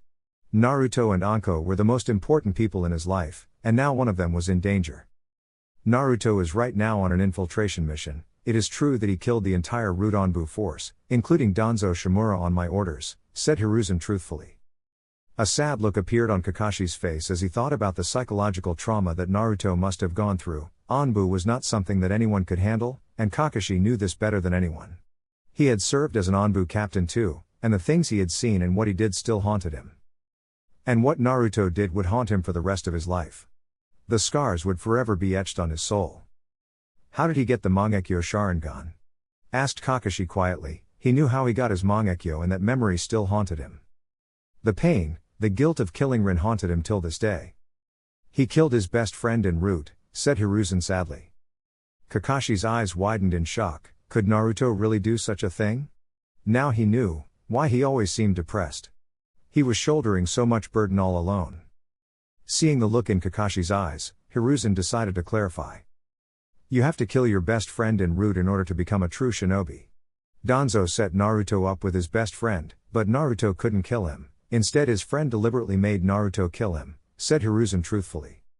So that's how it was, said Kakashi slowly. A part of him felt relieved that Naruto didn't kill his friend intentionally, but still Kakashi could understand exactly how Naruto must be feeling. Naruto had joined Root very early, in order to find out what Danzo was planning. At the age of 10, that boy could see the dangers Danzo would put Konoha in. In a way, Naruto is the same as his father. Both of them had the ability to predict what lies in the future, explained Hiruzen proudly. I know, said Kakashi with a small smile. He had seen what abilities Naruto had. Naruto was just like his father, with a few different personality traits. He became the youngest Anbu captain in the history of Konoha and performed dangerous missions on Danzo's orders. Kakashi, you must understand, Naruto was never a child. He stopped being a kid the day when you found him in the hospital. The trauma he suffered due to the discrimination by the villagers killed every innocence in him. The fact that he always wants to shoulder every burden alone is a fact of that, said Hiruzen seriously. Now I understand, he was always so quiet, always came late at night. I just wish he could have told me. He is not my adoptive brother Hiruzen, he is more like my son, said Kakashi honestly. That is the reason he never told you anything, nor anyone else, said Hiruzen surprising Kakashi. I don't understand, said Kakashi with a frown. He loved you and everyone else like his real family, so he didn't want to put any of you in danger. He shouldered this burden alone, he is a true shinobi. He even tried to stop Danzo's coup, but his comrades did not agree with him and blindly wanted to follow Danzo. If Root had revolted, then Konoha would be facing a great civil war, which would have destroyed this village, explained Hiruzen briefly. So you could have done something about it, why throw everything alone on his shoulders? He is not a pawn, said Kakashi angrily. I know that, but only he could do this mission. It was not just about stopping Root, but its main objective is draw Konoha's biggest traitor out, said Hiruzen angrily. What? Asked Kakashi in shock. There were only two traitors he knew. One was Orochimaru and the other was Itachi. Yes, it's exactly as you think. The real objective of Operation Ghost is to find out what Orochimaru is up to. I have been getting sketchy reports of an invasion being planned against Konoha. We suspect Suna is involved too, many missing ninjas are being hired, but if my instincts are correct, Orochimaru is behind this. Even Jiraiya has not found any information about him. I needed someone inside Orochimaru's forces. It couldn't have just been a random spy because he could not have gotten close to Orochimaru, said Hiruzen seriously. So you declared Naruto as a traitor. He is not only a Jinchuriki but also son of the fourth Hokage. He has the Uchiha as well as the Uzumaki blood in his veins, the perfect weapon. The fact that he killed so many Anbu on his own, and stole the forbidden scroll would make him famous among criminals, which would ultimately draw Orochimaru out and offer him to join his forces in destroying Konoha, said Kakashi sharply. Now all of it made sense to him. This plan was ingenious, but Orochimaru was not someone you would mess with. He was a monster. Even if Naruto was strong, Kakashi knew he was not strong enough to take on Orochimaru himself, if things went downhill. Orochimaru was a Sannin, a cage-level ninja. Even Danzo was nowhere near his level. If Orochimaru found out about Naruto's real mission, then yes, Naruto would be killed if Orochimaru even got a wind of his truth. That is why I am trying so hard to make you, Kurenai and the others close to him believe that he is a traitor. There are sleeper agents in this village. They would immediately try to observe your behavior to find out if you too believed Naruto to be a traitor, and if you accepted him as a traitor too, then their belief would be firm that Naruto is Konoha's enemy and a powerful ally for Orochimaru. This would lead him to Naruto, explained Hiruzen truthfully. But what purpose does Naruto have to destroy Konoha? Orochimaru surely would try to find out Naruto's reasons first before making his step, said Kakashi thoughtlessly. He was so engrossed in the plan that he could not see the obvious truth. Have you forgotten what the village did to Naruto? Asked Hiruzen flatly. Kakashi's eyes widened on hearing that. The discrimination, the beatings, the glares, the isolation. All of this was enough to make Naruto hate Konoha, and Orochimaru must have known that. The plan now entirely made sense to him, but still. He volunteered for this, Kakashi. He wanted to protect Konoha, but more than that, he wanted to keep all of you safe. He killed every feeling in his heart for his precious people. Naruto cried tears of blood and slaughtered his comrades, his teachers, his commander. With each kill a part of his heart died, but he kept on going for your sakes. Do you want to make his sacrifice go in vain? Asked Hiruzen sadly. A small tear slipped from Kakashi's eyes as he understood the pain, the suffering that Naruto must have gone through. He couldn't imagine how horrible it must be to see every person you loved looking at you like a traitor. Everyone was calling Naruto a monster, a traitor. You truly became an Anbu, fighting in the shadows. I'm proud of you, thought Kakashi with a small smile. He remembered it was Naruto's dream to become an Anbu, and it seemed he had finally achieved his dream. Even if he knew what Naruto was doing, it was necessary for the survival of Konoha and all of them. I won't let him die, Kakashi. I promise you, I'll bring him back alive. I have even sent him reinforcement in place of the comrade he lost during his mission. Believe in him, Kakashi. He is a hero of this village. You were the first person to accept him. You raised him. Believe in your son, Kakashi pleaded Hiruzen. Kakashi's eyes shifted to the ring on his finger. Anko had accepted to marry him, and the ring on his hand was a proof of that. He remembered it was Naruto who pushed him to go for Anko. He always cared for him and never let any burden fall on him. Minato would be proud of his son. Despite the pain in his heart, Naruto never gave up. The times he and Naruto had spent together flashed in his mind. Their meals at the ramen stand, waiting in line for purchasing the new edition of Uchiha series, going to the memorial stone together and paying respect to their beloved ones. Every time Naruto had been there for him, stood by him and gave him support. What was the deal with Naruto? He was still a mystery to him, and probably will always be a mystery to him. You really are something else. It's my turn to believe in you and stand by your side, thought Kakashi proudly. I understand why he is doing this, I don't like it, but he has always been there for me and I won't let him down. I'm in Hokage-sama, said Kakashi seriously. Good, at least you can see the big picture. I know there are risks, but we are shinobi and this is what all of us have to face. Naruto will succeed, I'm sure of it, said Hiruzen confidently. Hokage-sama, but how will you make the others believe? Surely, you are not thinking about telling them the truth, are you? Asked Kakashi seriously. No, Naruto has left behind enough proof to make the others believe that he is a traitor. It would be enough to make them believe. I know it must be horrible for Kurenai the most, but this harsh time will pass, Kakashi. We will have a bright future, and one day all of us including Naruto would be living happily, said Hiruzen with a smile. Hi, said Kakashi firmly. Now, if you don't mind me asking, why do you possess a Mangekyo Sharingan? Asked Hiruzen seriously. I'll tell you, but not now, said Kakashi quietly. Hiruzen looked at the masked man. Every Mangekyo has a sad story behind it, and he didn't want to make Kakashi more depressed. He was just glad he was able to make Kakashi see reason, and get him on his side. Even if Kakashi had only accepted it for Naruto's sake, it was still a great relief to Hiruzen. Fighting a pissed off Kakashi was one of the last things he would like to do. Kakashi then suddenly remembered something important, and decided to ask Hiruzen about it. What about his daughter? Asked Kakashi curiously. Hiruzen bit his lip. Now came the hard part, a serious issue had arisen. She is dead. Chapter 33. A tactical conspiracy. Flashback. 3 days ago he ran through the dark corridors of the now destroyed Root base. Everywhere around were dead bodies, blood was flowing like a river on the floor of the base. The smell was sickening, and if not for his years of training, he would have immediately thrown up. It was a total massacre. This was one of the darkest nights in the history of Konoha, and he had been a first-hand witness to this madness. Yamato never imagined that such a day would come, when he would have to see so many Leaf Shinobi be killed by one of their own. Was this really worth it? Had these men just died in vain for one man's madness? Then he remembered some words that the third Hokage had said to him, when he had become the Anbu commander. All it takes to change the course of history, is the will of a single man. It was really true, but in this case there were two men who were fighting to change the destiny of Konoha. One of was Naruto, while the other was Danzo.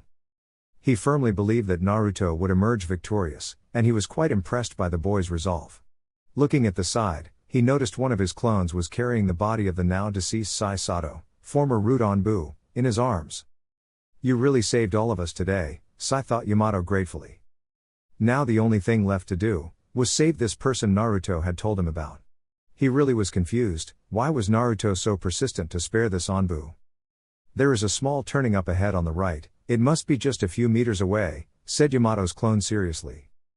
Alright, keep your eyes open, there may be hostiles nearby, said Yamato firmly. Yamato and his clone reached around the corner, and quickly took a turn on the right. Yamato had his sword drawn and was ready to attack if there was any enemy left.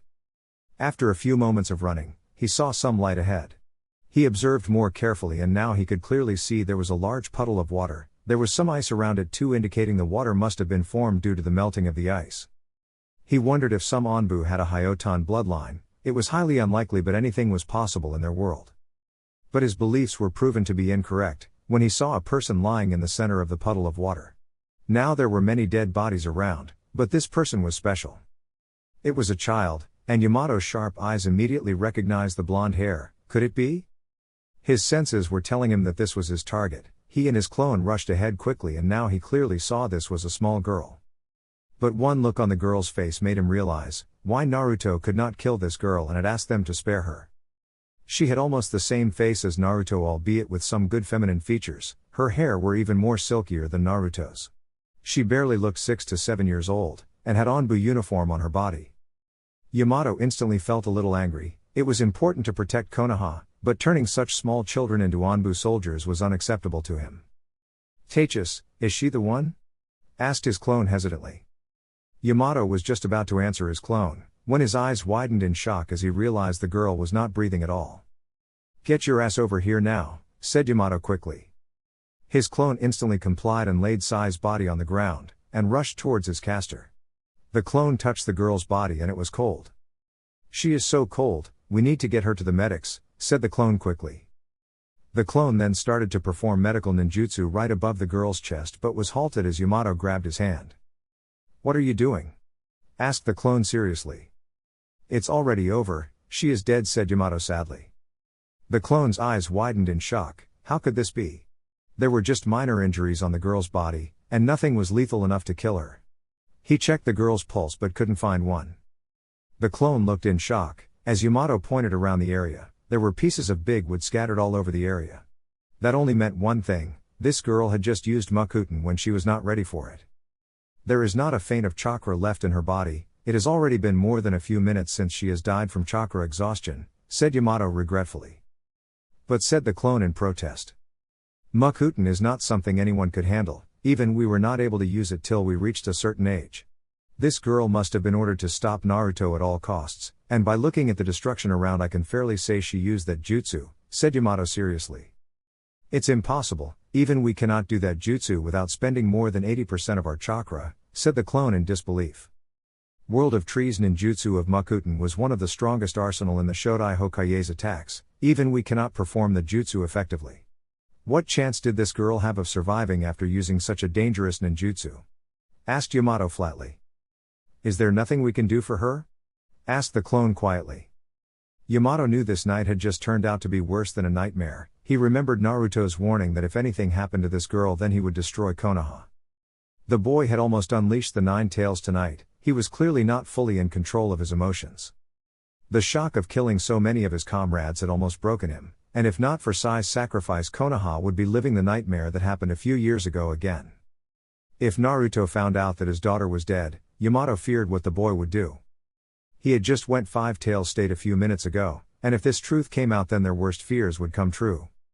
He knew it was just another hour or so, before Naruto would defeat Danzo and head back to check on his daughter. 60 minutes, he had just 60 minutes to make a decision that would determine the destiny of Konoha and the shinobi world. It all came down to his thinking. If he made one wrong move the world would be facing a far greater avenger than Madara Uchiha himself, and he doubted anyone could defeat Naruto if his hatred went out of control. What should we do? Asked his clone worriedly. Yamato quickly performed his hand seals, and placed his hands on the ground, and there was a puff of smoke. There was a small hawk standing in front of both of them. Yamato immediately took out a small scroll, and the clone watched as his caster immediately wrote something on the scroll. He then tied the scroll on the hawk's feet and it disappeared in a puff of smoke.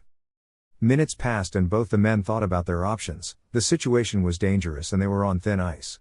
They could hear faint sounds of battle from a far corner in the base where Naruto and Danzo were fighting. Yamato had already informed the Hokage of this new development, but it would take time for orders to come, and until then he was in charge. After Operation Ghost, I'm quitting Anbu, said Yamato tiredly. His clone just nodded silently. Yamato had been an Anbu for years and it was well past his time to retire. He had already served more than 8 years in this outfit, which was far more than many others had lasted. This job was highly risky and tense. The traumas Anbu suffered were enough to make any normal person go insane. All right, we'll take both of these bodies out. You put Sai in a body bag, while I'll handle Naruto on my own, said Yamato firmly. I just hope this plan works, thought Yamato worriedly. Present time, Hokage's office. Kakashi stared in shock, as Hiruzen narrated the truth about the massacre and the casualties they had suffered. To find that Naruto's daughter was now dead was a major blow. After that the Anbu commander put a genjutsu on Rei as well as her surroundings, making Naruto believe that she was alive but unconscious. He did his best to stay calm and normal. Naruto barely had any energy left and it was a miracle he was standing. As a result he could not see through the genjutsu, and fortunately the plan worked, said Hiruzen briefly. Kakashi was in shock. He didn't know how Naruto was going to react to this. He was already bearing so much pain, and he doubted Naruto could survive such a devastating blow. You said Danzo created her from Naruto's cells with Orochimaru's help. Wouldn't Naruto find out the truth from Orochimaru if they ever met? Asked Kakashi solemnly. Hiruzen then took out a small diary from his desk and handed it to Kakashi. This is Danzo's personal journal in which some of his activities have been mentioned. It was not easy to get it. We had to raid his base in order to find out everything. Danzo never told Orochimaru that the genes were of Naruto. Yes, Orochimaru would have found out that they had Uchiha as well as Uzumaki DNA in it, but he does not know that Minato was from the Uchiha clan. So we can rest assured that Orochimaru does not know that Naruto has the Sharingan, Ray's father. That is the only good news I've heard in days, Kakashi, said Hiruzen tiredly. What should we do now? Should we tell Naruto, said Kakashi hesitantly, but was cut off. Absolutely not. Are you insane? We would have another Madara on our hands, and this time there is no Hashirama Senju to stop him. Naruto is already on the edge of a breakdown. Revealing this would drive him insane with guilt and he would fall to the Uchiha's curse of hatred, said Hiruzen furiously. But she is his daughter, said Kakashi in protest. Naruto had a right to know. No, you must understand. I cannot tell Naruto that his daughter is no more, and we failed to save her. He would unleash the nine-tailed fox on this village. A lot of things are on the line, Kakashi. Do you know Naruto almost lost control and went 5 tails during the mission, said Hiruzen seriously. What? Said Kakashi in horror. Yes, imagine the guilt of killing his comrades made him go this far. Now what would happen if he found out what happened to his own flesh and blood? Asked Hiruzen sharply. He would go nuts, said Kakashi honestly. This operation is already on thin ice. Naruto's comrade had to die to stop him from going on a rampage. I cannot afford such a blunder now. It is not only dangerous for Konoha but more for Naruto. He wouldn't be able to live with this truth, explained Hiruzen seriously. Then what do we do? Asked Kakashi sadly. Even he knew it was best if Naruto never found this truth or he was gone for good. I have already destroyed all evidence that were a proof of Rei's existence. Her body has been buried in a secret location with all proper respect, and her Sharingan has been preserved. I'm declaring this event as an Z-Class Black Ops secret with only me, you and the Anbu commander knowing of this. Kakashi, you must swear never to reveal this truth. We have to bear this burden and take it to our graves for Naruto's sake and his sanity, said Hiruzen worriedly. Kakashi thought about everything. Z-Class secrets were secrets that were forever buried. And it would be forever lost as the people who knew it died with the passage of time. If he wanted Naruto to have a normal life someday, this truth would have to be hidden from him. If Kurenai found out about this, then their already destroyed relationship would have slim to no chance of reconciling. Hi, said Kakashi reluctantly. Sometimes they had to make a deal with the devil himself. And now Kakashi had just made a great sacrifice for Naruto's sake, as hiding this truth from him would forever burden Kakashi. But how will you convince Naruto? Asked Kakashi silently. Hiruzen looked at the village and the people in it. He knew what he was doing was right as a Hokage and he wanted to keep Naruto sane, but still this was painful for him too. The things he had to order as the leader of the village still haunted his soul. But he was ready to pay the price, even if it meant he would have to spend all eternity in the Shinigami's belly in the afterlife. We will wipe out Rei's memory from his mind forever, and I have the perfect man ready to do this job. Chapter 34. Feelings of a soldier. Naruto sat at the banks of a small lake in the forest. It was night time and the moon was shining brightly in the sky. His blue eyes gazed at the calm light that the moon was providing. It looked so peaceful. No noises, no people, it was just him and nature all by themselves. The cool breeze of wind that was hitting his chest was making him relaxed, and he wanted to feel comfortable for a little while. It had been 10 days since he had arrived at Nono's house, and a week since he was declared as a traitor. By now, he knew Kurenai and the others must have known what he had done. His wounds were now healed, but his eyesight was deteriorating with each passing day. Nono had started working on the procedure to form an artificial cornea to stop his blindness, but it was going to take time. But the worst was his disease. It was getting worse with each passing day. Violent coughing of blood, severe headaches and body pain were the primary symptoms. Nono had strictly warned him not to use the Mangekyo anymore, or get in big fights, or else he would just shorten up his life. She wanted him to just recover, but that was not possible. This was the last night because tomorrow he would set out with Itachi to finish his mission. He didn't know what to think of Itachi. For a man who killed his own family, Itachi was very calm and there was no signs of regret on his face. Either he was very good at emotions, or there were no emotions left in him. Naruto wondered, had Itachi cried when he killed his parents? Had he felt the same despair that he was feeling? I am grateful my parents are not alive, at least they don't have to see what I have turned into, thought Naruto regretfully. How are you feeling? Asked Kurama slowly. He had started to talk with his partner again, talking with the beast helped ease his pain. Kurama understood him more than anyone. Naruto was grateful for having such a friend. I'm alive, if that's what you are asking, said Naruto calmly. How long are you going to stay like this? You need to let go, advised Kurama strictly. It doesn't matter, we will be going out tomorrow, and complete the mission, said Naruto nonchalantly. Kurama then decided to ask something that was bugging him since many days. What about the genjutsu that you casted on Kurenai? Asked Kurama seriously.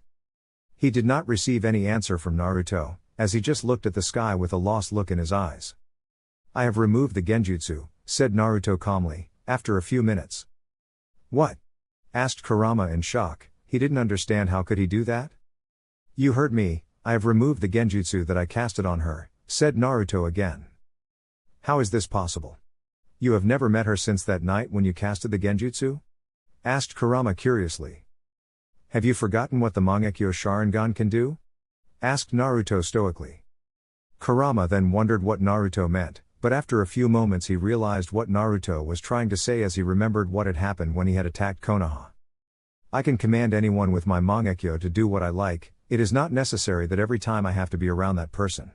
Their mind belongs to me, no matter where I am, I can release the genjutsu if I don't want it any longer, explained Naruto seriously. So, she will not kill you? Asked Kurama quickly. The genjutsu ordered her to kill me, now that she has regained her consciousness, she will have to decide what path she chooses, said Naruto sadly. And what path do you mean? Asked Kurama sternly. Either she will hate me forever and will try to kill me, Kurenai despite everything is a loyal shinobi of Konoha, she hates traitors and each person that wants to harm the village and the people she loves. In a way, her love for Konoha is greater than my hatred for Danzo, said Naruto simply. Does she love the village that much? Asked Kurama in shock. Yes, her father died to protect the village, she inherited his will of fire and has sworn to defend the village until her last breath. And now I am enemy of Konoha, so the choice is obvious, said Naruto seriously. But she loves you, and will try to get you back, argued Kurama in protest. Do you have any idea what I have done? I have broken her trust, she gave me everything, and now I have spitted on her love with my actions. No matter what righteous reasons I give, I have broken her heart, said Naruto angrily. Naruto, if she chooses to hate you, and comes to kill you, what will you do? Asked Kurama worriedly. Naruto closed his eyes, and took a deep breath. He had thought about this, he knew her better than anyone, and he loved her the most in the world. Naruto couldn't imagine how much pain she was in right now. How were the villagers treating her? Her pain was no less than his, and he was the source of her agony. Hiruzen must have sent Rei to her, and Naruto knew his daughter would ease Kurenai's pain a little, as a child always brings light in a person's life. That was his plan from the start. Rei would find a good mother in Kurenai, while Kurenai would find someone whom she could love again, and someone who would never break her trust. And even if he died during the mission, his death would only affect their lives for some time, and after that they could live in peace. That was the deal he had made with Hiruzen. In exchange for sacrificing himself, he had warned the Hokage that nothing should happen to either of the girls.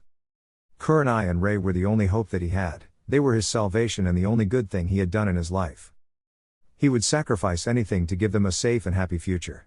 For their tomorrow he would happily give his today, no matter how much they may hate him. I'll bear the burden of her hatred and die by her hands, said Naruto seriously. You can't be serious. What about Rei? Asked Kurama angrily.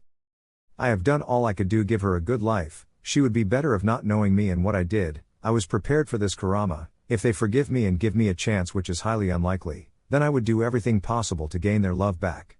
But if they hate me, then I will repay them with my life for all the pain and misery I caused them, that's all there is to it, said Naruto firmly. Kurama was just about to persuade Naruto, when someone else came by and sat beside Naruto. What are you doing here, Itachi? Asked Naruto seriously. The older Uchiha looked at Naruto calmly, and then again started looking back at their reflection in the water. How did you get the Mangekyo? Asked Itachi seriously. Naruto gave a suspicious look to his partner, but if he had to work with this man, it was time he started trusting him a little. The way that is written on the Uchiha tablet, said Naruto seriously. Itachi's eyebrows raised for a second, and he looked at Naruto in surprise. How did he know about the tablet? Sasuke, said Itachi calmly, as he realized his little brother must have told Naruto about it. Both the men just sat there calmly, enjoying the peaceful atmosphere until Naruto decided to ask something. Itachi, do you have any regrets for your actions? Asked Naruto quietly. Itachi gave a tired sigh. He didn't have any grudge against Naruto. He had seen the boy for the past few days. He was broken and really needed someone who could guide him. Otherwise it would just be a matter of time before he broke. Ka-san, what should I do? Thought Itachi tiredly. Naruto was the son of his mother's best friend. In a way they were family by blood too, as Naruto was an Uchiha. Itachi wondered what would his mother do if she was in this position. No, I have no regrets, said Itachi stoically. This surprised Naruto a little. Just how cold was this man? Before we embark on the mission, I want to make one thing clear. You will not torture Sasuke anymore, said Naruto fiercely. Itachi looked at Naruto curiously. Just how close was Naruto to his little brother? What is he to you? Asked Itachi curiously. He is like a brother to me, and I have tried to ease his mind off revenge for years. Don't make things worse, said Naruto seriously. Itachi just got a small smirk on his face. He was really happy to hear that Sasuke at least had someone who cared for him, and looked after him in his place. How is he? Asked Itachi slowly. Most of the times he is a stuck-up emo prick, but he is a nice guy if you get to know the real Sasuke. He cares for his comrades and wants to rebuild the Uchiha clan, said Naruto truthfully. I understand, said Itachi with a little bit of gratitude in his voice. He then decided to ask Naruto something. It had been years since he had talked with anyone freely. And talking with Naruto was making him feel good. The fact that Sasuke was living a good life was a great relief for him. Maybe his brother would follow the right path, and bring the Uchiha back. How wrong he was. Do you have someone that is important to you? Asked Itachi silently. Yes, I have, said Naruto with a small smile. Silence again followed between both the Anbu captains, until Itachi spoke. It's been 7 years, you start to forget the things you should remember, said Itachi sadly. Naruto remembered the good times he spent with the rookies, the academy, Kurenai and his dates with her. It seemed like a century, and with each passing day he felt that those events never happened, while Itachi thought about his good time with Sasuke and his mother. And you can't stop remembering the things you should forget, said Itachi in a whisper. Naruto's heart broke a little. Faces of Sai, Shin, and many of his friends who were now dead flashed in front of his eyes. He could never forget them, no matter how far he ran. These faces always came in front of his eyes. The moment of their death was forever burned in his brain. For Itachi, he could not forget the moment when he killed his parents. It was the most painful thing he had to do. Itachi slowly got up and was now standing firmly. His black cloak was flying freely in the air along with his ponytail. He took out his black wolf mask and looked at it with a small smile on his face. We always had the power, but not anymore. All we have is each other, said Naruto firmly, as he got up and looked at the lake in front of them. He also took out his new Falcon Anbu mask that Nono had created for him, since his old one was destroyed during the mission. We are Anbu, fighting for something, for which we will never be remembered, said Itachi firmly. Naruto nodded, indicating he understood his point, as they would never get any praise or glory for their sacrifices. Their names would vanish with the passage of time. Ninjas stand against their enemies, but Anbu haunt them, said Naruto seriously and put on his Falcon Anbu mask. He was ready, he was a ninja, he would fight for his country till his last breath no matter what happened. He would bear Kurenai's hatred and will try to ease her pain as much as he could. Listen to me, Naruto, no matter what pain we have to face, we will fight till our last breath, and no matter what obstacles we may run into, never abandon your will, and fight by my side as a shinobi of Konoha, ordered Itachi seriously. Naruto just looked at Itachi in wonder. He really was impressed with Itachi's words. Maybe having a captain like Itachi would make the mission successful. Meanwhile, Itachi was facing a great emotional turmoil. The thing he was about to do was unforgivable, but he had to do it. He had been ordered, and he knew what he was doing was the right thing. He would not let another Madara be born, and destroy Konoha. I cannot let you fall into hatred, forgive me, thought Itachi sadly. Itachi then turned around, and Naruto's eyes widened in shock as Itachi's Mangekyo Sharingan activated in his left eye. Koto Amatsukami, Chapter 35. A troubled country. Naruto walked slowly on the road. He was wearing a black cloak and Anbu pants, his feet were covered by combat boots and his face was hidden by a blue face mask. His blonde hair was flowing freely in the cool air. He had to admit this place could become a good tourist spot. There was sea nearby, and the place he was going was the most troubled country right now. "Why are we going there, Naruto?" asked Kurama seriously. Naruto had noticed something strange. He remembered talking with Kurama and Itachi yesterday, but Kurama had become a lot more quiet than before and only talked when necessary. It looked as if he was hiding something. "Nah, he is too dumb to hide something," thought Naruto nonchalantly. "I heard that," said Kurama irritatingly. He knew what he was doing. "Sigh, okay, we are going to Wave Country," said Naruto calmly. "I know that idiot, but what purpose do that country have in this mission?" asked Kurama curiously. Wave was once a beautiful country, and its trade was prospering and it was quickly rivaling many of the tourist destinations of Fire Country, said Naruto slowly. "I don't get the point," said Kurama in confusion. Since Wave was becoming a big business hub, many evil businessmen came there and started exploiting Wave and its resources for their own means with the help of mercenary ninja, said Naruto gravely. "They must have had some sort of army, wouldn't they? I mean, every country has an army or at least a small police force," said Kurama sharply. Wave didn't have any army, they were surrounded by sea on 3 sides, and only Fire Country shared one of their borders with them, explained Naruto briefly. "So they didn't think they'd ever need an army? That's foolish," said Kurama harshly. "Yes, that was their biggest blunder that led to destruction of their people," said Naruto seriously. Kurama didn't get it. They surely must have asked for help from Fire Country, or Konoha. They were their neighbors. Naruto guessed what his partner was thinking and decided to explain what the Great Fire Country did. "They did ask for Konoha and Fire Country's help. A bridge builder named Tazuna did come to Konoha for help," said Naruto slowly. "But?" asked Kurama quickly, as he knew there was some catch. "He was silently assassinated by Konoha shinobi on his way back home," said Naruto darkly. "What?" asked Kurama in shock.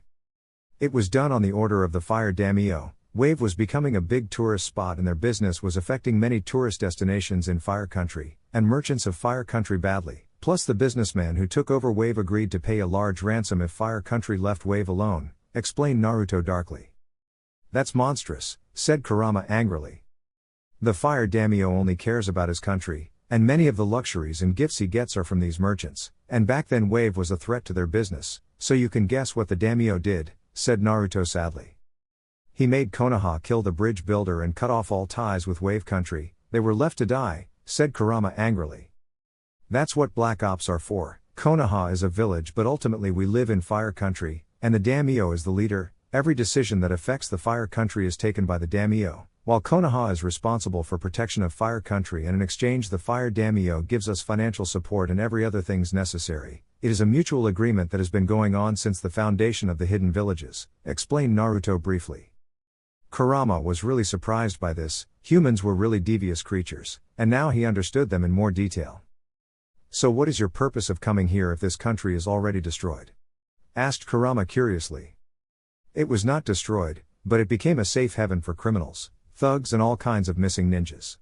Gato Shipping Industries are the world's largest company, but now he is becoming more greedy and his eyes have now shifted to Fire Country," said Naruto briefly. Kurama just smirked. "You reap what you sow." Fire Country allowed a dangerous man like Gato to act according to his will. They did gain benefit in the short run but now they were going to suffer for their mistakes. "Sins of the father, hey?" said Kurama bemusedly. "Yes, we have got shady reports that Gato Industries is financing the enemy and Orochimaru, and the first step of warfare is breaking an enemy's backbone. No war can be fought without money," said Naruto with a smirk. "So, you are here to clean up the mess that the Daimyo created?" asked Kurama with a frown. Leaders were all assholes no matter what robes they wore. "Pretty much, but it's not what you think. I'm not here to kill Gato and free Wave Country," said Naruto calmly. "Then what are you here for?" asked Kurama in confusion. Naruto looked at the sea in front of him. The atmosphere was calm but he knew on the other side, there were people in misery. Gato and his army had turned this place to dust. "I need to send back information on Gato's defenses. He has fortified Wave with the help of missing ninjas, thugs, and even some samurai. He has his own personal army, even I cannot just storm in there and fight everybody," Not only it would cause more civilian casualties, but Gato would escape in the meantime, and Orochimaru would get the idea that Konoha is on his trails, before we want him to know, said Naruto seriously. Kurama was highly impressed with Naruto's tactical plan. Whatever Danzo did was inhuman, but if that man knew something, that was to make the most dangerous Black Ops soldiers. So, how are you going to get in? Asked Kurama confidently. Naruto got a smirk on his face, and channeled chakra to his feet and prepared himself. Have you forgotten who I am? Asked Naruto with a challenging tone in his voice. Kurama just sighed. His container was from the 11th Squad of Anbu forces, and was one of the most skilled infiltration Black Ops shinobi. It was a piece of cake for him. Konoha. 3 people were sitting on top of the heads of the Hokage mountain. The sun was about to set and there were some clouds in the sky. Kurenai looked at the setting sun, and wondered what was she supposed to do now? Things had become a little quiet in the village, security had been increased to maximum and there was constant patrolling done. Almost 60% of Konoha shinobi were sent to the borders as a show of their strength. They had to show the other villages they were still strong, even after a major force of their Anbu were wiped out. She had just returned from another patrol duty with Kakashi and Anko. Life had been very tough for her these days.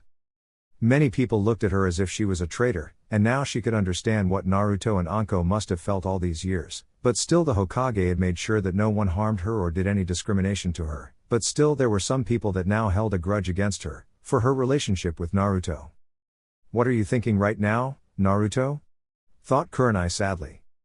At first she was angry and for 4 days, she had cursed Naruto for breaking her heart. The Hokage had showed them Naruto's tuning vest, his blood that was found from the crime site, some witness reports, and finally Naruto's letter which just said goodbye. Everything was against Naruto, and his absence from the village just made the others believe that it was truly Naruto who did this genocide. Kakashi had been acting strange these days. He never read his Uchiha. Instead he spent most of his time at the memorial stone, and Anko had to support him these days. All these years, he had been suffering, and now he did what he wanted to do, thought Kurenai calmly. She wondered if she was in Naruto's place, what would she do? He was the son of the 4th Hokage, that man saved the village and was still considered Konoha's greatest hero. How would Naruto have felt when he came to know when his own father condemned him to a life of hell? His father was given respect, love while he got the opposite.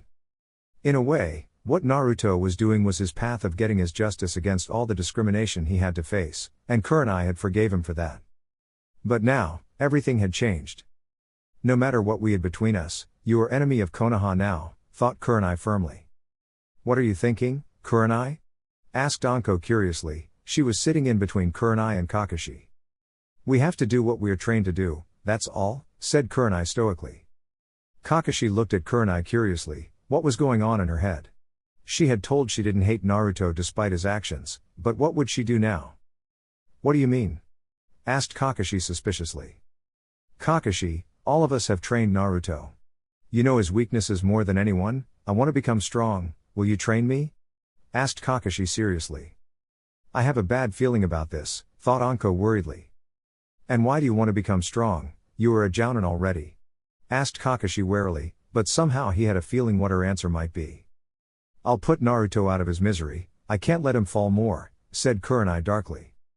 Naruto walked through the streets of Wave. The conditions the civilians were living in were worse than he had imagined.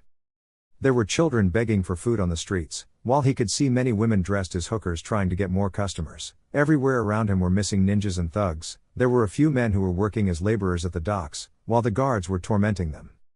This is hell, said Kurama in shock. It is, we have to keep a low profile, there are just too many ninja around here, said Naruto seriously. He had hinged into a thug, that he had just disposed off at the docks, and had suppressed his chakra to the maximum. Only an Anbu-level shinobi could have a chance of detecting him. Gato had almost made this island impenetrable. On 3 sides of the island 50 feet high walls had been built, and there were guards 24/7 on patrol duty. Now they could just blow up the walls, but Gato was a devious man, and had placed majority of the civilian houses near the walls, so if anyone tried to blow it, there would be catastrophic civilian casualties. And the commotion would either allow Gato to flee, or give his troops time to mobilize. He had sent 3 of his clones to examine watchtowers, and find out where the weapons and supplies of Gato's forces were located. His primary objective was to create a map of the enemy's territory, along with their troops' positions and the interval in which reinforcements could arrive. There was only one way to enter into the island, and that was through a small bridge that was connected to the docks. He had to use his camouflage jutsu to enter undetected. "Why are you doing this job alone? Where did Itachi went?" asked Kurama flatly. "He is currently working on another assignment," said Naruto nonchalantly, as he watched another patrol pass by. "And that is?" asked Kurama irritatingly.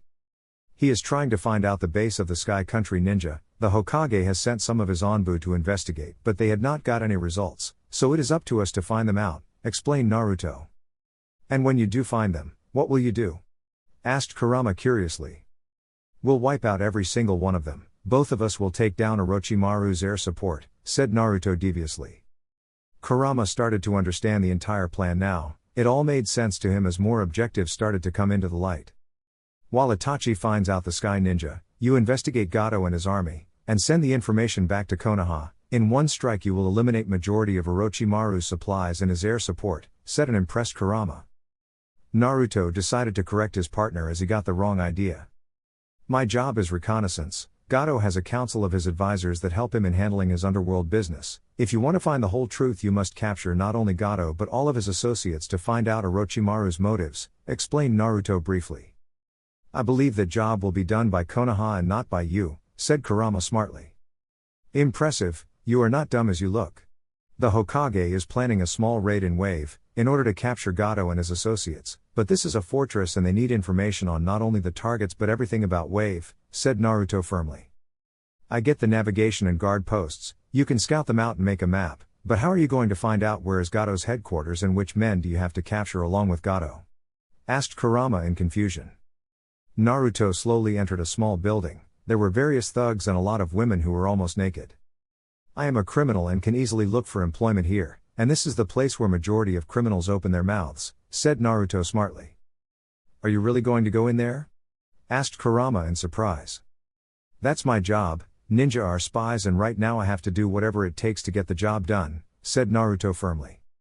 "You are a son of a bitch, you know that?" asked Kurama with a frown. "That I am," said Naruto calmly. He then entered into one of the darkest places of mankind, a whorehouse. The first mission had already begun.